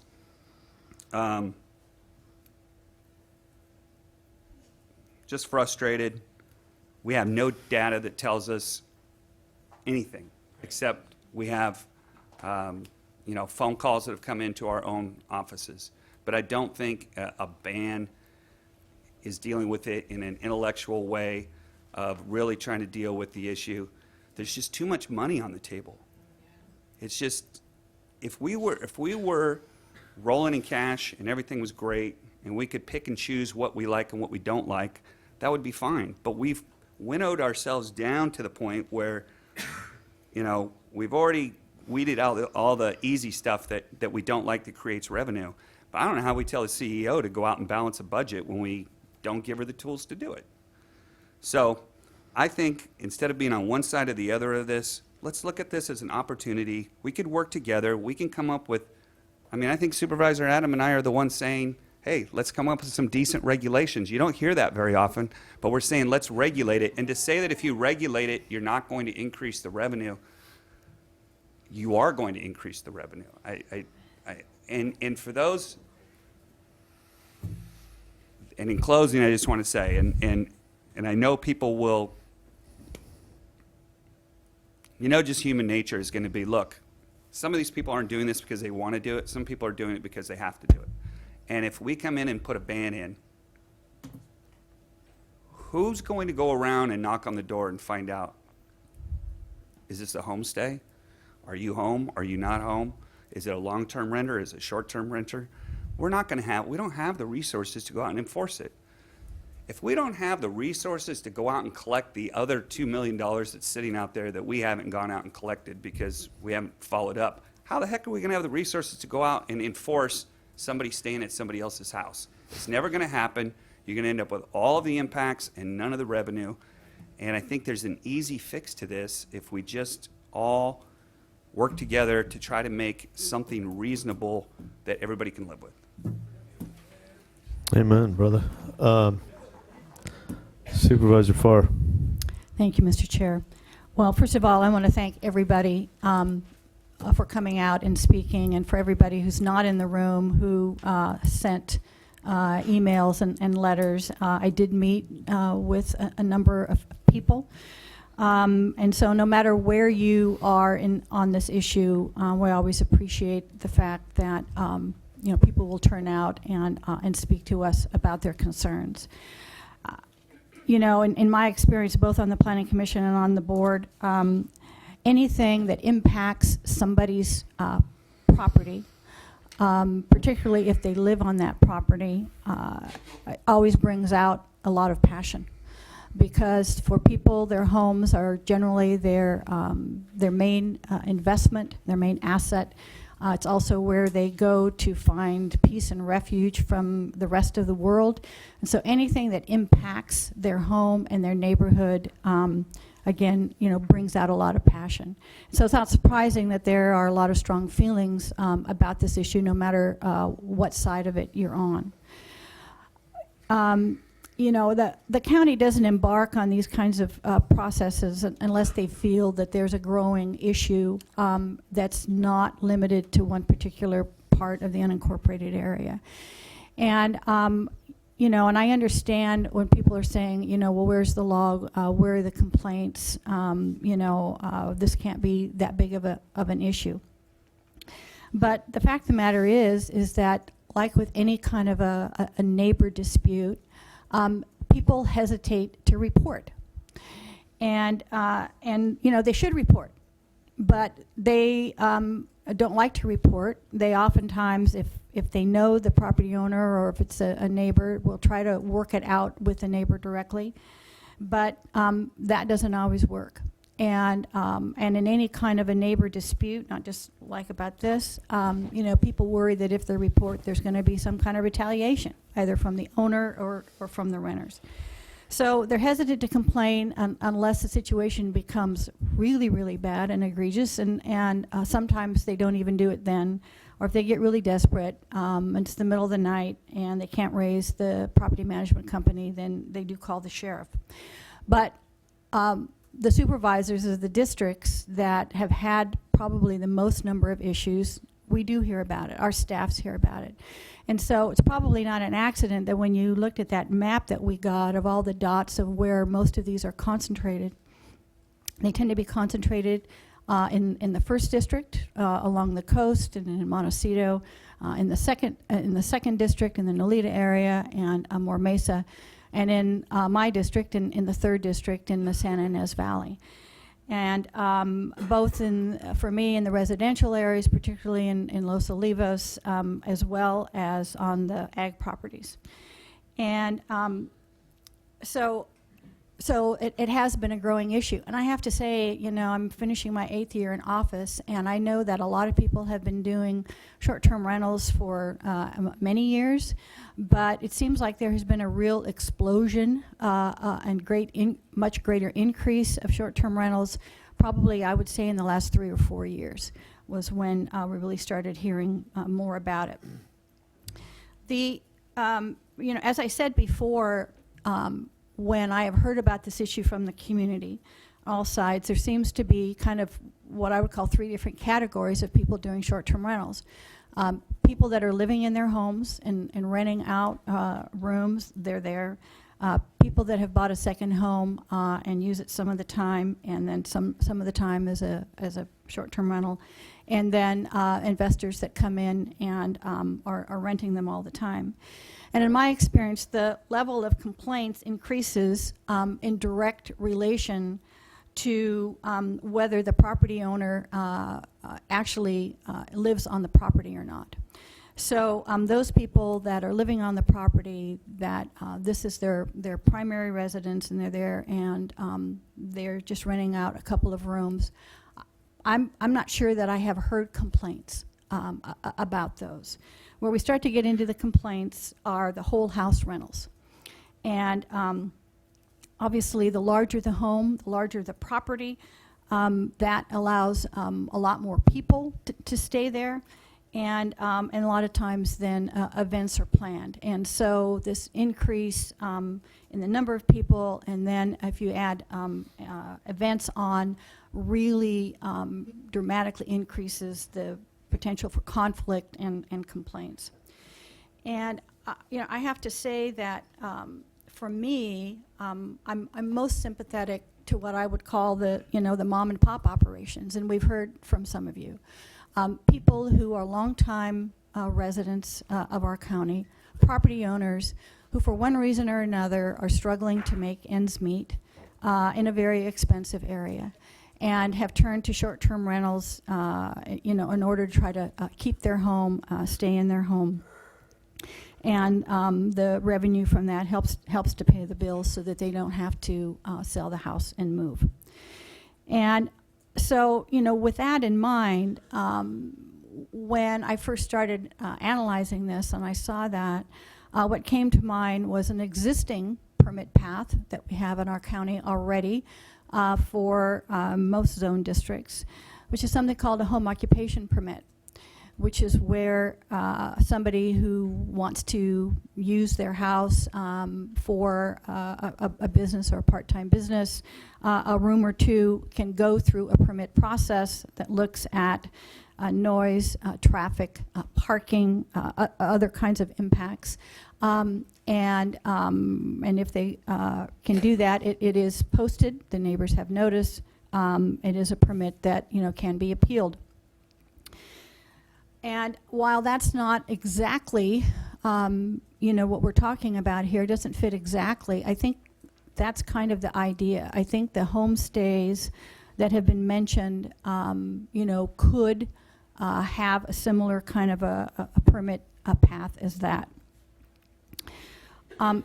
Regarding agriculture, I think that no matter what the ag zone district is, that the whole idea of farm stays kind of falls in line with homestays. And it's also something that this board already approved for the Gaviota Plan area. And I think it's very consistent, very important that we be consistent between both the coastal area and the inland area when it comes to what happens on ag-zoned properties, no matter what their size is. And while I know that some of the speakers that we've had that are on smaller ag properties say, my house is in the middle of the property, there are no impacts to the neighbors. That may be true in some cases, but it's not true in a lot of cases. That a lot of times the houses, even if they're on 20 acres, are not centered in the middle of the properties. The houses are all accessed by the same road. It might be a privately maintained road. They're on wells, they're on septic, they're in high fire hazard areas. So there are a lot of things to consider on ag-zoned property when you're thinking about other uses. But again, for farm stays, you have the same kind of a situation where you have somebody who lives on the property, who's doing agriculture. And this is a way for people to come and experience that. And so, if we're going to get into this, this is the area that I'm most interested in having the county take a look at.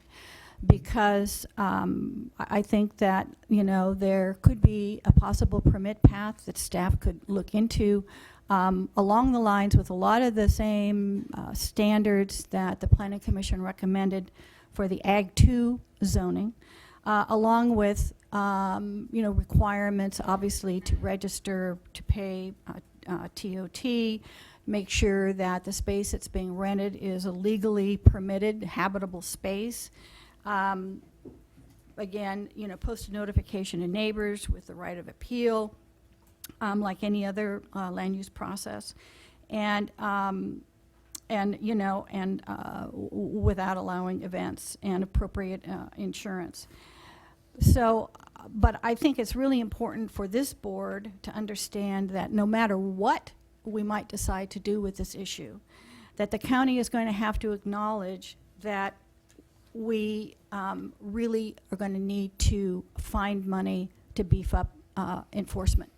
Because if we ban it or whether we allow it, enforcement is the key issue, and it's the only way to keep some integrity in the process and to have the people that are not engaging in it feel that, that their interests are going to be protected. And that means that we're going to have to find money for that. We're going to have to do public education. We're going to have to do more proactive measures. And we're going to have to significantly increase penalties for violators. Because, it's just too easy now for some people to rent out properties in a way that does negatively impact their neighbors, whether in a residential area or in an ag zoned area. So those are my thoughts on this issue right now, Mr. Chair. Thank you. Okay. Supervisor Carbajal. Thank you, Mr. Chair. I think Supervisor Farr touched on a number of things that are important to me, but let me first start by thanking everyone who's come out, individuals who are for or against a ban of STRs. I think you have, the number one objective for me is to take care of residents.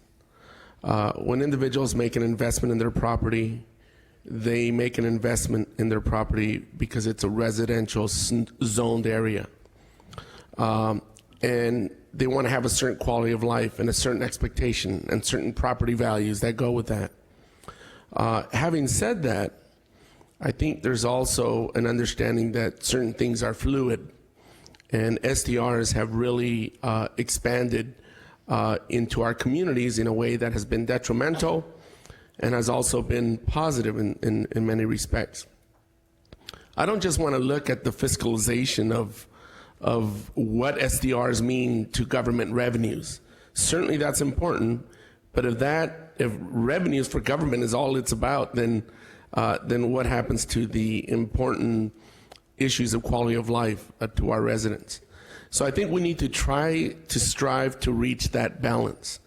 And I think that we can. I think that the Coastal Commission has raised some very important issues about accessibility and affordability of rentals near the ocean. And I know there's mixed research on many of these points, as was said earlier by Dr. Schneep and Dr. Rupert. But I think that raises some important issues. I too believe that homestays are important, either with the permitting path that Supervisor Farr has outlined of the home occupation approach in terms of permitting, or what have you, but I think that's worth exploring. I also believe in the farm stays. I think that would be important as well. I appreciate that Montecito has really taken the lead and has been at the forefront of really pushing for the extreme position, which is a ban. I certainly understand that. But again, the Coastal Commission has raised the issue of the coastal area properties, and I would like us to explore what an overlay mechanism could be incorporated into our ordinance, no matter what we decide.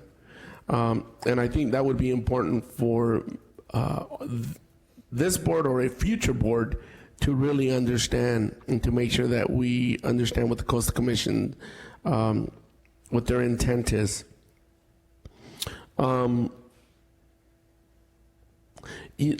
This is one of those things that I think, as I'm leaving the Board of Supervisors, I have one more meeting. There's a tendency to want to make decisions in one way or the other and just leave. But I think this is too important to try to put to bed today and say, this is the way it's going to be, and that's it. I think enough issues have been raised, Coastal Commission issues, homestays, farm stays, that we really need to look at all these issues. While the fiscalization of land use is never something I espouse to, I think it's a reality that the county's going to face a $30 million shortfall next year because the assumptions have been changed for our retirement pension system. And it's going to create some real challenging issues. Issues we care about, good planning staff, planning and development. Usually it's one of the first departments on the chopping block by some of us on the board more than others. Social programs, there's just a lot. So what I keep coming back to is, what is that balance? There's got to be a balance. And certainly bringing tourists to our community, as important as that is to our economy, the number one important issue for me is how do we protect our residents from not having nuisance in their neighborhoods? Number one. Certainly one way to accomplish that is the ban, an outright, the extreme ban. The other one is a regulatory framework that actually attempts to regulate things in a way that makes people put a bond. After 2-3 violations, you yank their permit. It's as strict as possible. But you protect neighborhoods and residents from nuisance. That's exactly the ultimate concern that we have. I don't want to forego the earlier argument I made that people are concerned about. When they invest in a home, they invest in residential areas, and they don't expect that to have any commercial nuances to it. But just like our Constitution, there has to be living, things have to be living ordinances where we can adapt with the changing times. And I think there's good arguments on all sides. But I think some of these issues are worth exploring. Homestays, farm stays, and overlays in light of the Coastal Commission issue. And to that extent, I also would appreciate exploring getting some third-party evaluation that really looks at the capacity, the housing capacity. How much is housing really being impacted? Is the county apples and oranges when you compare it to the city? Certainly in cities and urban areas, there is real concerns about housing displacement and minimizing the quantity of housing stock. But I'm not so sure that that's the same predicament we face in county government. And I'm not satisfied with the research that has been done and the sources that did it. So we may want to invest in looking this is a very important issue. If we want to talk about revenues, well, let's look at making sure we get it right. What is the housing impact in the unincorporated area? And I will tell you, if that is significant, I can tell you what my answer is right now. I would vote for the extreme position that we have on the table right now, because housing is number one. Nuisance is equally as important. I don't want our residents to have to endure any nuisance. So in addition to those items coming back, obviously it'll have to be to a future board in January, more than likely. I also want there to have the exploration of a pilot program. No matter what we decide and develop, whether it's a hybrid regulatory permitting system, there has to be a pilot where you're examining it a year from now, you're tweaking it, you're making it better. What's not working, you're shafting it. What's working, you keep it in place. If indeed it's causing property value issues, we got to address that. I don't know about anybody of you out there, but the number one investment any family makes is in their home. And if those values start going down, I think we would all agree, especially the realtors in the room, you can't sell something if you have to tell them, oh, by the way, your property is going to be worth less. And I'm your number one realtor that supported STRs. There's some contradictions here that we got to get over as well. So I think there's a lot more than meets the eye. This is more complicated because of the unique characteristics of county government and the unincorporated area. But they're all very valid issues and arguments that are being made. I will tell you, after the Planning Commission voted, I was inclined to just move forward and run with that outcome. But the more I think about it, is I think we need to get this right. And it's easy to take one big swoop position as I leave county government. But I would rather we get it right. I would rather we pass an ordinance that will also withstand legal challenges, which I think county council has said that even if we adopted what's on the table today, we would pass muster. But I think we want to make sure that we're not going to be in a continued fight with the Coastal Commission. And I can tell you what that's like.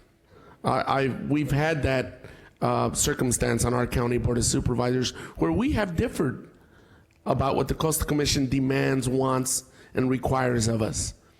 And it was most challenging. And I think we really need to adhere to that. But I want to recognize all the residents that have really fought because of concerns of the degradation of their neighborhoods because of the nuisance that come forward with STRs.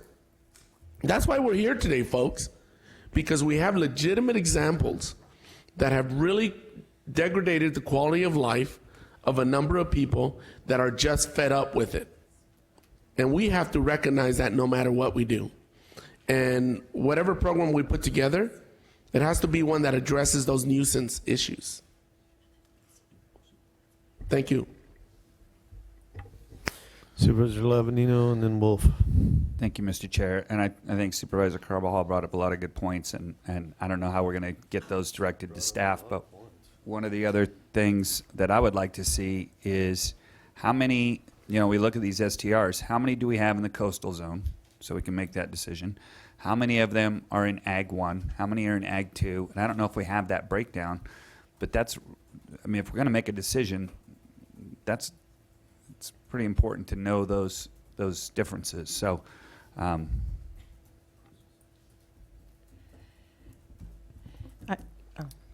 Supervisor Wolf. I guess, I'm incredibly frustrated because when I watched the Planning Commission hearings, I saw the maps that were being presented by staff that went through, that delineated all the Ag 1, Ag 2, Ag 40, and they had extensive discussions about it. I get frustrated because this board studies things to death. And if you want to monetize land values, we're monetizing all of our staff time, and now we're going to ask them to go do more research. You know what? And then we're going to come back and we're never going to make a decision. People are going to go to more meetings, and we will never make a decision. It is policy by paralysis. That is what I feel this board has been doing. Supervisor Farr brought up a couple of things that I thought were reasonable. I'm not sure I necessarily agree with the home occupation permit, but I think it's something that maybe we can work with, because my primary concern is housing stock. I went through the Pacific Business Times. I have a Radius Insight Q1 report. I have two more pages of NASDAQ talking about, first of all, NASDAQ obviously on a national level, but the other two on a local level, talking about the problem we have with vacancy rates in the South County and at 0.5, and in the North County 2%. So we have a problem for not just the residents who own their home, who bought their home, who care about their homes, but also about the people who want to live here and work here, other residents. And to pit residents against tourists, I think, is a false comparison. We know, we have done a lot, I believe, in approving hotels, making sure that our tourists get the services that they need. But by golly, I want to make sure that our residents get what they're the ones that are paying our property tax. And I think they're our primary focus. So if Supervisor, and going back to the coastal issue, I think as Ms. Black mentioned, we would move forward with if we move forward with a decision today, it would go to the Coastal Commission. If they felt that we needed to do something else or tweak it, then that's what we would have to look at and do. So I don't think we need to move forward and do additional studies. I mean, frankly, I don't know. Well, to rent. I'm not going to get into presumptions. I'd like to try and stay with, I think, what Supervisor Farr mentioned as an opportunity for us to move forward. And that would be directing staff to look at home occupation permit as much as I never thought I would be in favor of that for home sharing, and then farm stays on ag property, ag 240, I think it was. So that's. Supervisor Levenino. Thank you, Mr. Chair. I think staff also needs to, someone needs to provide us with the historical, what is the vacancy rate in Santa Barbara?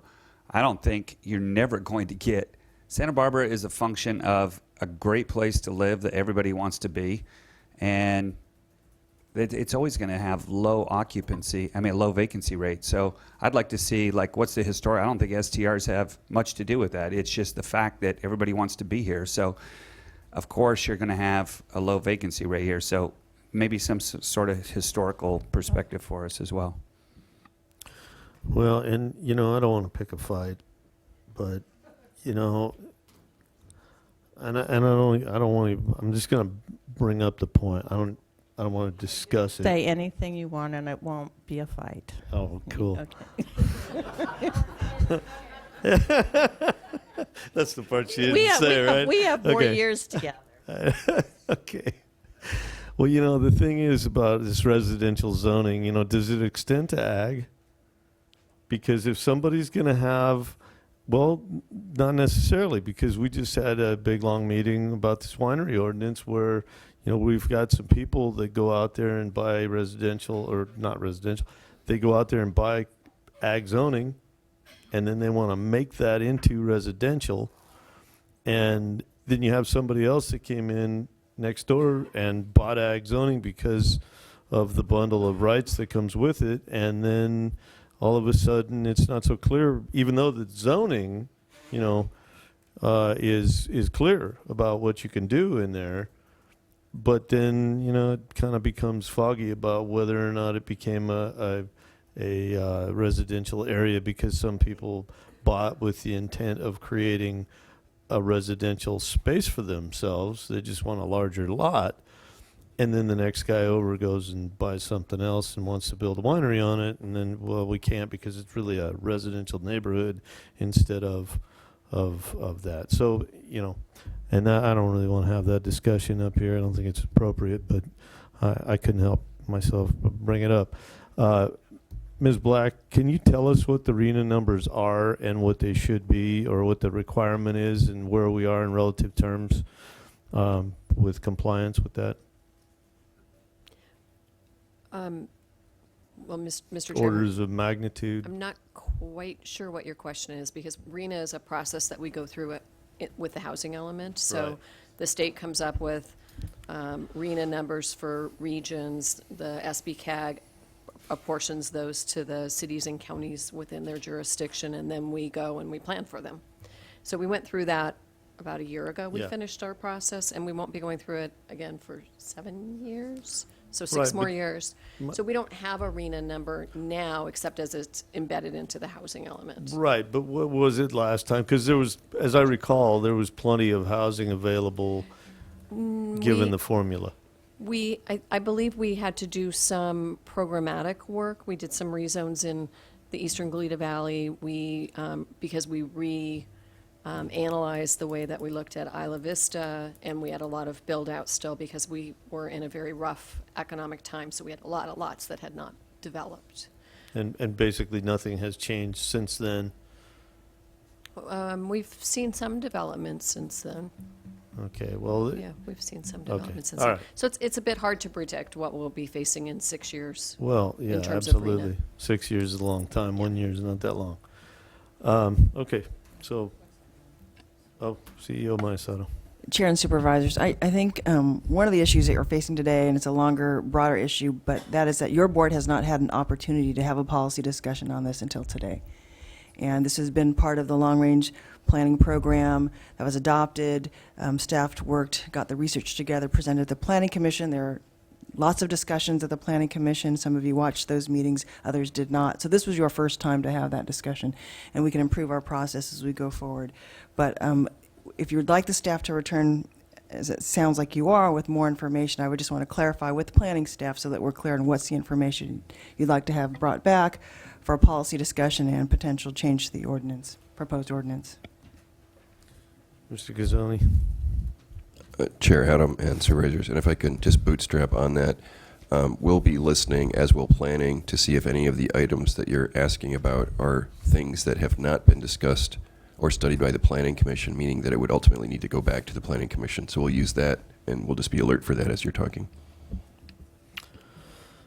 Okay, well, I'm getting really hungry. I bet Supervisor Lavanino's ready to pass out. Yeah. Here's a chocolate, Steve, quick. Supervisor Farr. Okay, thank you, Mr. Chair. Well, I'm going to go ahead and make a motion here, and we'll see where it goes. And essentially, it's going to direct staff to research and come back at a future meeting with a number of items. So I'll move that we direct staff to, first of all, research a possible permit path for homestays and farm stays. More information about overlay areas, as Supervisor Carpahall mentioned. I think that this letter we got from the Coastal Commission was just kind of there at the end. So it would be good to have more information about what they've referenced or what we've heard that they have done or asked for in other jurisdictions on short-term rentals. I think, if possible, it would be good to get more information on a breakdown of not just the numbers of short-term rentals and where they are in the county, but also the various zone districts that they're in, and also whether there's any way we can find out those that are owner-occupied. And, because the law has been changed to make it easier to permit second units with the idea that second units provide affordable housing. If there's any way we can find out the numbers of the impact of the use of second units being used for short-term rentals, because that kind of obviates some of the intent of making it easier to permit them, assuming that they would be used for affordable housing for long-term people, long-term renters. I think more specific information about zoning enforcement. The county has so many zoning enforcement staff, but what would it look like if that was going to be beefed up? How many people, staff, think that we need? We have a big county. And the costs involved with that, because I think that we've talked a lot about what the TOT is bringing in and how that could possibly be impacted or increased, but we haven't really talked about what the costs might be with that. The list of possible development standards, I think the Planning Commission list for Ag 2 is kind of a good start, but obviously I think we also need to add in other things to look at, including insurance, the registration, obviously the payment of TOT, APAC requirements if as part of the look at farm stays. And that's, I guess, the list that I have here. I don't know if anybody else has anything else they want to add.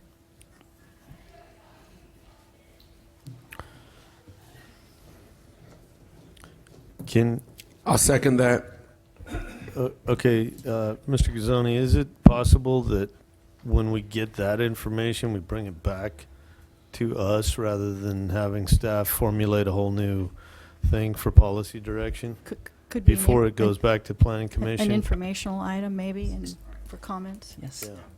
Chair Adam, I would suggest that staff do come back with information for another policy discussion before we draft another ordinance, but I'll defer to Mr. Gazzoni if there's any prohibition on that. There's no prohibition on that. That's something that's within the board's discretion to direct more study and return without formulating more policy options. Yeah, and I think to address some concerns and frustration of Supervisor Wolf's, maybe because it didn't get here, and I think the winery ordinance was kind of the same thing. We do these things kind of off in the staff, and then the Planning Commission, and then it comes to us, and then it gets here, and we don't like it. So you know, and maybe nobody likes it, you know, maybe there are lots of people don't like it and they come in and you know, I think maybe some of this stuff that's a big item should just come back a couple times to us as it develops instead of just coming back as a final, and then we're stuck with whatever came, and we have to say yay or nay to whatever comes. So I think that could avoid some of this frustration in the future. Supervisor Lavanino. Thank you, Mr. Chair. I just want to make sure that, so if as this thing comes back in its new form with all these questions that are asked, I'm assuming it's going to be a new board. So what are we tied to right now, or are we tied to anything? Chair Adam and Supervisors, the board has great discretion on this zoning item. Great, thank you. Okay, so to be clear, what we're voting on here is for staff to come back. We're not passing this with any amendments. We're just taking direction, or we're directing staff to do that laundry list of things and then come back to us for further input. Mr. Chair, I don't know if Ms. Black wants, or any of the staff want to make a comment or need any clarification. Mr. Chair and board members, I think we understand that you're requesting that we come back with information so that you can provide further direction as to options that you would like us to actually fully develop, and those would probably go back to the Planning Commission. I think that's the expectation. I did hear a couple of other informational points as people were talking that I want to find out if you want us to research or not. And one was, where are the short-term rentals at, both in the coastal zone, Ag 1, Ag 2, and then information on, I think you want some additional information on vacancy rates and historical vacancy rates in Santa Barbara County and perhaps the different areas in the county. And it sounded to me as you were discussing that you would like a little bit more information on the short-term rental rates that are occurring primarily in the coastal zone to address some of the coastal commission issues. And if I could add one more thing, I'd like to possibly provide some examples of other jurisdictions and how they, short of a outright ban, you know, what are they doing? Mr. Chair, I think we can easily provide that. We did provide that, some of that information to the Planning Commission, so we can definitely do that. And Mr. Chair, I'd actually like to just add another comment if I can. Because the treasurer tax collector is such an integral part of all of this, when I asked earlier about, you know, when somebody comes and has been registering, you know, whether they capture any information as to whether this person is the, you know, owner, not only owns the property, but lives on the property. You know, I think it would be good for planning staff to confer with the treasurer tax collector's office and kind of look at what their application is and come back with suggestions if the board wants to move forward with this as to how that application through the treasurer tax collector's office could also be revised and augmented as well, so that other important information is captured up front that would be easier to track long term. Maybe there's an app for Mr. that. Chair. Supervisor Carbajal. Thank you. You know, I just want to make it clear, I think by moving in this direction, we're asking for a lot more information to come forward so that it's obvious that a future board is going to have to make a decision. The future board should get also the outcome of our planning commission as the one option that came forward. We're asking for more information to see if there's alternatives to that option that was put forth by the Planning Commission. Assuming that information lends itself to other possibilities, great. Assuming the new board looks at it and says, no, we still like the original, they can do that. But I think what we're trying to do is, I think, bring forward an abundance of information so that a good, informed decision could be made by our Board of Supervisors. Certainly, I'm not going to be there. And hopefully one that's in the best interest and a balance for the county. But more information is better than the information that we have now. And I think that's what I understand this motion moving forward is all about. Yeah, I think that's always an option. Okay. And So- Chair Adam, just for the record to be clear, I think we're understanding more research and return in all of the areas that have been discussed in the last few minutes, and I just wanted to make sure that that was included in the motion. Mr. Chair, it is. Okay. So, Mr. Allen, would you have a roll call for us? Ms. Wolf? No. Ms. Farr? Mr. Lavanino? Mr. Carbajal? Aye. Mr. Adam? Aye. Passes 4-1.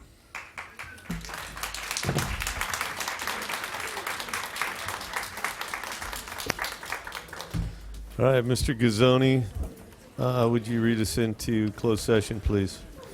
Chair Adam and Supervisors. And excuse me, as we do that, as we vacate the room, could we just be quiet because we've got to do some official stuff up here.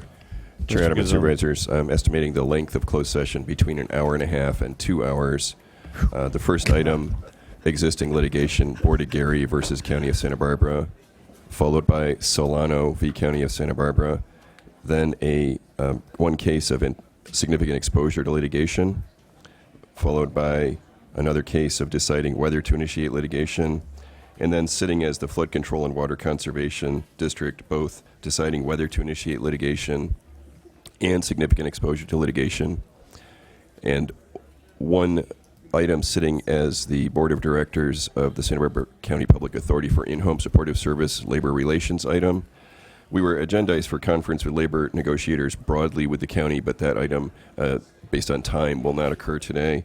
And then we have public employee performance evaluations for a series of county officers and department heads, fire, human resources, public works, planning and development, agricultural commissioner, community services, social services, public health, child support services, behavioral wellness, and county executive officer.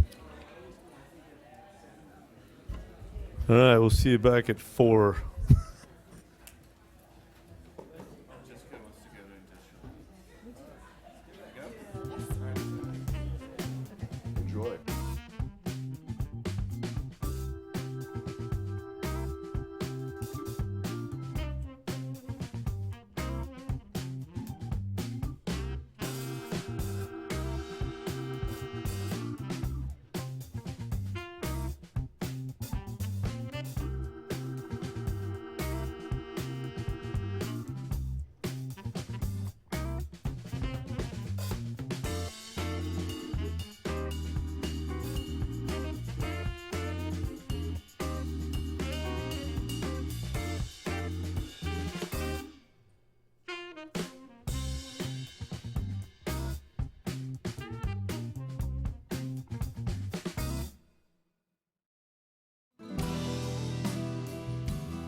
All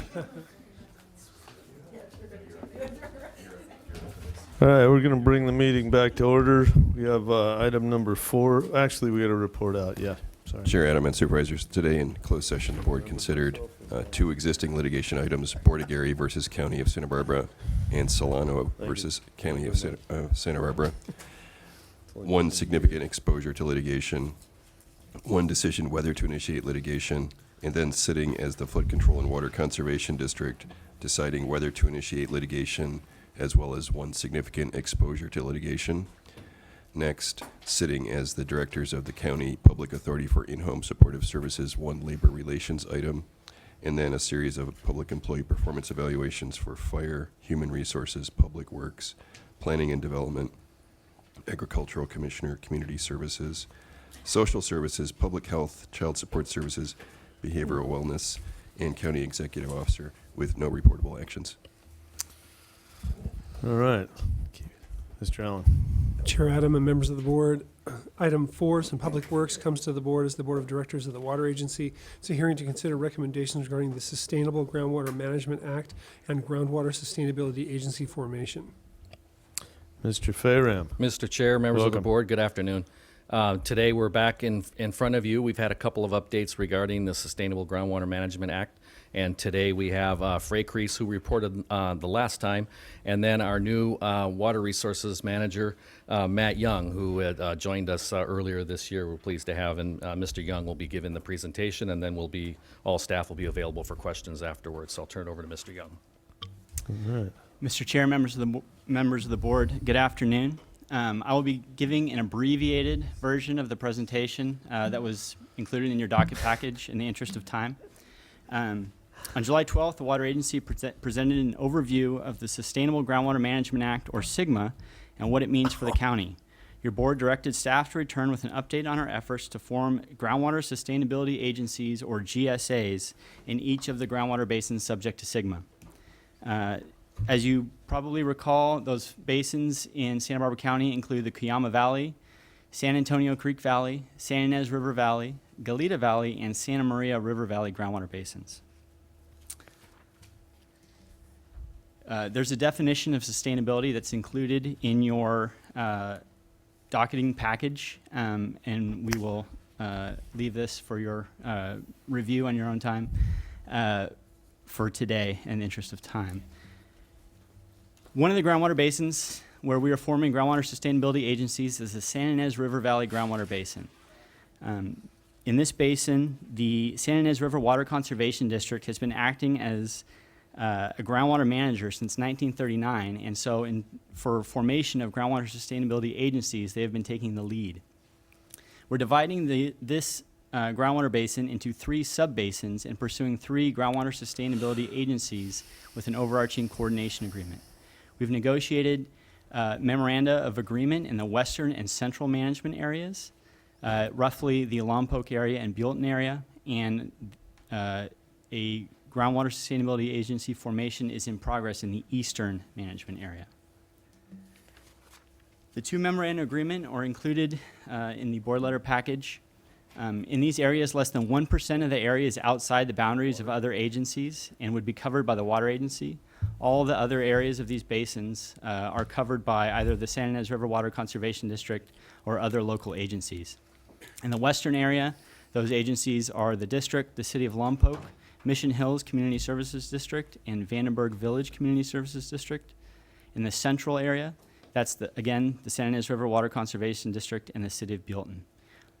These would be the voting members of these groundwater sustainability agencies, and the Water Agency would act as a non-voting member with no funding or liability responsibilities.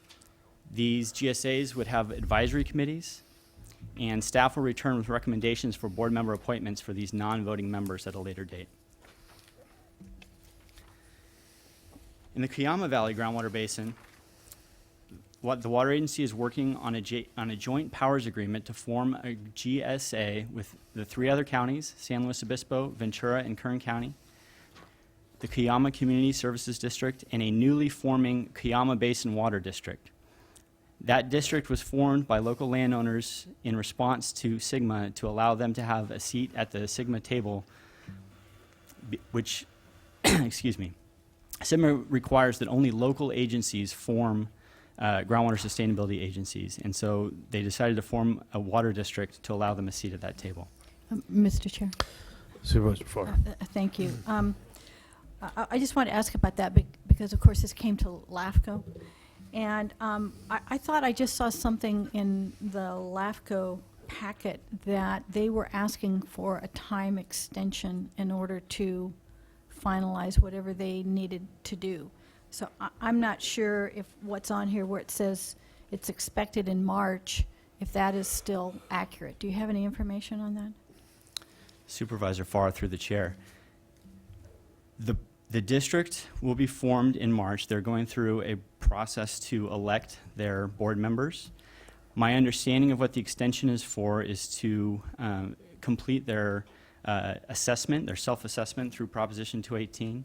Mr. Ernest Conant, who is an attorney representing the district, is here in the audience, and if you'd like further discussion, I'm sure that he'd be able to elaborate further.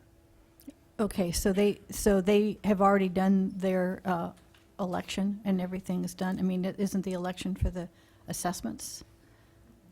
No. They're electing their board members in March, and I believe they'll go through the Proposition 218 funding process at a later date. And again, Mr. Conant, feel free to correct me. Just trying to figure out what the timing of this is. Yeah, that's absolutely correct. So the election for the formation that LAFCO previously approved and for the initial board of directors will be held on February 28th. And then you may recall there was a condition in LAFCO's approval that within a certain time period, the 218 election, which follows, would be completed. Mm-hmm. And because of the delays that have occurred through nobody's fault, we're requesting an extension of that date to complete the 218 process by 45 days. And so that's what's on your agenda for day after tomorrow at LAFCO. Okay, so the February date for the formation, that's not changing? No, none of that is changing. It's the 218 vote. That's okay. correct. Thank you.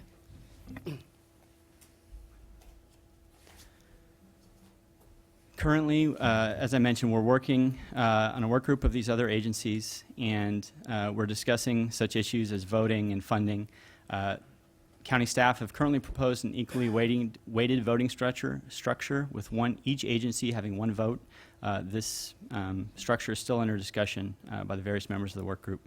We've held a community informational meeting and a formal public meeting, and are working to form an advisory committee. In fact, we're meeting next Monday with interested members of the community.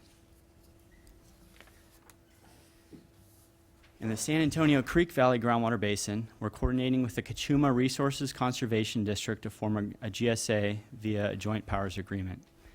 The Kachuma RCD was asked by landowners to represent agricultural interests on the GSA. The Los Alamos CSD and Vandenberg Air Force Base are other public agencies in the basin, and they've elected to serve in an advisory capacity only and not participate on the GSA itself. We've had regular meetings, and again, the structure and focus has been on the structure of voting.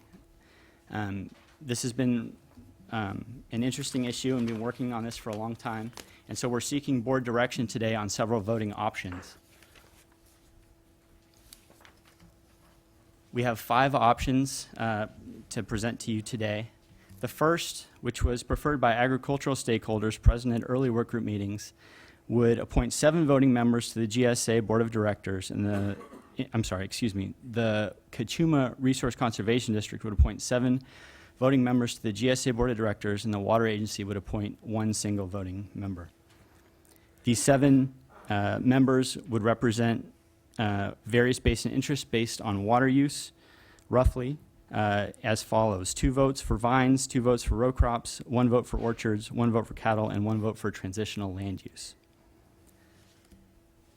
This option would grant basin's water users effective control over the GSA and groundwater governance under SIGMA. An advisory committee would include other basin interests. Your board briefly discussed this option at the July 12th hearing, with at least 1 supervisor indicating that this structure would not be acceptable and that a more equitable voting structure would be preferred. Option B would have parity in voting, with the CRCD and Water Agency each appointing 1 voting member to the board. This option gives each public agency equal influence over the activities of the GSA and requires that all decisions be unanimous. giving each agency a veto power over any and all decisions. The various agriculture interests would be able to serve on an advisory committee along with the other agencies and other interests. A potential risk to this option is that with only 2 members, decision-making may be difficult and deadlock votes are a possibility. However, staff recommends this option to mitigate concerns associated with the water agency joining the GSA as a minority partner. The third option is for the water agency to opt out completely out of SGMA, which would allow the Kachuma RCD to file as the sole GSA. The fourth option, option D, would be for the water agency to file as the sole GSA. The Kachuma RCD would still have the opportunity to file as an overlap as GSA, in which case the state would require both parties to come back to the table to negotiate. The final option is for your board to direct staff to continue negotiations with specific guidance, such as, for example, that the water agency is not a minority, or with joint appointments by both boards, or perhaps with equally weighted voting, but not necessarily at 1-to-1. A proposal along the lines of the third of those examples was mooted at the most recent workgroup meeting we had in November, and is included in your package. Yeah, Supervisor Farr. Thank you, Mr. Chair. Is there anybody here representing the CRCD? I don't, okay, Ms. Petrovich, okay, because I don't see Ms. Coates, and I know that the CRCD is in transition in several ways. One is Ms. Coates is leaving, who's been with them a long time, and I'm not sure what the status is of if a replacement has been hired, and if so, when that person is going to come on board, and how familiar they are with this particular situation, whether they've been hired, you know, locally and might have some familiarity with the issue, or whether they've been hired from outside the area. The other thing is an item that came to this board and has been continued to January is the appointment of some new members to the CRCD board. So that's also in flux, and so I just don't know what official actions the CRCD board may have taken. I know there's been a lot of discussion with the landowners, and Ms. Coates and Ms. Petrovich and others have been at these meetings, but I haven't yet heard whether the CRCD board itself has taken an official action as to any of these options, or their ability to, you know, take on any role. Do you know what the status of that is? Supervisor Farr, through the chair. My understanding is that they are interviewing applicants and will make a decision soon to replace Ms. Coates. At the most recent workgroup meeting, 2 members of the CRCD board attended and indicated that they're very interested in continuing to negotiate and participate in this GSA. But my understanding is they've not taken any formal action at a board meeting. Okay, thank you. Please continue. Moving on to the 2 remaining basins in the county. There are 2 basins that have undergone the adjudication process and that are not subject to SGMA with the exception of certain reporting requirements. However, the boundaries of the adjudicated areas do not match up with the boundaries of the basin as defined by the Department of Water Resources. There's these small fringe areas that are outside of these boundaries that are subject to SGMA. And those are in the Santa Maria River Valley Groundwater Basin and the Goleta Valley Groundwater Basin. In Santa Maria, the water agency is coordinating with San Luis Obispo County on exploring options for a GSA. And we'd like your board to weigh in with some policy direction to staff on whether to A, form a GSA and continue exploring options with San Luis Obispo, and work with the Department of Water Resources and the State Water Resources Control Board on our options for managing these really negligible areas of the basin. Mr. Young, how many acres would you estimate in Santa Maria would be in that condition? I don't have the exact acreage. Couple hundred? Several hundred. It's roughly 40 APNs, 40 parcels. It's a very small. Well, yeah, but a parcel can be in the relatively small huge. parcels. Yeah, okay, they're small parcels. Okay, how about down in Goleta? In the Goleta Valley, it's a much larger area that's not part of the adjudicated basin. It's roughly half of the basin is not adjudicated. However, it's entirely within the Goleta Water District service area, and so the Goleta Water District is intending to form as a sole GSA without county participation. Okay, so if we opt out of that one, they've got it. That's correct. Okay. And then if we opt out of a couple hundred acres in Santa Maria, you just let the Regional Water Quality Control Board handle it. If we opt out of the Santa Maria area, the landowners and water users in those areas would become subject to the fees and reporting requirements that are currently being considered by the State Water Resources Control Board, which are fairly substantial. And so staff's recommendation is that we form the GSA to continue to work with the state to buy time for the landowners in that area so that they're not immediately subject to the state's requirements. You know, if you were to create any GSA, no matter how large it is, it's going to cost about the same. About right. I mean, you got the same administrative costs with the GSA 10 times the size of a couple hundred acres as you do, right? Mr. Chair, members of the board, in this case, San Luis Obispo County has the vast majority of the fringe area, and so they are currently considering forming as a sole GSA with very minor participation from Santa Barbara County staff. So in that case, the cost may only be staff time or perhaps some work to do a basin boundary modification to exclude that area. It is not the case, as it would be in other basins, where a new agency would be formed through a joint powers agreement. So the administrative cost would be substantially lower. Well, the basin boundary modification is not a slam dunk, right? Absolutely. Because we tried that already in Cuyama and that didn't work. There's a very good chance we would not be able to exclude all of the fringe areas through a boundary modification. Well, so what's the order of magnitude cost on this? Do we anticipate several thousands, several hundreds of thousands, several millions? Mr. Chair, we haven't gone through the process of budgeting for these various areas. Mr. Farum can add to that. Well, how do I, Yeah. I got to have some kind of idea what this is going to cost before I say. Mr. yes. Chair, when we consider that the relative water use is not substantial in those fringe areas either, and when we consider if we were to form our own GSA and start to work with the state, we think we could come up with a very, almost a staff-written plan for the GSP, and then just track monitoring wells and see how we go. If we get into a situation where this costs an awful lot of money, we can come back to your board and revisit whether or not we want to continue to be the GSA. It's our belief. Do you that- have the monitoring wells? We do not, but we would ask for to be able to monitor the wells that are out there from the existing water users. Okay. And that's why we think we could do this relatively inexpensively. If that changes, then I would propose we would come back to your board for direction on that. If this was going to cost an inordinate amount of money, then I don't think we would be proposing that we go ahead and move forward with that. Okay.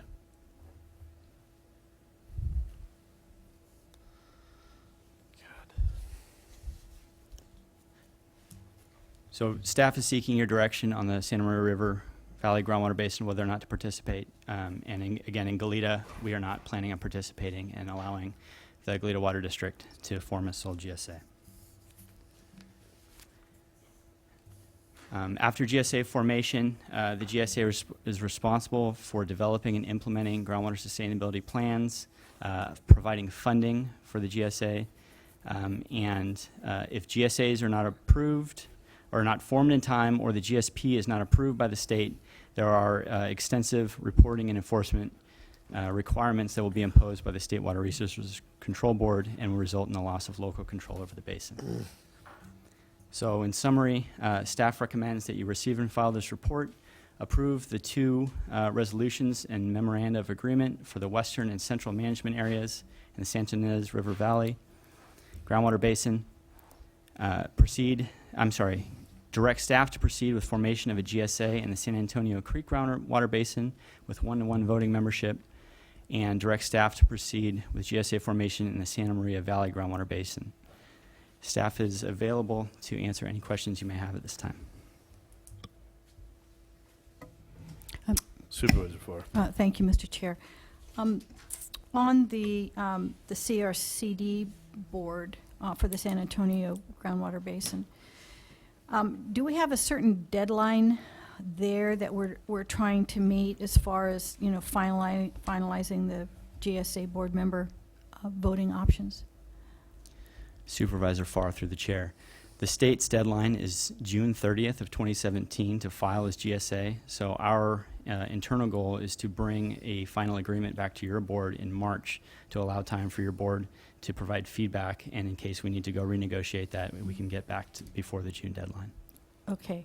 Well, the reason I ask is that, you know, I'm uncomfortable. I mean, maybe Ms. Petrovich is going to have some more information for us, but, you know, absent a formal vote by the CRCD board that they, you know, definitely want to participate, and, you know, whatever their preference is, I'm uncomfortable going forward and committing them before they've committed themselves, even though we've had some indication from a couple of board members that, you know, they're interested in being involved. So that's why I wondered if, you know, there was a deadline whereby, you know, we could give some direction now,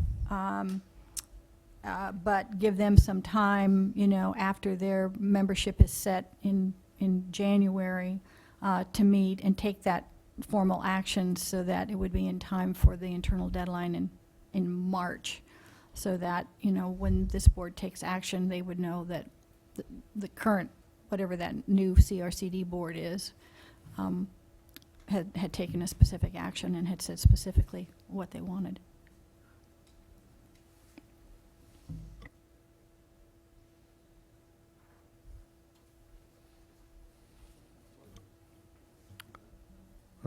Are we done?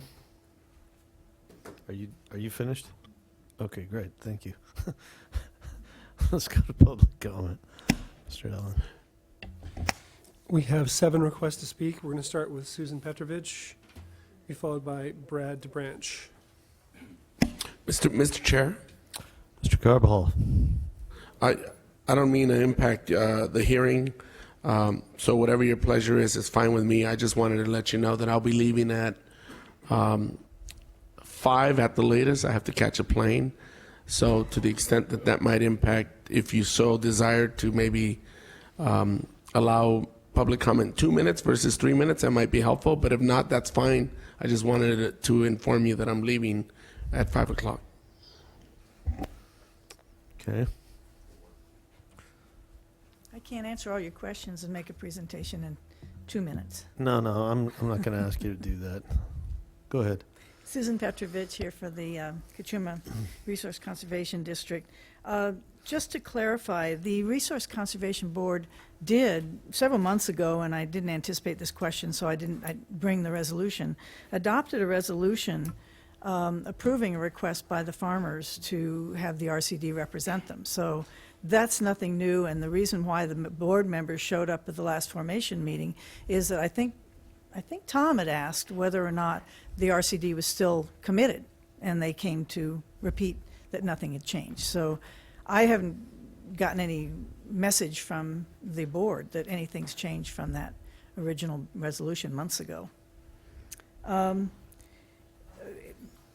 I mean, I am here for the RCD and to support either option A or E. As to B, the RCD board doesn't really believe that having 2 people sitting on the GSA is appropriate or effective, and would make the best use of everybody's time. The GSA's job is to come up with a complex water use plan in a relatively short period of time. So who will pay for the GSA's costs? Basically the property owners, unless the county proposes to pay its half of the cost for the preparation of the plan and of the ongoing GSA operations, because as you all know from Santa Maria, there's a continuing cost of monitoring and updating, so the plan is just the beginning. Who bears the pain of the water use restrictions? Again, it's the property owners. Who bears the risk of basin failure? Again, it's the property owners. And I might add, the RCD has a long history of doing conservation projects very substantial water conservation projects. They have the know-how and they have the resources to do that, so they bring a lot to the table other than the approval of the property owners. And who knows farming and ranching so that they can come up so they can come up with creative remedies if the basin in fact is in overdraft. Again, that would be the property owners. And I just got a message today by email. I was looking at my emails while you all were having your fun in your closed session. And the RCDs around the state are gearing up to be available to these various GSAs to use innovation in water conservation. And there's a meeting coming up just in a few weeks of various RCDs in which the Kachuma RCD will be participating. And as to the question of who will be the executive director, I can't give a name, but a candidate has been selected pending signing contracts and all of that, background checks, the usual employment hoo-ha. That person will be sitting by the time Ann leaves. Yes, there'll be some learning time, but that's true no matter what happens when you change executive directors. The property owners did propose the compromise, that is the table in your staff report, where there would be 8 GSA members, with the members having to be property owners or residents in the basin and fitting in the categories on the chart that's in your report.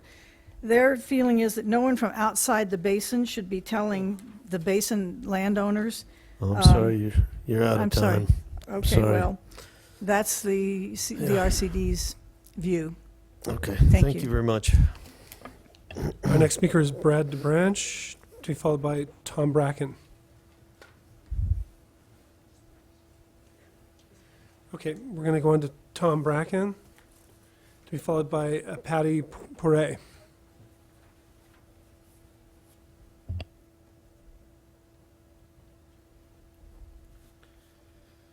Good afternoon, Mr. Chair, members of the board. I'm Tom Bracken. I'm with Sunridge Nurseries. We're a relatively small farmer in the Cuyama Basin. We farm about 300 acres up there. Have been doing so for about 5 years. I'm also a director candidate for the Cuyama Basin Water District. I'm here with a number of other farmers, including Grimway Farms, Bolthouse Farms, and Kern Ridge Growers, some of whom have been farming in the valley for decades. We believe that the best approach to achieving sustainability of groundwater in the Cuyama Basin is a collaborative approach with formation of our water district, working along with the counties and other interests. The district working in this method will allow maximum local input to addressing the issues facing sustainability in the basin and achieving the best possible outcome for all concerned. We strongly encourage your support of the district. Do you have any questions? Patty Poirier. And then how about Ann?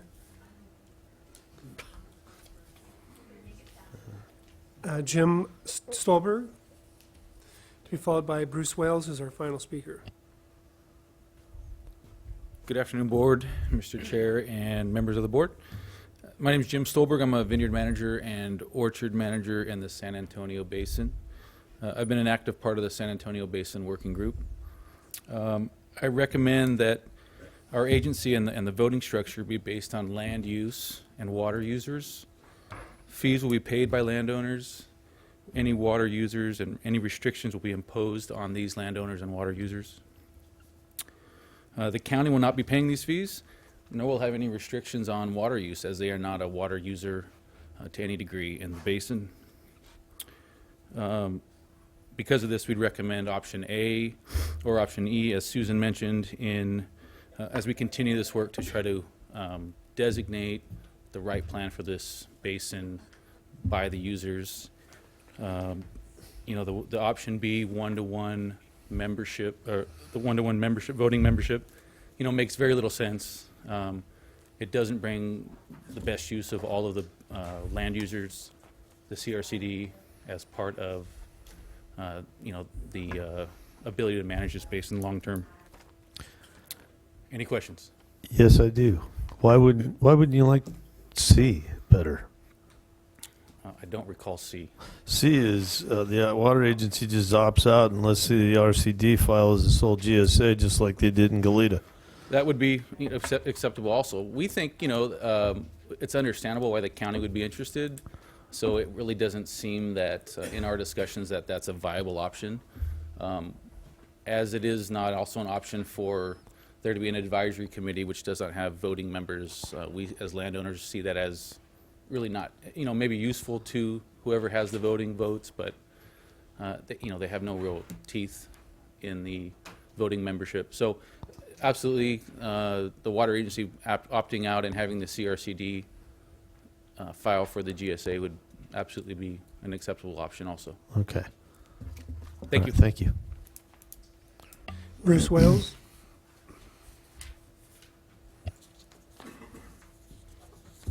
Mr. Chairman, members of the board, my name is Bruce Wales, General Manager of the Santa Ynez River Water Conservation District. As that name implies, we're switching basins now to the Santa Ynez River Valley Groundwater Basin. I'm here today simply to encourage you to adopt your staff's recommendations, to approve the MOAs and pass the resolutions in order to establish the central and the western groundwater management areas in our overall basin. The city of Buellton acted on the matter relative to the central portion of the basin in November. Mr. Buell over here and my associate will have a busy day today. We're leaving here and going to the city of Lompoc and the Vandenberg Village Community Services District, who are also acting tonight. And shortly thereafter, the remaining entities will follow through. So if you have any questions, I'd be glad to answer them, but otherwise, thank you very much. And we have one further request. We're going to go to Santa Barbara for Lynn Carlisle.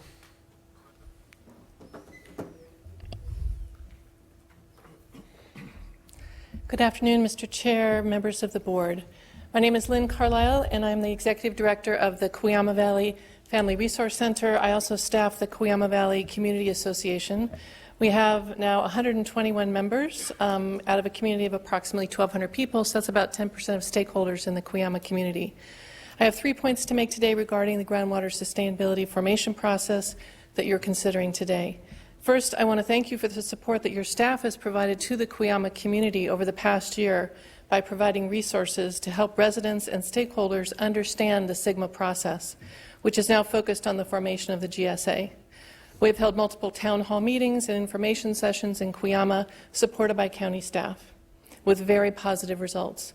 The community is now well informed and actively participating in the SIGMA implementation process with solid, clear information. As a result, the community is well prepared to participate in the GSA formation and the development of the Groundwater Sustainability Plan.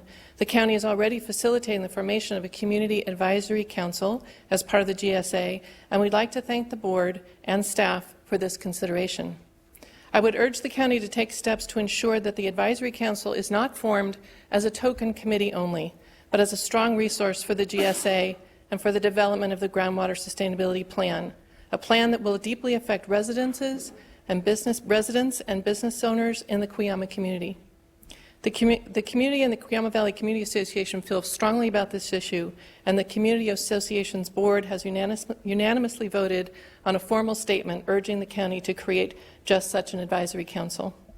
Second, members of the community are very concerned that once the GSA is formed, that the voting process will be fair and equitable and representative of the many interests involved. For the past year, we've been hearing that each of the entities that are permitted to be part of the GSA will have 1 seat. Those would include 4 counties that overlap the Cuyama Valley and local resident service district, and now the newly forming agricultural water district. The implication has been that each seat would have only 1 vote. I strongly urge the board to direct staff to ensure that voting on the GSA be limited to 1 vote for each seat, to ensure that actions taken on these important issues are fair and equitable. And third, we consider that the optimal instrument to form the GSA is a joint powers authority rather than a memorandum of agreement for 2 reasons: for efficiency in making important decisions and for transparency. A JPA must operate under the Brown Act, and an MOA does not. for the many Cuyama residents and families whose incomes and livelihoods and homes will be significantly affected by the actions of the GSA and the mandates of the GSP, the community deserves a fully transparent implementation process. Thank you.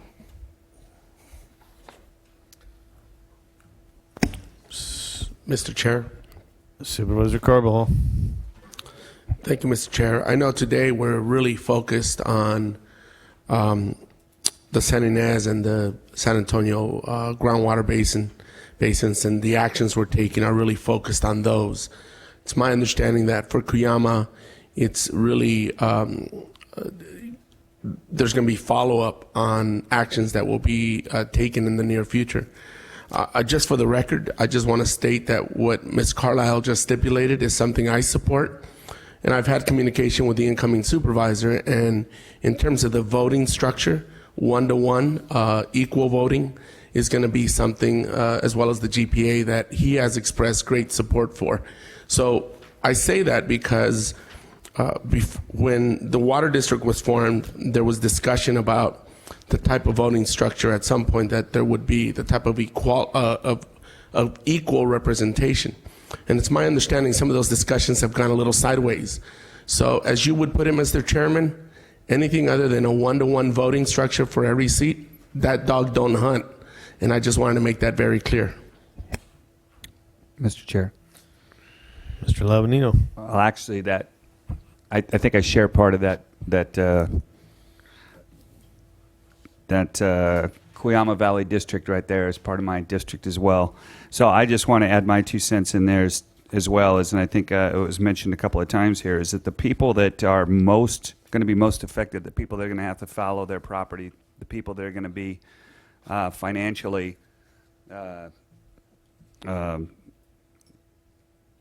impacted, thank you, I think that they should have the strongest voice in this. So we'll see how it all turns out, I guess. Well, and we will, and, you know, I'm not even going to go into it. All right. Mr. Fayram, can you tell me what's going on with the Carpinteria Basin? Mr. Chair, Matt Young can answer that on Carpinteria Basin. Did you have, they were forming their own GSA, but they're not required to. Did you have any more information on that? Montecito. Oh, did you say Carpinteria or Montecito? Well, I said Carpinteria, but since you're talking about Montecito, I'd like an answer on both. Because those are basins that are recognized, right? Mr. Chair, members of the board. We don't seem to be talking about them. SGMA requires that medium and high priority basins, as identified through the CASGEM prioritization process, form GSAs by June. Low and very low priority basins are not required to form. Carpinteria and Montecito are both low, either low or very low priority. Montecito is voluntarily forming a GSA to govern the basin, and to date we have not heard that Carpinteria is planning to do so. Okay. Okay. Well, Supervisor Farr. Thank you, Mr. Chair. Well, thank you, staff and members of the public that are here that have been waiting, and those that spoke. I think that staff has been doing a tremendous amount of work on a very complicated issue. I think it's coming along really well, considering the time constraints that we're under. I have to say, for me, I'm overall quite happy with the progress. I think that for the San Ynez, for my district, for the San Ynez Valley groundwater basins, the western and central management areas, I'm very comfortable with the makeup of those and the agreements that are going forward. I think the eastern part of the valley will be more challenging for a number of good reasons, but I know that staff and our staff and Mr. Wales and others that are involved there have a good plan moving forward to engage the public and those property owners that need to be educated about the issue and involved, and that includes the Chumash tribe.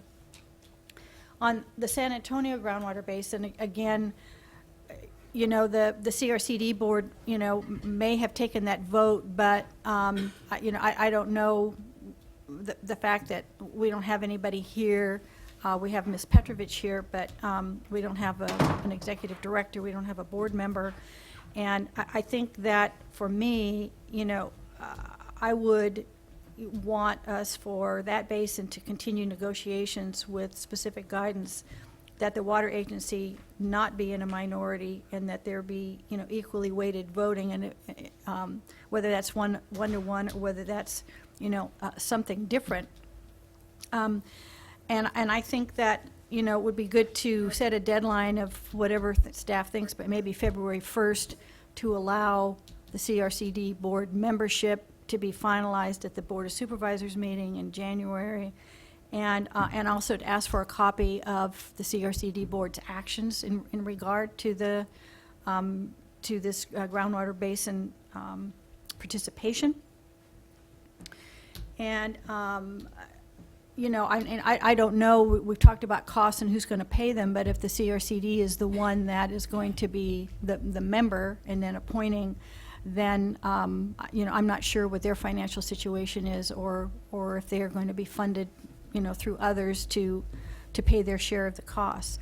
I think that, you know, it's very important for the county to be involved. I think if the Los Alamos CSD wanted to be an active voting member, I might be more interested in having, you know, the county step back a little bit. But they don't want to be, they just want to be there in an advisory capacity. And so I think it's important then for the county to be a voting member to represent those people that are not landowners but still live within the San Antonio Basin or may own property in the community there and not necessarily be farmers and ranchers. So, and you know, while I'm certainly not as familiar with the Cuyama Basin, you know, I always believe very strongly in a kind of a one-to-one vote. So I think that would be my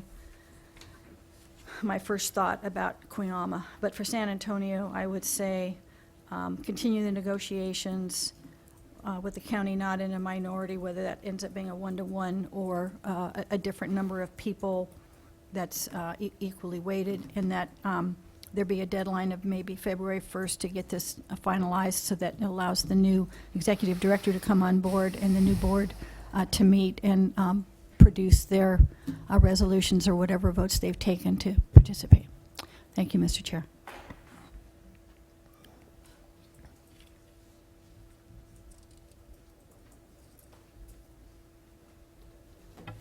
I have a question, Mr. Chair, about cost. Mr. Mr. Lavanino. Farron.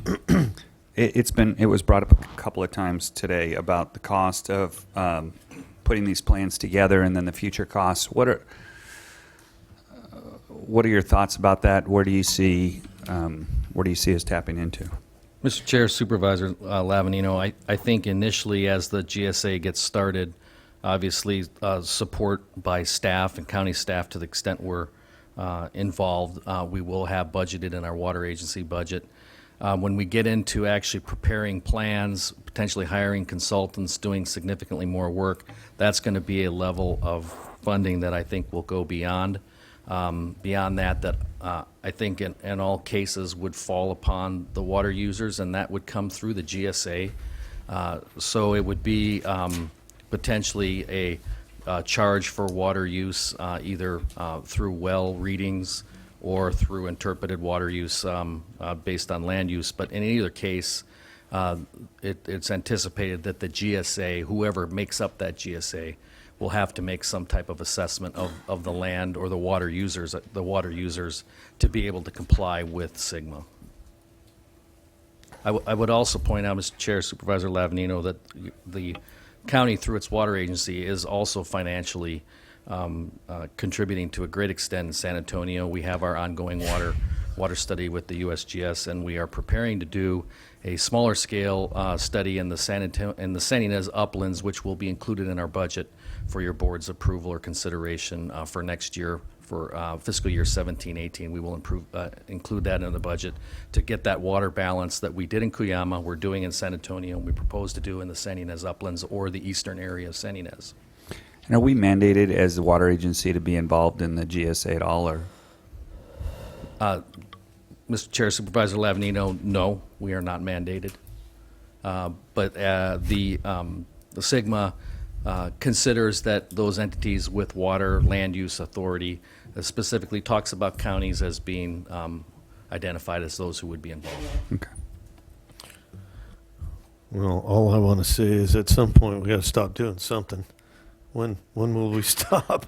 Well, and in Cuyama, you have 4 counties basically all intersecting in the same place. Oh yeah, You no, have a I lot get of that overlapping. one.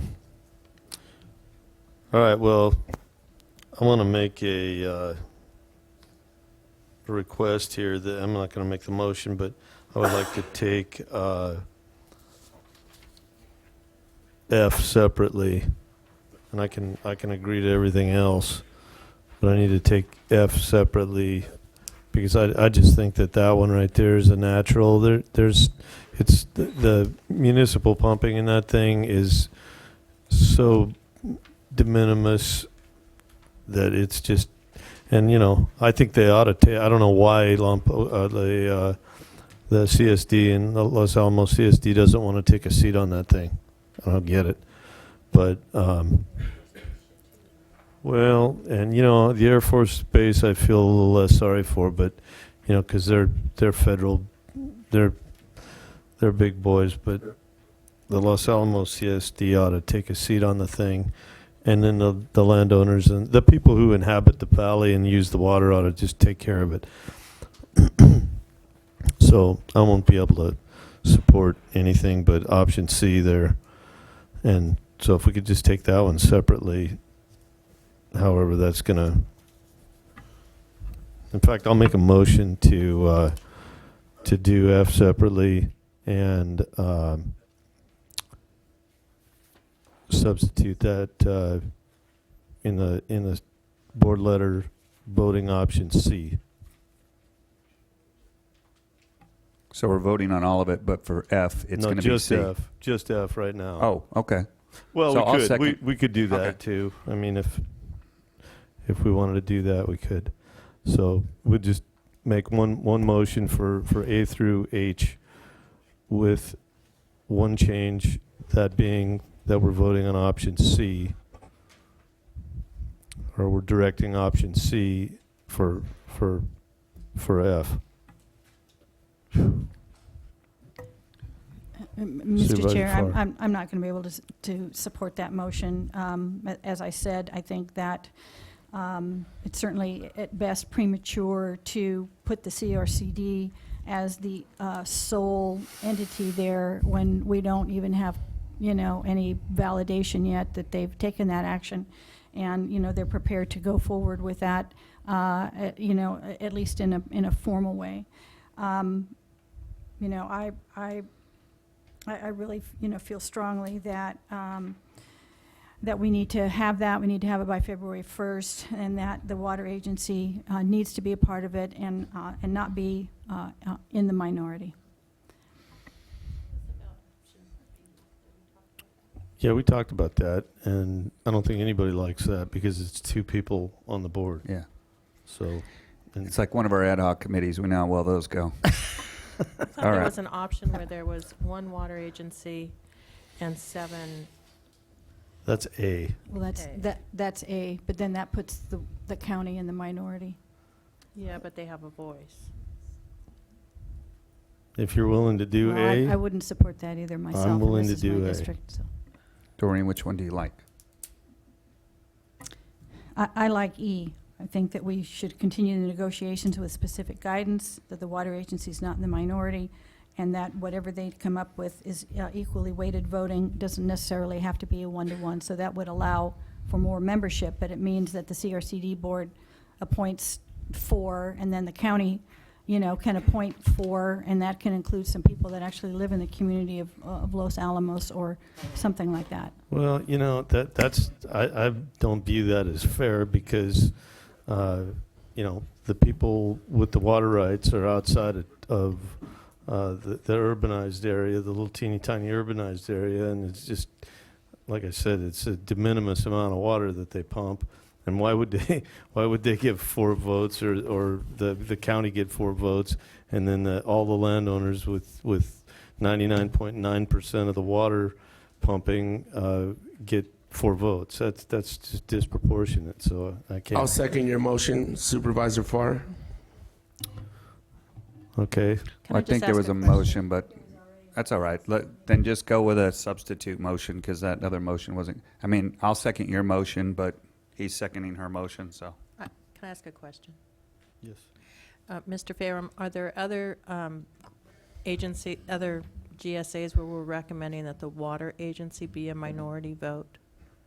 Or are they equal in all of them?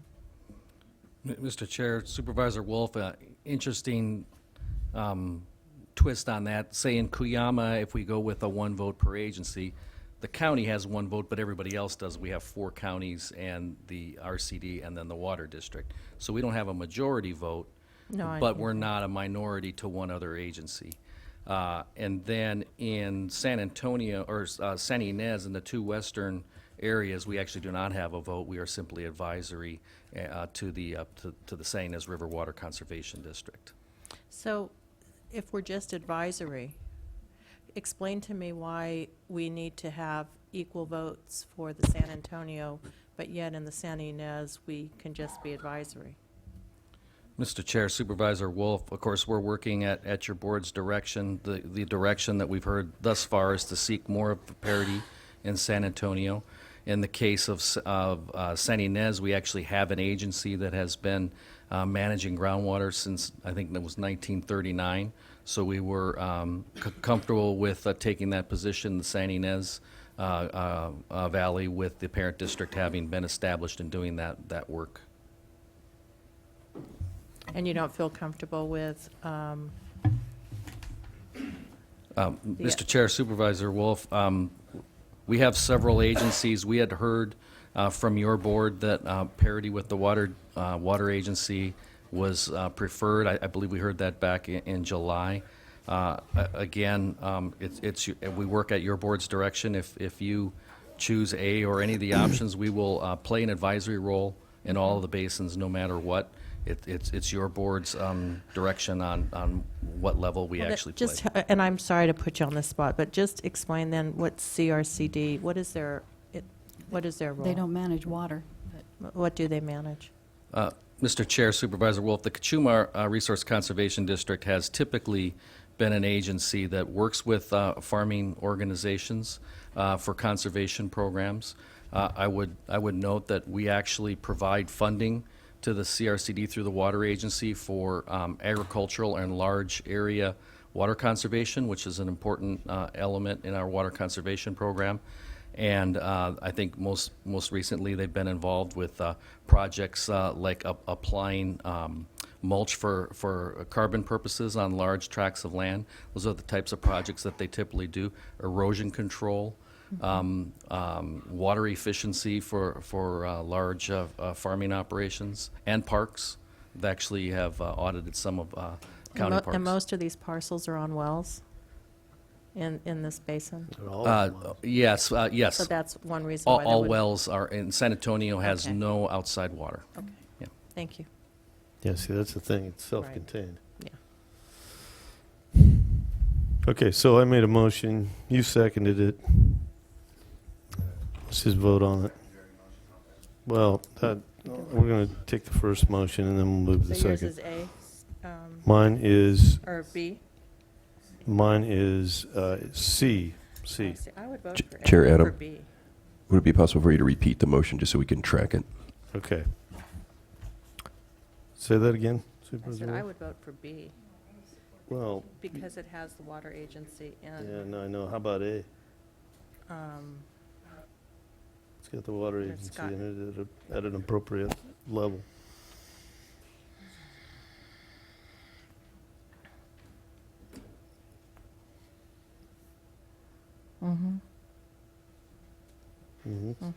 Okay.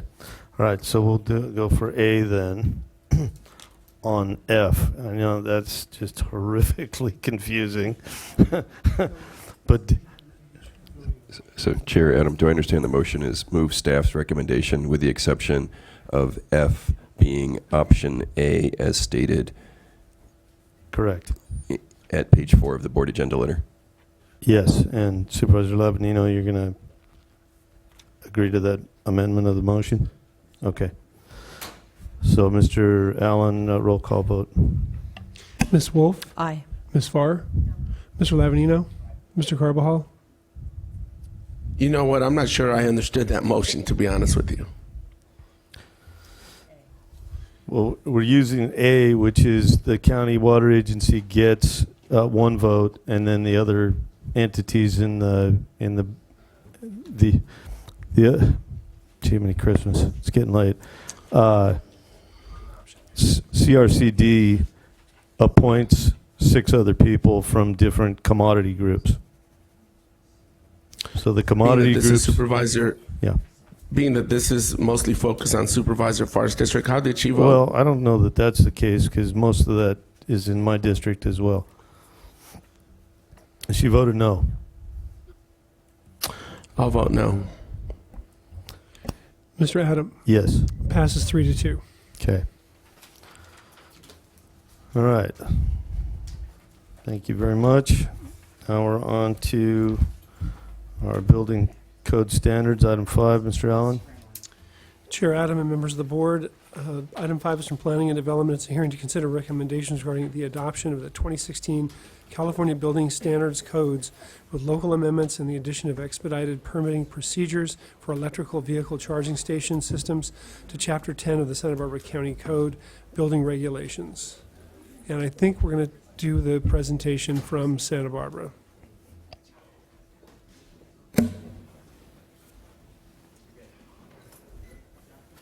Good afternoon, Chair Adams. This is Steve Mason with Planning and Development with a brief presentation for proposed amendments to Chapter 10 of the County Code, Building Regulations. Are you all able to see the presentation? Yeah, we can see the presentation, but we couldn't see you, so go ahead. Okay. Okay, well, the presentation's probably a better look anyway. All right. Buy that for The $1. State Building Standards Commission administers the California Building Code and approves code changes every 3 years. The State Building Code is used by all cities and counties in California for the regulation of construction. The updated state code will go into effect on January 1st, 2017 without any local action. Here in Santa Barbara County, the Building and Safety Division of Planning and Development is charged with enforcing the provisions of the state code and any local amendments. In each update, the state code has a variety of changes. We have listed a few to give your board some context on the types of changes made to the state building code this update cycle. Amendments to the state code often reflect changes in technology, construction techniques, safety or risk factors, and environmental needs. Under state law, local jurisdictions are authorized to amend the state code. Amendments can be either administrative or provide more restrictive code requirements based on local conditions. Examples of administrative amendments include creation of the Building and Safety Division, appointment of the building official, permit exemptions, appeal and enforcement procedures. Local governments may adopt more restrictive amendments to the code to address local geographic, topographic, and climatic conditions. In this cycle, we propose to carry forward current amendments that address construction for high fire, high wind, seismic or structural requirements to address earthquakes. In addition to the adoption of the state code, we propose an amendment for the permitting of electric vehicle charging stations. Assembly Bill 1236 became law in January of 2016. AB 1236 continues the trend to expedite permitting for the use of alternate fuels, similar to last year's implementation of requirements for streamlined permitting for residential and photovoltaic systems.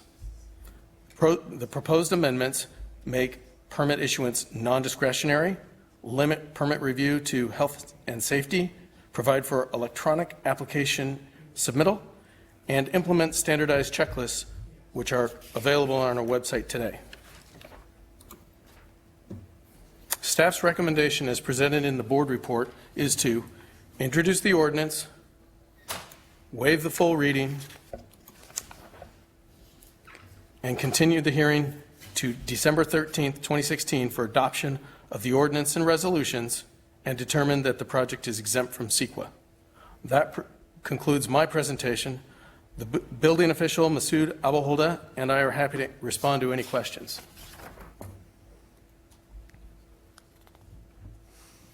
Okay, we don't have any questions over here. Supervisor Carball? Oh, did he already vacate the building? Okay. Yes, he left a little earlier. Okay, all right. No request to speak. Do we have a motion to adopt staff recommendations? Second. Okay, we have a motion and a second. All in favor? Aye. All right, so we are now adjourned until, no? Oh, we got to do the schedule. Dang it. All right, Mr. Allen, let's read that in. Chair Adam, members of the board, this is item 7 from the CEO. This is a hearing to consider the adoption of the 2017 Board of Supervisors schedule of meeting dates and locations. And the board's been provided with the draft schedule. And if you have any questions or amendments you'd like to make to the schedule, staff is ready to answer any questions about it. Move to adopt the schedule. Okay, and I'm just going to say I'm not opposed to it, but I'm just not going to be here on January 24th because I relied on the other schedule. I'm going to be out of the country at that time.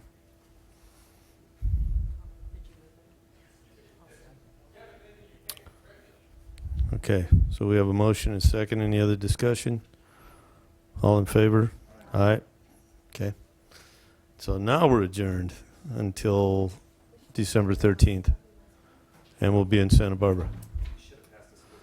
Thank you.